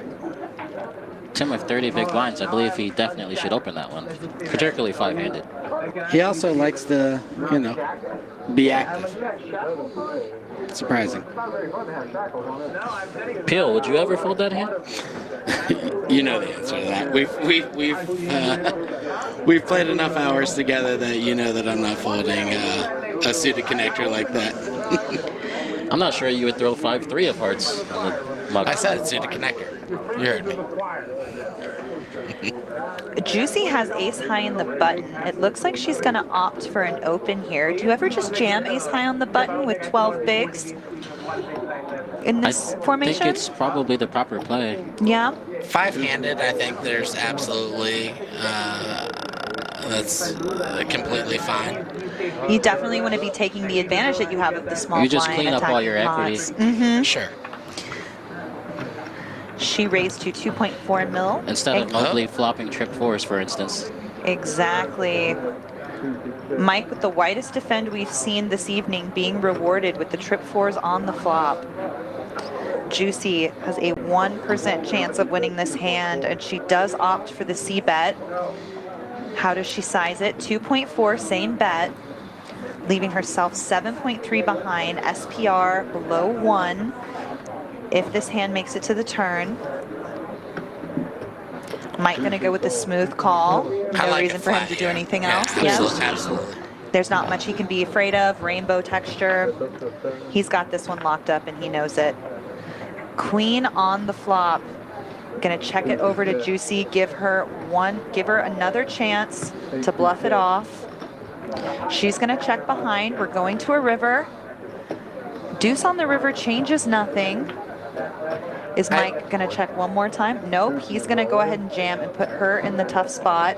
And maybe that's a blessing for her. Now she can get away from it. I think with the quick check back on the turn that she was giving up. So, I mean, I might want to see a check there from just to try to induce a bluff, but you know, not much you can do when you have so much hand there and she has nothing. If she gives up on the turn, she's not going to do much more after that. Absolutely. After that costly hand, she's chipped down to 7.3 million. She and Ash, the bottom of the pack. Mike Mobley skyrocketing out front, nearly 50 million in chips. And we got a lot of play left at this tournament. So if you haven't already, make sure to smash that like button, whether you're watching on the Shark Tank channel or the Mad River Poker Club channel. Make sure to hit that subscribe button to get more Ohio poker content on your feed.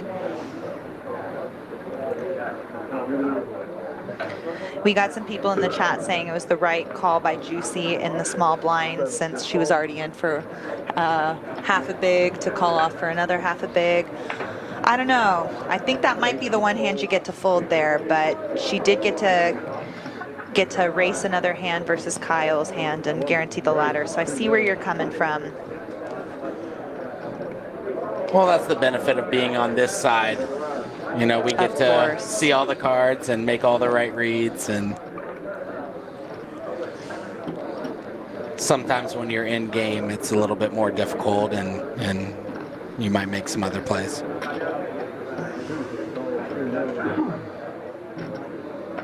Yeah, Rahul's saying he would have liked the shove with the ace-7 on the button from Juicy as well.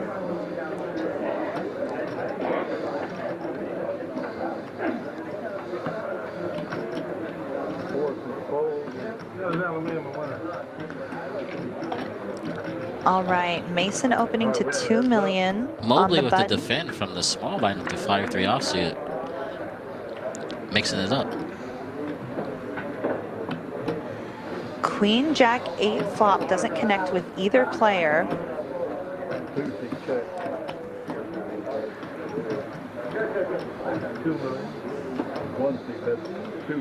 Mason going to continue his aggression with a 1/3 pot size bet.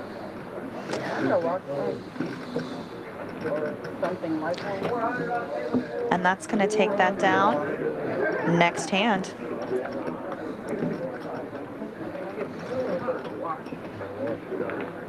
Juicy asking for the wash. She needs some cards to play with. You steal? You don't see that often in the late stages of big tournaments. You don't see players asking for a wash too often. It's more of a maybe they should. Yeah, maybe. We're taking a look at the V-pips here. Mobley, undeniably the most active player at the table. Mason in there. Joanna moved up the V-pip scales. She opened up the King 10 off, definitely chipped up a bit. Ran into the best of it, button versus big blind with Mobley, but she's still alive. She's still kicking. And Tim really going for chip preservation. He jumped out at the chip lead after coolering Ilias, but it's been pretty inactive since then. What do you think of that, Quinn? Seems like Tim's trying to coast to heads-up play, which honestly isn't the worst strategy if people are going to eliminate themselves. There you go. He's seeing everybody blind out around him. He's just going to wait for the dust to clear. How'd I get here then? You're a player. Jadao says I have to quit calling Ace-8 the hangman. It's the dead man. Okay. Yes, sir. Heard.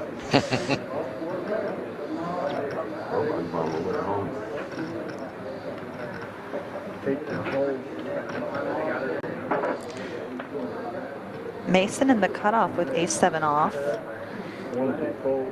He's going to let it go. He's in sort of that middling stack position where he wants to play a little bit more on the cautious side. I see it. See, I would open button there with the 9-3 of clubs in Mobley's position. Definitely, with how tight Tim is playing and that you have one of the short. All right, Tim going to put Ash to the test with the Ducks here. Ash has 2 blinds in the middle and nearly 3 behind. He is going to gamble this time with the King 7. This time approved. 2 bigs. Hi, yeah, you have redeemed yourself, Ash. Let's see if you can't catch a card and be rewarded. Typical poker player standing up. Gaining that equity. Stand up equity, you gotta get it. Absolutely. Where's his backpack? Put it on. All right, There it King is. high flop. Tim gonna need a duck to find the elimination of Ash here. Otherwise, Ash is gonna chip up to 8.6 million. Much more playable stack. Oh, hi, yeah, we So see much some excitement from emotion. Ash. Finally. The first emotion we've seen. Hi, yeah. You don't see that in poker so much. I like it. Hey, Yeah. I mean, he had 1 big blind, but 10 minutes ago. This is quite the little spin for him. Love to see the emotion. Rahul says Ash needs King to call. Or King 7, apparently. King 7 was plenty, bruh. Yeah. Oh, he was needling him. I get it now. That's right, Ash. Part of a line. I'm a little ditzy sometimes. You caught me. All right, Mike Moakley's still on top of the chip counts. Joanna, after that hand, has now fallen into the unenviable position of the shortest stack. She has just 7.3 big blinds behind. How would you like to see Joanna adjust to this new place in the chip counts? Joanna should be just looking to shove all in with any GTO approved chart hand. GTO approved chart hand. So she's looking for sexy suited kings, some ace highs, Definitely. any pairs, Absolutely. and a lot of off-suited Broadway combos. Yes, king, queen off, queen, jack, queen 10 suited, all the chips. Fit or fold, Juicy, you can do it.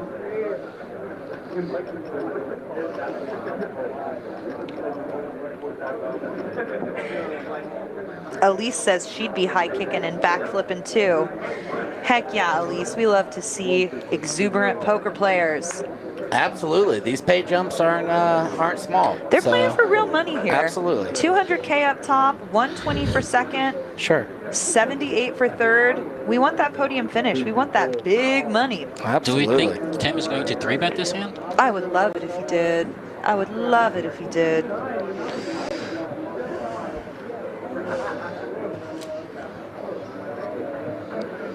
He's definitely shown us that he's capable. I would not be surprised. Well, but we just got a the smooth flat call.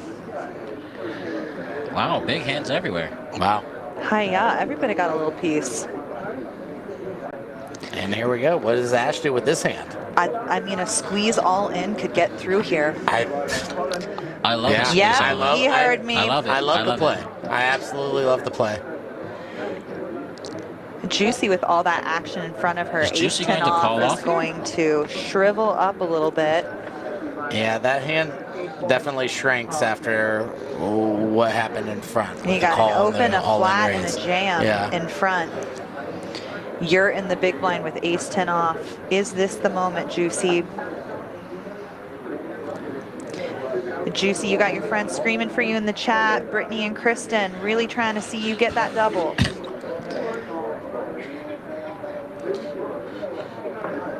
Really puts Tim in the blender too if she does find a call. This is actually a tough spot for Juicy given this sure. action. Is she going to have a better opportunity? She's got 2 blinds in the middle and 5 behind. There's 14.6 in the blind right now. This could be a real massive spin up for her if she is lucky enough. I mean, if the dirty diaper was good enough, who knows? If she was only facing Mason's raise, I would definitely put course. chips in, but Yeah, agreed. this is a bit more difficult. For sure.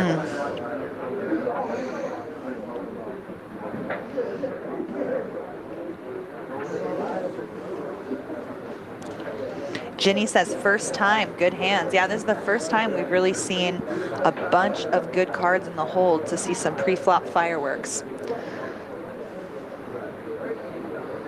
Ryan says this is a tough spot. Absolutely. For sure. Definitely a tough spot for her. The benefit of folding is Ash could be eliminated. You could, just increase that payout. Is that going through her head right now? Yeah, she gets the ladder here if she folds and Tim calls off and eliminates Ash. That would change the dynamics. All right, she does ultimately find the fold. I cannot blame her with the action in front. She's going to live to see another hand. Will Ash.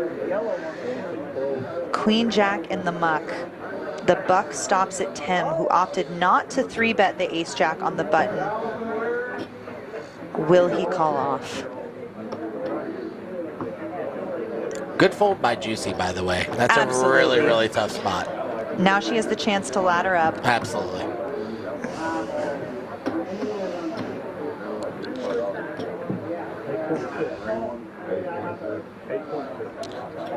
Surprised Tim's thinking about this, to be honest, for this amount of blinds.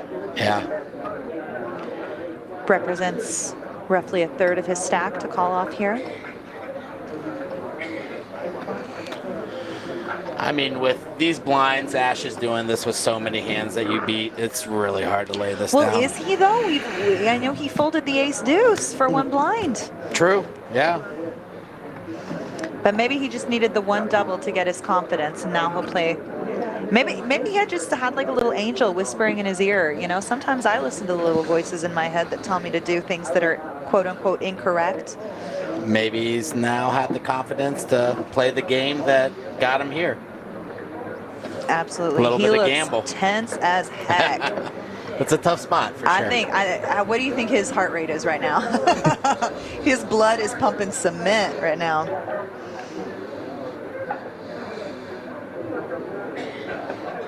No, Wow. oh my God. Tim Big lets go of the fold. Oh, ace jack. And Ash with more emotion. Gotta catch them all. Ash gets to pick up, 6 big blinds without seeing a flop here and Excellent only result, putting Ash. 8 at risk. Almost a full Two double better up. hands in the muck. Eye of the Tiger right now, too. He looks dialed. Hiya, he has skyrocketed from 1 big blind to 15 big blinds in this last orbit. Unfortunately, our huge. girl Juana, the people's favorite, the people's princess, is sitting on just 5.3 big blind. We're sending good vibes and good cards to her. Mike Mobley with his foot on their necks, and Tim Harris kind of sitting it out after getting that cooler versus Ilyas early in 8-handed play. Nobody really looking to risk their chips at this point. The variance is getting, they don't want to take high variance situations at all. I think at this point, it's going to be hard for Mike not to win the tournament based on how he's playing and the chip discrepancy he has with the rest of the field now.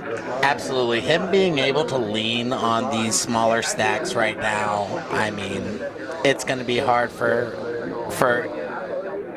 him not to.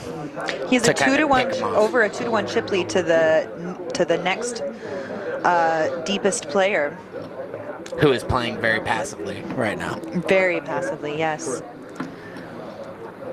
All right, Mike continuing his aggression, opening 3x, which has been a strat that has served him very well.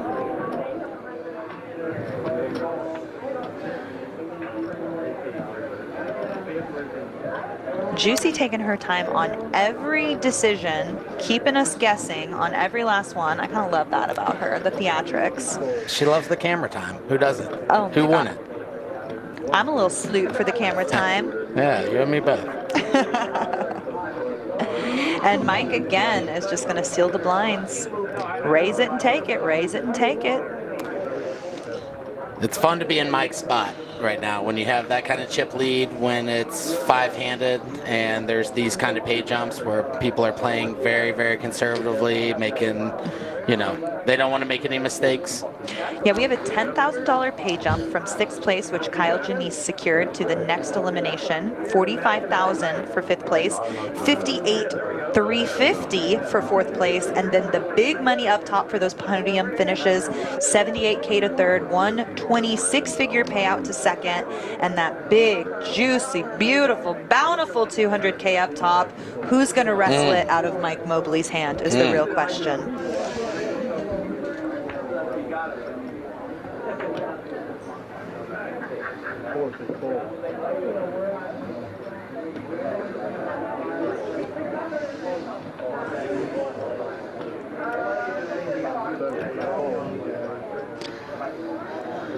All right, Juicy with the Jack 10 suited and just below 5 bigs behind. here She's it going to put goes. it in. That's what we got to do, It's girl. gotta go. Let's pick it up. It's got to go with Jack 10.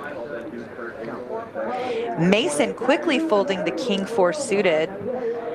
Mike beat her once before with the 4-8 off, but this time she's not giving him a free look at the flop. We learned our lesson. We got it in. And if he calls off, he will be a 70-30 dog. Quinn, you ever make the call here with the chip stacks being what they are? It's certainly an option. You don't have to take it. You're the chip leader. You don't want to give up any advantage, but eliminating a player is also helpful. Absolutely. I mean, you know you're most likely live, given that they don't have a pair above the 8.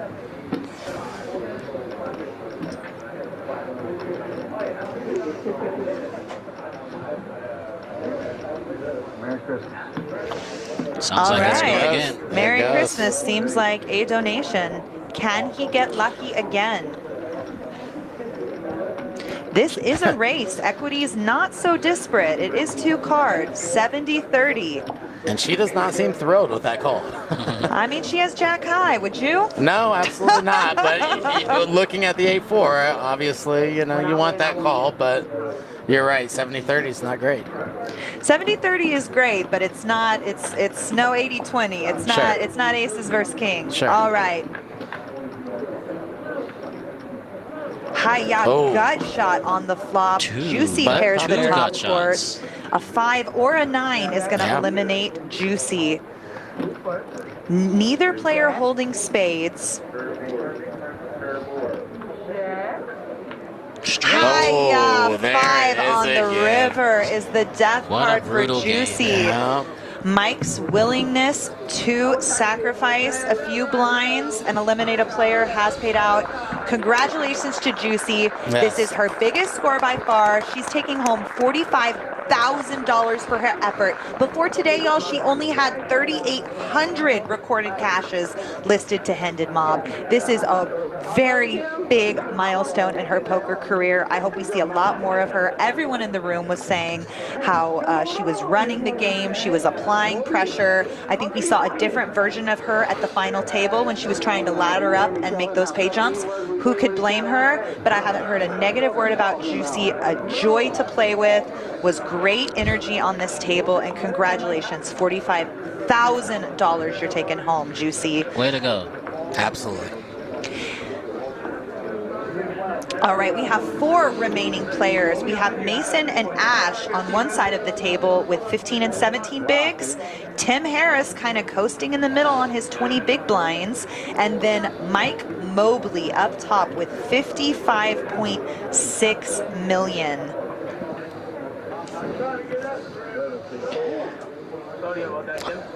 Oh, was that He's a fold got out of turn? No, I think he just folded maybe a little too flamboyantly and flipped a card. Okay. But yeah, Mike now has more than half of the chips in play. He could really cakewalk his way into 200K right now if he keeps up his momentum. Absolutely. Just People are definitely thinking about laddering at this point. Trying to get heads up, and then obviously anything can happen once your head's up, but you can absolutely apply some pressure when you have that much of a chip lead with only 4 remaining. Quinn, what are you doing in Mike's positions? Are you open jamming more? Are you opening any 2? What's the adjustment? I wouldn't open jam when you have people with 15 and 20 big blinds, but Still I not. do have the auto raise button clicked. Absolutely, any 2, good enough. Tim is playing very conservatively. We've seen Ash. Hi-ya, and he finally finds a defend with 5-3 offsuit. He is in a dominated position. Ace on the flop. C-bet should shut this down. Now, the other 3 obviously know what Mike is doing. So when they wake up with some mediocre hand, your queen jack, your queen 10, your queen 9 suited, whatever it may be, is there a case to be made to fire back 3-bet, or are the stack sizes too small to do that? I believe they should fight back with these hands. Will they? Doesn't really seem like it, but Sure. I do think they should. The next player is going to ladder up and get a payment of $58,350. That is a pay jump up from 45K. So these pay jumps just incrementally going up. They're about to get really serious. All 3 of these boys want those 3 big payouts up top.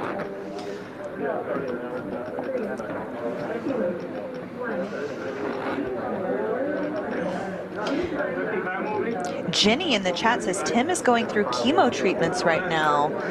Well, get well soon for Tim Harris. I'm so sorry to hear that. Everyone in the chat, say a prayer. Send some good healing energy to Tim as he takes on the great fight. We're rooting for you, Tim. Absolutely. Nothing like a little 200K to help you in your fight, right? Yeah, that'll pay some hospital bills. Whoever wasn't already rooting for Tim, we certainly are now. Sure.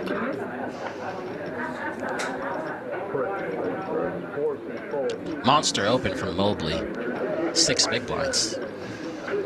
Hi-ya, he's had enough. Yeah, wants to shut it down. That represents nearly half of Ash's remaining chips.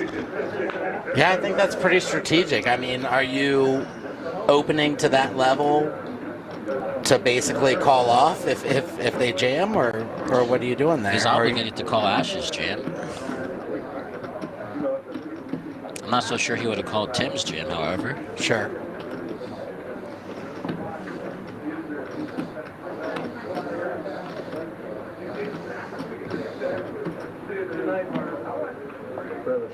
And of course, Ash can't continue with the suited gappers here.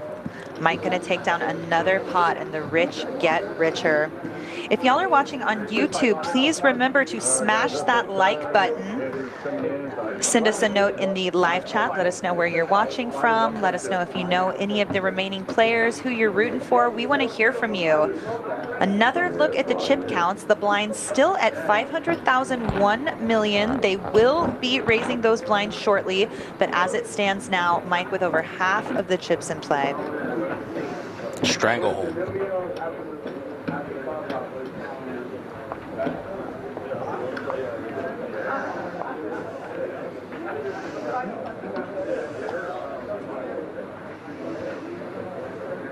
Joe says Mike probably has enough to jam on button if just the blinds and be printing. What do you think of that strategy, Quinn? I think it's a great strategy. I agree. You're very- on to something, Joe. Absolutely. It's very, very hard to, call those weak kings with It's that hard to kind get of dealt race. a good hand in no limit hold'em. Yeah. And Tim is going to jam his 17.5 bigs into the other two players. This should get through. Maximum Looking like pressure. just a couple of napkins in between. This is the first time Tim has fallen below 20 bigs now that this is our first level at 500,000, 1.2 big blind and big blind ante. And I know people have been getting away from jamming those stack sizes, just open jamming, 17 bigs, 15 bigs, 20 bigs, whatever it is. But when you're playing four-handed, obviously that's a little bit different, right? It seems like throughout the stream, people are playing small ball. They're very conservative. People are folding off of 2 big blinds, 3 big blinds, etc. And these guys have been playing together for hours and hours, if not days, at the same table, so you kind of get a feel for what everyone else is doing. And sometimes the suited aces, whether they're connected or not, look pretty good, look pretty strong. Tim with another ace here, first to act. Yeah. And he's I think going to gonna do jam it again. Yeah, I like it. I really like it, actually.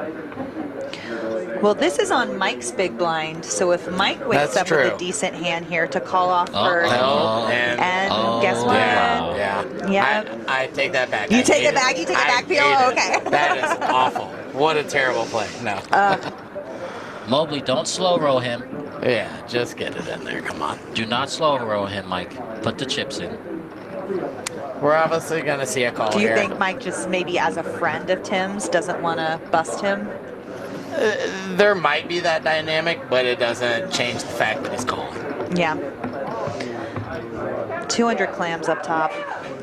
Sure. Kind of seems like we got that F-it mode Tim that I heard the story with his big 74K where he put it in with the 4-3 off and fooled our, I forget who it was they said. I don't think it was Ronnie, but it was one of the other Shark Tank regs here. And these guys play a lot of poker together, so he is very aware of what Tim's capable of.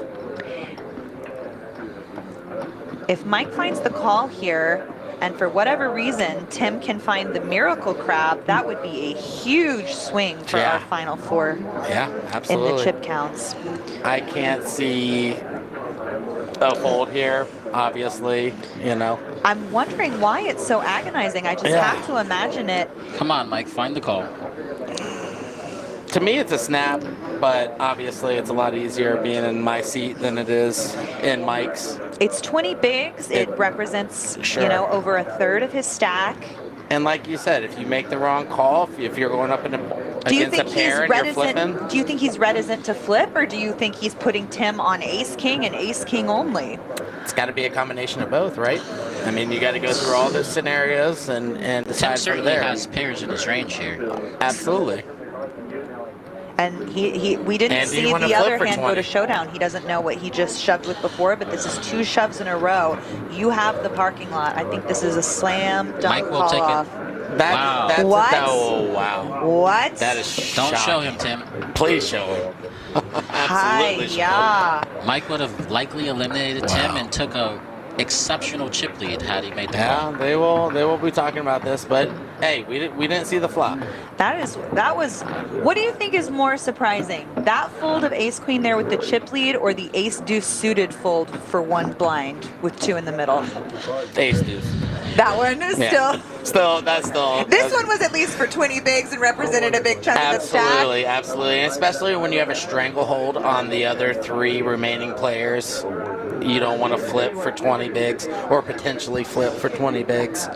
Joe in the chat said he'd fold, flipping at best. Fold. Well, Hi-ya, Joe. I don't know that we agree with you here in the boost. Joe is incorrect. We do not agree with you here in the booth, but we do respect your opinion, and thanks for watching. Smash that like button, by the way. Love it. All right, we're going to deal another hand. I'm still kind of speechless from Mike's fold there. I honestly I have thought. to think some of the personal things at play, and maybe him knowing what's going on in Tim's personal life. Maybe they play together, not wanting to bust his buddy. I don't know. It just seems like such a slam dunk call. Yeah, I mean, honestly, we don't know what's going through the players' heads at this point, but to me, obviously, it seems like a slam dunk, as you said. But, you know, I do understand not wanting to flip for 20 bigs if you think it's a flip with 4 players left and you have over half the chips in play. Trip 5s for Tim. He's going to take down this pot. We got the Ronnie Day.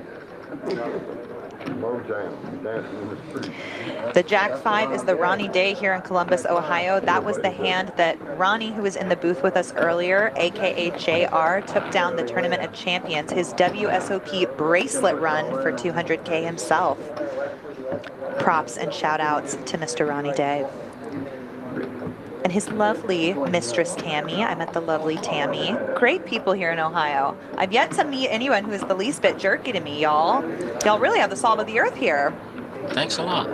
Well, most of us, it's because we're on the stream with you right now, so we're being polite. Yeah, You're like, if we're on the you put up it might microphone be, in my face. I'm going to act nice. Yeah. Okay, I don't want to get the enough. Shark Tank canceled, so I'm going to be on my best behavior for now. Okay, well, promise to be mean to me when we turn the microphones off, Definitely, boys. absolutely. All right, Mason, only player at the table, all this final table that opts for the min opens. Stays consistent. Mason's certainly the most studied player. Absolutely. Hiya, now very Ash balanced. putting it all in with King Deuce off. Wow. What is going on, Quinn? Never let him guess your next move is all I can think these boys are thinking. Random number generator must have went off in his head. Yeah, he randomized big time. Wow, ace deuce suited, no good. King 2, K2 off. Let's put it on the line. And he is covered. He is the at-risk player if Mason calls off here. It would be a race. Equities we see at about 60-40. Big Boom Poker in the chat saying Mike not calling that may have cost him the tournament. You know, Big Boom, I've heard dumber things said before. That could be true. We're going to have to wait and see that bear out, but that was quite an outrageous fold. Let's see if Mason is next in line to make an outrageous fold. Ace-6 off, gonna be one of the worst aces he's showing up here with. This fold I don't think is quite as outrageous as the ace-queen fold, but again, and you know, it just is bearing out time and time again at this final table. The first most aggressive player is scooping the pots. You cannot be afraid to dive, to live. Tournament poker. In order to live, you must be willing to die. Exactly. I was saying that earlier. That's my favorite thing in poker. Sometimes I'll friggin' say it as I'm calling off. One final look at the chip counts. Mason and Ash, 12 and 13 bigs. Tim at 20 bigs. And Mike sitting on top at 45 bigs. Well, if Mike folds this one pre-flop, we're going to have to call the floor over. Yes, we're going to have to call the floor. We need an investigation. Got a couple of cowboys. I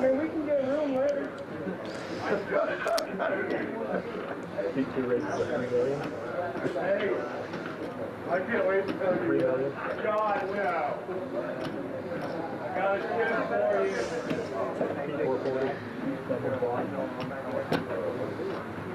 Ash moves out of the way. Mason with an ace high here in the big blind.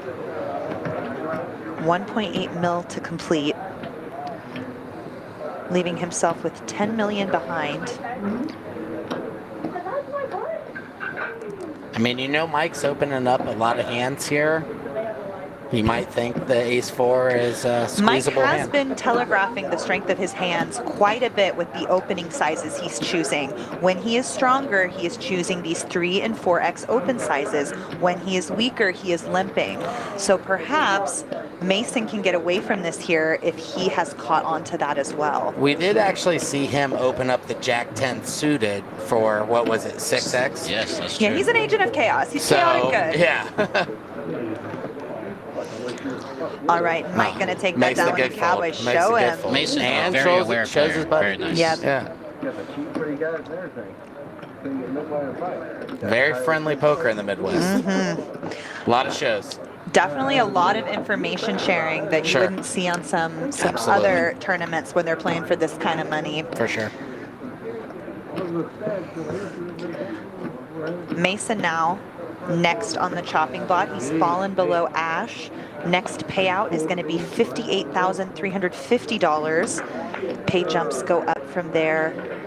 78, 120, and then 200 up top. We might see something here. We might He see did an fold open the 10-9 of diamonds earlier, though. Yep, Oh, similar my situation. 10 with the discipline. Similar All right. situation.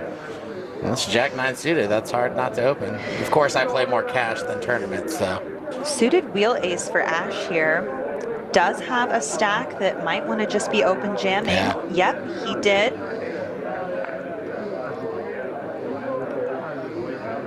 Mason gonna get through with it, and Mike folding the dirty diaper. Again, we're showing him. Yeah. Told you. It's friendly here in Columbus. Hiya. All these players' calling range is extremely tight, so I'd shove rather liberally, personally. Absolutely. Yeah, for sure. Ash just been creeping up on him. He was as poor and skinny as 1.2 million, but a couple orbits ago, going through quite the spin cycle here. Definitely one of the more animated players at the final table. I was going to say the same thing. I mean, there's something about Wearing your heart on your sleeve. you wearing your heart on your sleeve, something about his vibe. You know, I can get behind this guy.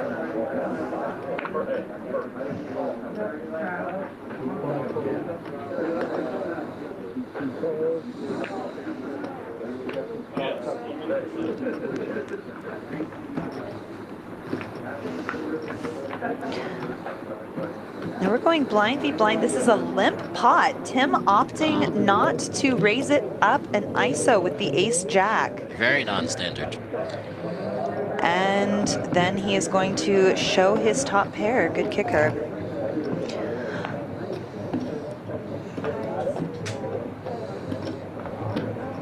A lot of shows.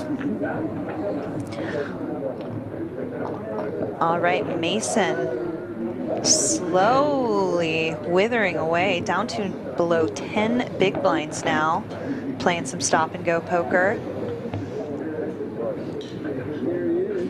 I do think Mason will find the all-ins with the proper hands, though. Chad G says, why do you keep saying hi-ya? Because it's cool, brother. I don't know. I dig it. It's a fun, colorful language that's not a curse word. Mama likes to swear like a sailor. You don't have Chad. a catchphrase? I guess it's hi-ya. Tim with the octo crab. Well, And here's we some can fireworks. see a little violence. He opened to 4 million, going to represent just over 3 bigs. Ash wakes up with big slick suited. Do we think he's jamming here? Or do you think he's going to try to get multiple streets of value out of this hand? I think Ash. I've played with him a few times. I think this is just a jam for him. I don't think he wants to play post with this level. But I could be wrong. He's definitely fully in the tank.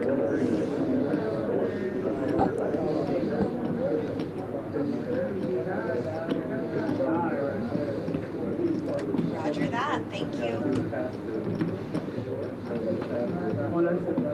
He is going to opt for the jam. A call off here from Mike would be catastrophic, but if he folded the ace-queen off, oh my God, Ash quick called call already. with the Called already. king-queen. See if My Mobley can God. get lucky here.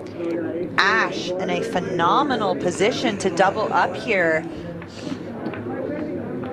34 million in the middle. Oh, wow. Queen in the window. Queen on the middle. We're gonna need running clubs, Stand up, Ash. an ace or a 10. Oh, wow. There's one of them. Never easy. That's a great card for him. 14 outs. He cannot fade them. Ash is eliminated. Wow. Mobley, who folded the ace-queen incorrectly, calls off with the king-queen incorrectly. Both work out for him. The soul reads are firing. He's on another level. What did he have? Wheaties? What god did he pray to? He just We knows gotta it's figure coming. this out. He Is just it knows it's soul coming. reads or is it tournament poker? Super Listen, if I demoralizing was able crash. to win one of these things, I promise you anyone can. Sometimes you just get it in and pray. The gods are on your side. Well, you get there. Congratulations to Ash, who's taking home Absolutely. $58,350 to add to his only 21,000 recorded cashes before this. He is more than doubling his lifetime cashes. He played phenomenal over 3 days. He was up against the rope. He made the unorthodox fold with the ace deuce suited to get lucky the next hand and go through the spin cycle and make another pay jump, outlast Joanna, so congratulations to him. He will be taking home $58,000. We've got three-handed poker coming back for you. We're going to take a 15-minute break right now. Enjoy this ad break, and we'll see you shortly for the three-handed poker and see if Mike Mobley can take this to the finish line and get that 200K.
Welcome back to the Shark Tank Poker Club Mad River Poker Club collaboration $1 million guarantee live from the Shark Tank in Columbus, Ohio. My name is Caitlin Komeski, and I am taking you into three-handed play. We have three players remaining. Mike Mobley, our dominant chip leader, sits on 59 big blinds. Tim Harris, a tree farmer, hometown favorite, sitting on 21 big blinds, and Mason Reeser is entering three-handed play as the short stack with just under 10 big blinds. Surely we're going to see some of the action loosen up here. Mike Mobley has a 2-to-1 chip lead on both players combined, so definitely his game to lose. We've seen some very interesting unorthodox plays. Mike Mobley opting not to call off 20 big blinds with ace-queen off. His opponent had ace-3. He would have been in a dominant position to pretty much end the tournament, but he did make that very unorthodox fold, only to call off 2 hands later with king-queen offsuit and felt and cooler the ace-king of Ash. The third place player is going to be paid out $78,000. That's going to be an all-time big cash for all three of these gentlemen, with Tim Harris's all-time biggest cash being $74,000 prior to today. The chip leader, Mike Mobley, to date has 118,000 recorded cashes on his Hendon Mob, so he could double his lifetime cashes or triple his lifetime cashes if he can come out on top and win that 200K up top. 120 is going to the second place finisher.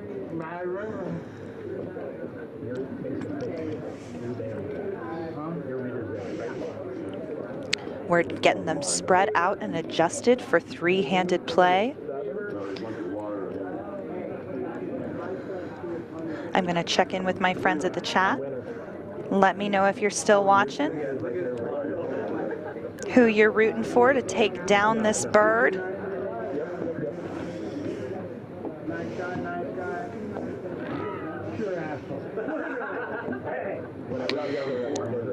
Really friendly, warm environment here at Shark Tank. Again, Shark Tank Poker Club here in Ohio, one of the best deals for cash players across the country.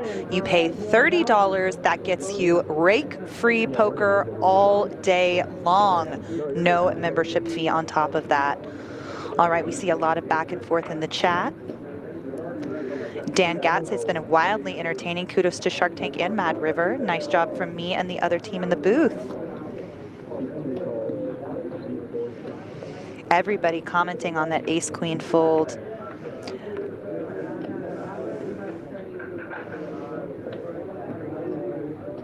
Corey Dillon says Hendon Mob can be misleading around here since a lot of the club tournaments in Ohio don't end up on there. A lot of clubs not reporting Hendon Mob here, so that is true. Blinds are still at 500,000, 1.2, 1.2. Mike going to continue to apply that pressure and take down that blind v blind pot. Chicken Nug says super happy for all three of these players, all great guys, absolutely. Max21 says he's still watching. Hey. Chad says can't wait for more hi-yahs, like more cowbell. I bet we'll get some hi-yahs out of me, and I won't even do it on purpose. I do say that quite a bit when I am surprised by the action in a poker game.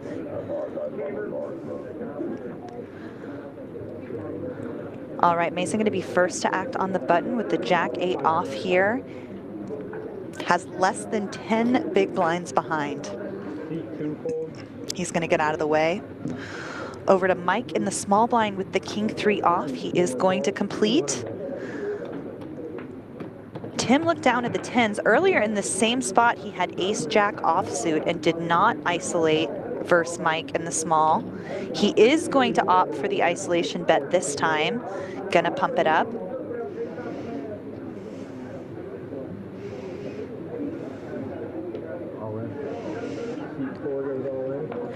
Hi-ya, Mike going all in with the King-3 offsuit, applying max pressure. Tim gonna call off in 10s with a great spot to double up here if he can fade the king. Cards on their back.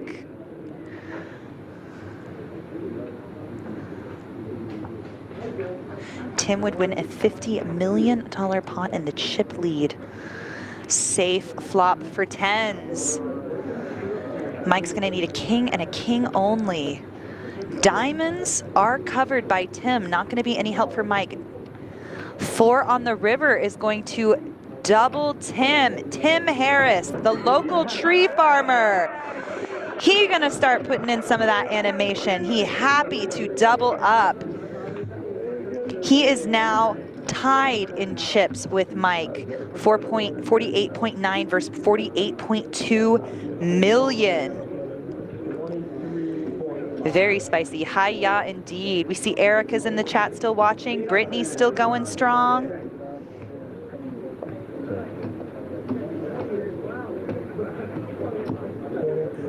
Alex says, great event, great production. Production was done entirely by Guerrilla Gaming. They brought in their table, they brought in this production booth. So mad props to Glenn, Jesse Fullen, and the rest of the Guerrilla Gaming team for putting on a world-class production here for this Ohio Poker Showdown. Brittany says, okay, Tim. Yes, Tim. Tim, again, is married with 2 children, 4 grandchildren, and he wanted me to let y'all know that he loves helping people that are in need. Definitely see that from him. World-class guy. A lot of people rooting for him in the chat.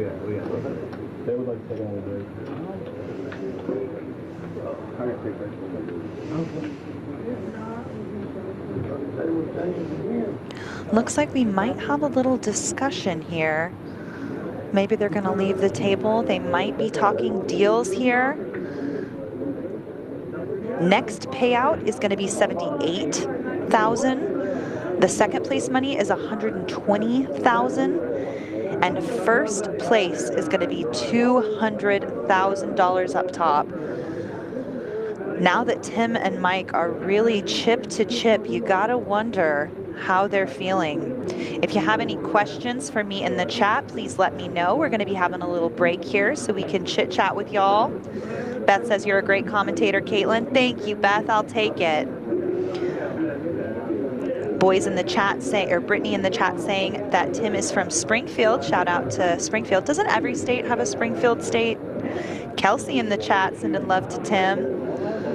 Why You Mad Gaming says, Tim is my father and the best man I know in this world. Seems to be, we hear Tim is currently fighting, had some chemo treatments recently, maybe today, I think I heard someone saying. So obviously put your prayers and your goodwills in the chat and out into the universe for Tim so that he can fight the good fight and stay around for many, many more final tables. Mike wants to know what my favorite club in Austin is. So I don't think there's really a bad poker club in Austin. We've got the Lodge Poker Club, which is obviously the biggest. It gets probably the most tournament volume through the doors. Definitely has the largest amount of cash games running at any table. Pretty comparable price. And they've got that big bad beat discount or bad beat jackpot that just recently hit, and I think that's reset, but that's going to start building up again that they finally hit. I think it paid out close to $300,000. Texas Card House also just renovated a brand new space. They're certainly the most comfortable club in town. But then you've got Odds Bistro opening up at the Lodge. There's also a smaller club called what's it called? Red Spade Social, I believe. And I actually used to work for that club back when it had previous ownership, when it was the Palm Social Club. That was my old stomping ground where I got my first start as a cash game organizer. So those hallowed walls certainly have a soft spot in my heart. You can get some good mixed games or Big O, deuce to 7 single draw round of each games hopping off in that club. But Texas Poker, I think, has a lot of similarities. It seems to be running parallel with Ohio. Ohio does have the casinos here that are competing with it, but in Texas, they were telling me here in Ohio, you know, you can drive anywhere and get a 6-figure tournament almost every weekend. Same is going on in Texas right now. You can play a $500K, $1 million K guarantee almost every weekend between the big cities. There's lots of clubs in Houston, San Antonio, and Dallas in addition to Austin. Looks like we're back from our meeting. These boys may have come up with some sort of agreement of how they're going to chop up this prize pool, but we are still going to play down to a winner. The winner is going to get the trophy, and they have probably left a little bit of money on top. I'm waiting to get the details of that deal here to me in the booth. But right now, we are going to return to three-handed play. Mike's going to open it up to 3 million on the button with the nines. That's going to get through, and he's going to take down the blinds. Or no, excuse me, Mason's in the big blind, and it looks very much like he is going to defend. He's got 2 overs, so this is a flip.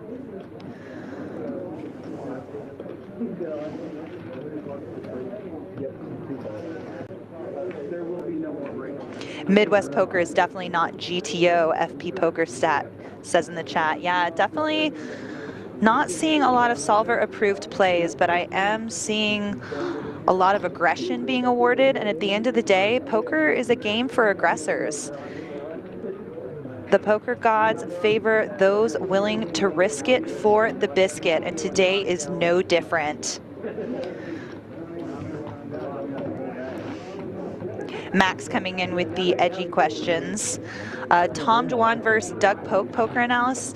Well, I'll say this: Doug Polk is a great buddy of mine. He's always been nothing but kind to me, supportive of my journey and my come up in poker, and I've never encountered any snarkiness for him. I would certainly not want to be the subject of any of his videos. I don't know if I could stand the heat, but he's a good man personally, and I like him quite a bit. Never met Tom Dwan. Can't speak to it. Did Robbie cheat? Of course. Always the age-old question. My vote is no. On the record, no. I don't think so. All right, Mason found a pair. He's going to be all in the small blind, and it's up to Tim to call off with the 2 overs. He does. There is going to be a flip here. Tim, who earlier in the day didn't want to defend off of the suited, but now we've reached some sort of agreement, and we're ready to run it. Let's run it. Let's crown a winner. Let's see who's going to be the king of Ohio poker. Cards on their back. Here comes the flop. 3, 3, 10. 5 still on top. Wrapping around. Okay, 8 gut shot, a jack or a 9 could bring us to heads up play. Ace on the river. 5s are going to hold and double. Mason gets his back off the wall a little bit. He's going to chip up all the way to 15.2 million. That's just over 10 blinds. He's sticking in there. He's winning. I do think they've reached some sort of agreement. I don't have the details of it, if they did a straight ICM chop or if they did more of just an even split and left a little bit on top. I don't know, waiting for the details on that, but we are going to play down to a winner. Mason with 13 bigs, Tim, the man in the middle, with 34 bigs.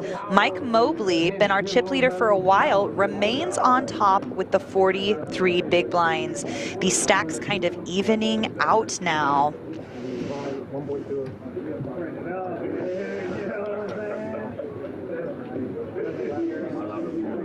Colonel thinks they did 140, 140, 100, and then playing for the last 20. Could be, could be.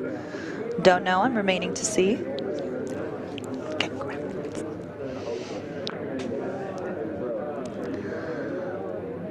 Mason going to be first to act on this hand with Queen 9 off.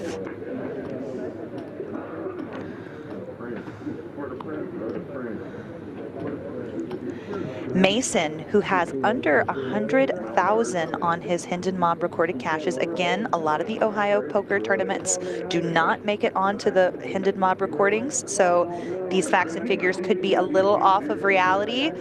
But I know today's tournament is going to be recorded, so he is going to nearly double his Hendon Mob, even if he goes out in 3rd place here.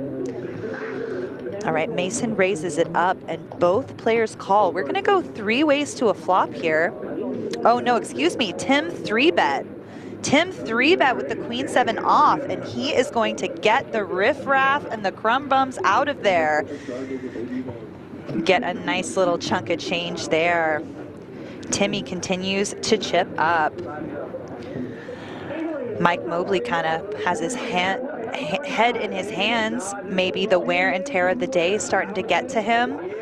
Ready to close this out and go home. Maybe we're going to see a little bit loosening up, a little more high risk, high variance plays here to close out this historic $1 million guarantee for the best and brightest in Ohio.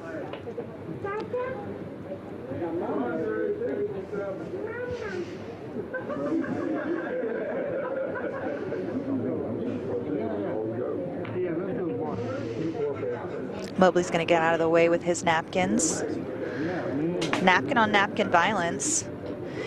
Tim, with the 4-deuce off, going to take it down. Now we're playing cards. Now we're throwing around stack sizes. Let's go. Chicken Nuck says, fun fact about playing poker with Mason, if you ever think you have something stuck in your teeth, you can use the reflection of his head to check. Well, that's not the, maybe I should have pre-screened that and read that quietly to myself before I read it into the microphone, but it was a bald joke.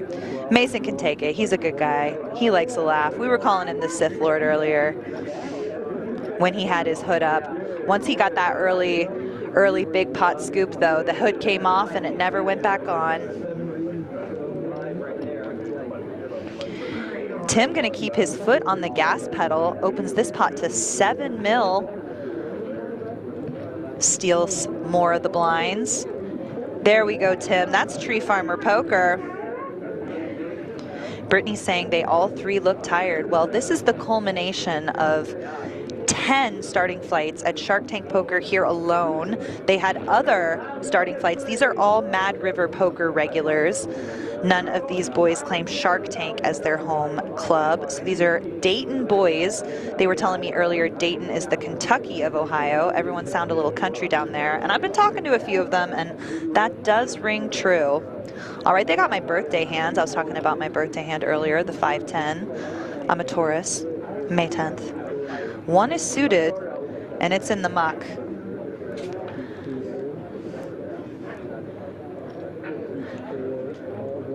Mobley looks like he's raising it up with the 10-5 off.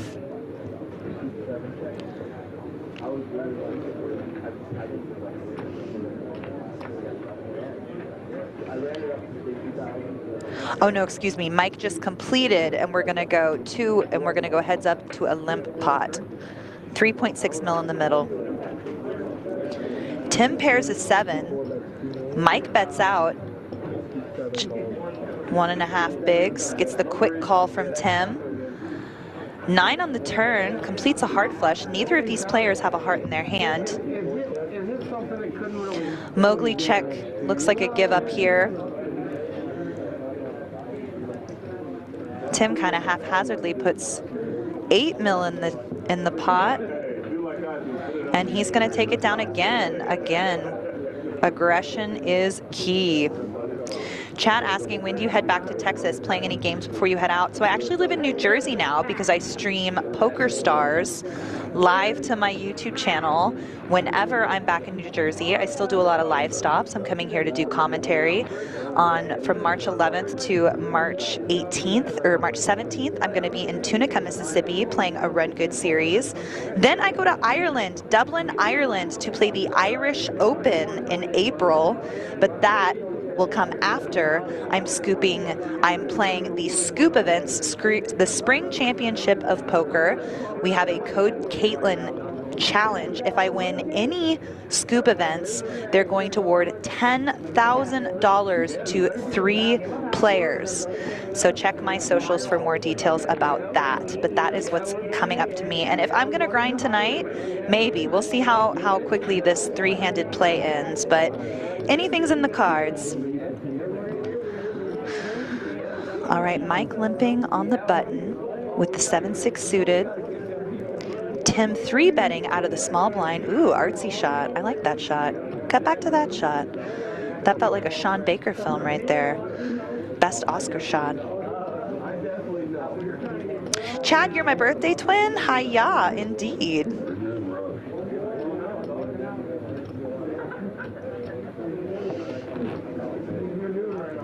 Again, a look at our final payouts. We had Ryan was the first to fall. Our Buffalo Wild Wings king took 21,000 home. Ilias came into the day as the chip leader, ran into a couple of coolers, took home $27,000 for 7th place. Kyle Janice took home 5th place money for 35. Then Juicy and Ash came after.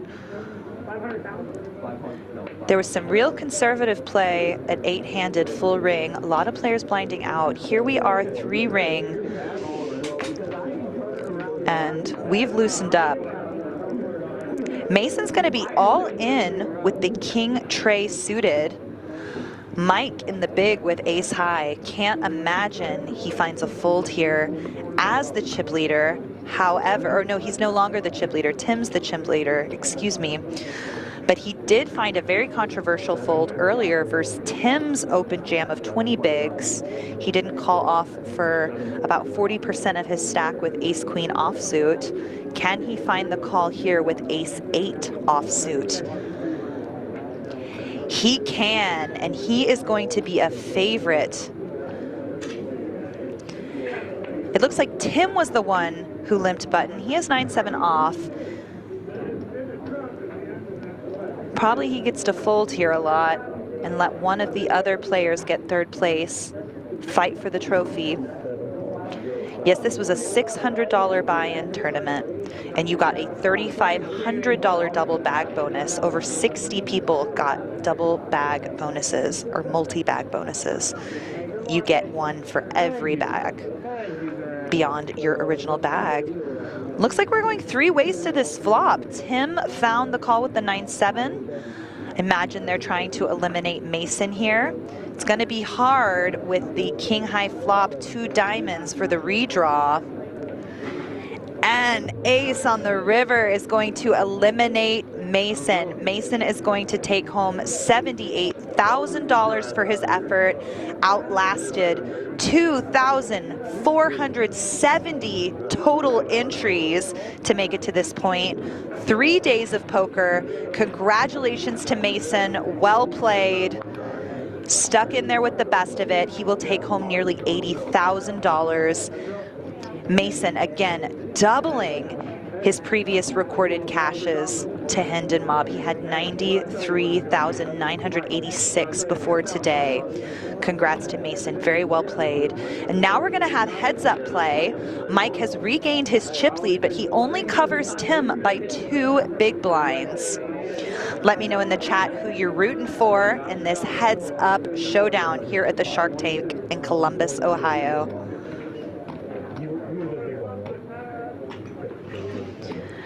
Yada etc. or ET says, why do you sound like Crystal the Dealer? I don't know, man. How do I sound? I guess like Crystal the Dealer, eh? Yeah, they did run satellites for the event. I see Brittany in the chat asking about satellites. They did run satellites for this event where you can get in for a fraction. I don't know how much the satellites cost, but for a 600 tournament, I imagine the satellites were somewhere between like $100 and $200 buy-in. What? Oh, some of them were 60, so you can get in for this tournament for as low as $60. Again, they're going to be running it back in July, so keep that in mind. You too could be playing for $200,000 for as little as $60. Skull Mike in the chat, what's up, homeboy? Skull Mike, GPI award winner for fan voted best stream. We've got 22 million in the middle here.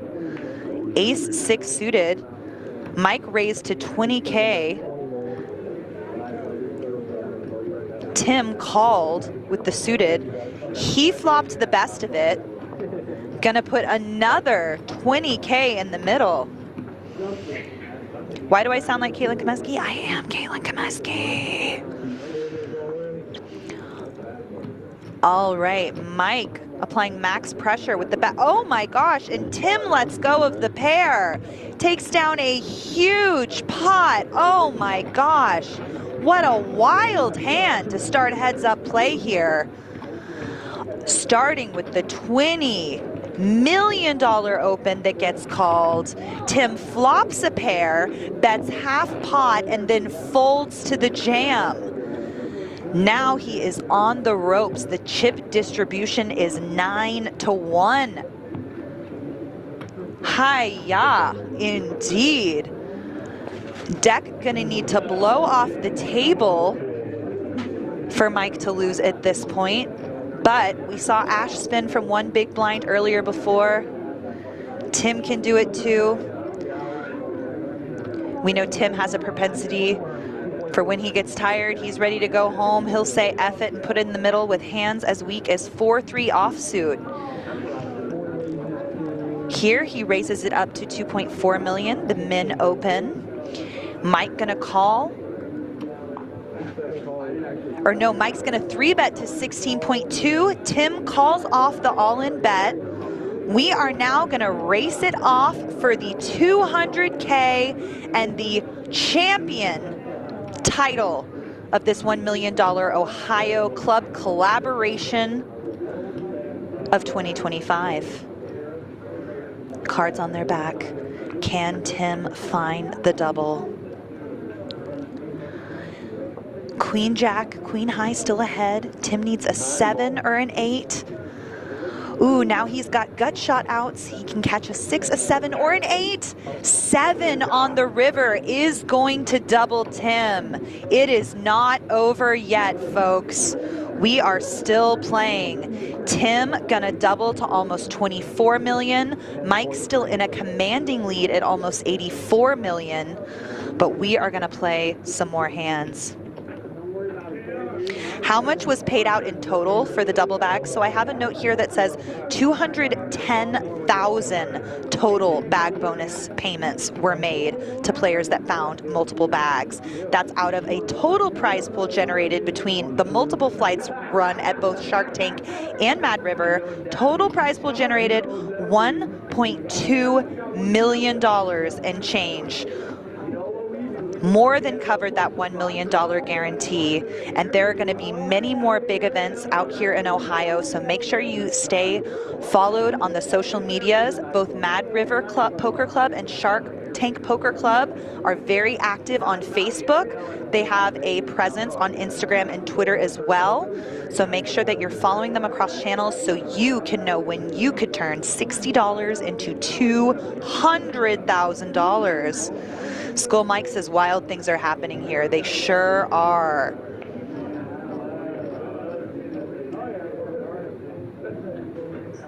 Yeah, Beth says maybe he was just pushing it to get it over with. Tim gonna take down this pot. Oh, no. Well, it looks like Tim is raking and stacking the chips.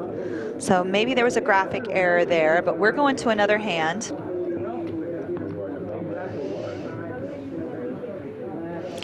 Soldierwood says, can you explain the multiple bag? Yes, so they ran 10 flights at Shark Poker Tank Club alone for you to make day 2 of this tournament. If you were able to bag more than once on one of the 10 flights, you received an upfront payment of $3,500 just for bagging twice.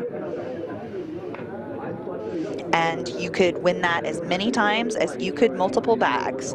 So again, they paid out over 60 bag bonuses totaling in $210,000 worth of multiple bag payouts.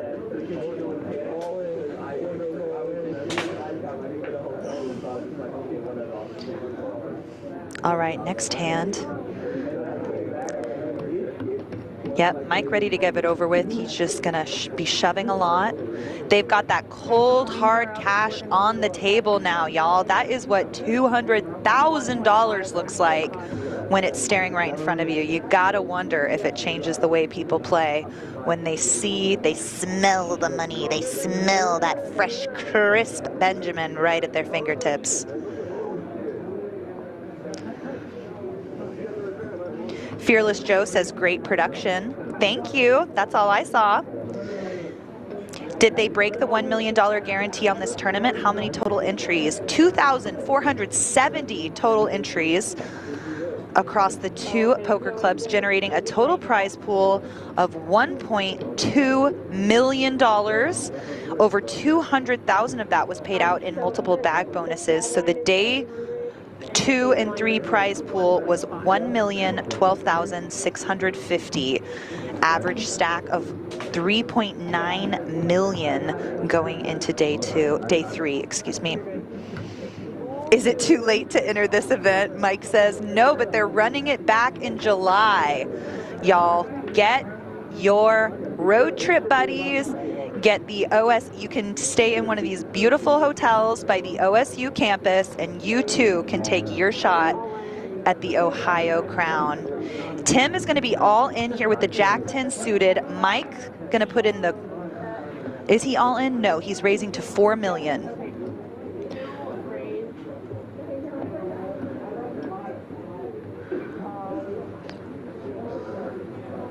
All right, Tim opening the action. And Mike jammed over the top. Tim gonna let go of the Jack 10 suited. That is correct. He would have been dominated and a little bit behind going into that showdown. Again, Mobley gonna show him the goods. Tim gonna feel a little bit better about that fold.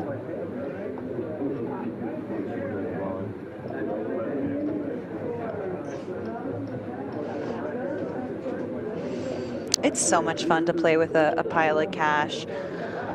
When I played for the 100K at the lodge, they didn't bring 100K cash out for me on the table, but they did pay me out 60K in cash that I brought home in bundles home. And I waited a couple of days to deposit it in the bank because it's just so fun to play with that amount of cash. Like, you never have it, right?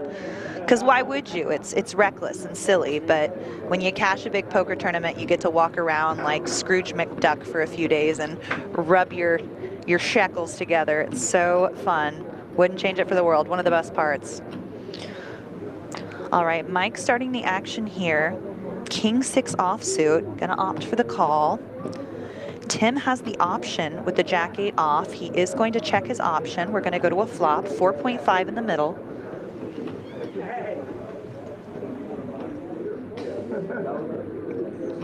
Jack 8, Tim flopping top 2. He has just 1.1 behind. He is going to put it in. Can't imagine Mike lets it go here.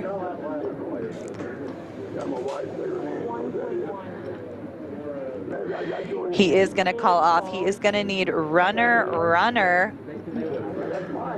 to fade doubling up Tim here.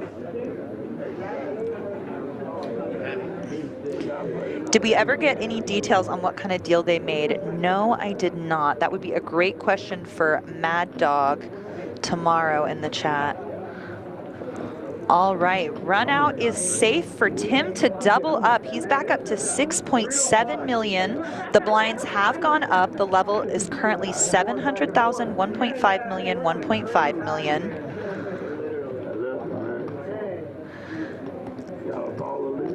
Tim's definitely up against the rope here. Under 10 blinds, gonna have to overcome quite a deficit, but we've seen people spin before on this table. Some wild things can happen in the Shark Tank, y'all. Never counting them out.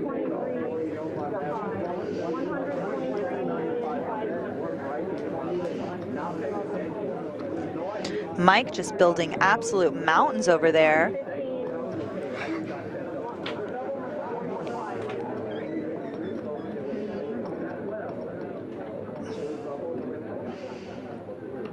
All right, Tim with the 6-3 suited, the Colleen nuts. We'll see if he wants to gamble with this one.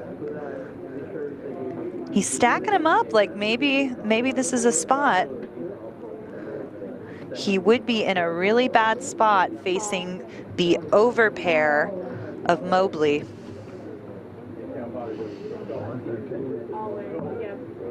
All right. We have an all-in from Mike with the 2 snowmen. And Tim says this is it. He's going to take his gamble and see if the 6-3 suited can get a little lucky. He's going to need a lot of help. There's an 80-20 dog here going to the flop. Can Tim catch some cards to stay alive? All right, deuce of diamonds. There's a shimmer of hope. He could go runner, runner. 5, can he find the 4? Sailboat, 4th, the stay alive to double. He does not, and that means Mike Mobley is your Ohio King of Poker. He is taking home the $200K up top. These buddies have been battling. They got through 2,470 players to stand on top. This is their biggest scores to date. They're doubling their Hendon Mob cashes. You can't help but be so happy for these guys. This is a family environment, and that is the winner. That is your champion, Mike Mobley. He came in early, he applied pressure, he called in position, he saw flops at the top of the VPIP chart, took advantage of a lot of less experienced players that weren't comfortable trying to make those ladders. He pounced, he made that controversial fold with the ace-queen, only to then snap off with the king-queen 2 hands later. Both technically incorrect, but they both worked out for him, and now he's stacking that beautiful, beautiful cash. Congrats to Mike Mobley. Remember, the Shark Tank Poker Club and the Mad River Poker Club are going to be running this back in July of this year, 4th of July weekend. So mark your calendar. Those of you that aren't traveling out to Vegas in the summer, you could spin a $60 satellite into a $600 buy-in, into a $3,500 double bag bonus, into $200,000. Let that be you. My name is... And again, our production has been brought to you by Guerrilla Gaming. They sell premier poker tables. Make sure to check out their website if you are interested in buying a poker table or poker supplies. They make beautiful chairs and table. They also bring this full in-house production. They can move to you. They've done the Borgata live stream final tables and cash games, and now they're here in Ohio. They're mobile. So shout out to Glenn, Jesse Fullen, and the rest of the Guerrilla Gaming team for putting on a phenomenal production this evening. I've been Caitlin Komeski. You can find me on Instagram, Twitter, Twitch, and YouTube. I'm streaming 3 days a week, tournament poker at Caitlin Texas Poker. Make sure to like and subscribe. Thank you to the champions, the family here at Ohio. We'll see y'all next time. And remember, this is the best deal in town. $30, play cash all day long, rake free. Enjoy. Good night.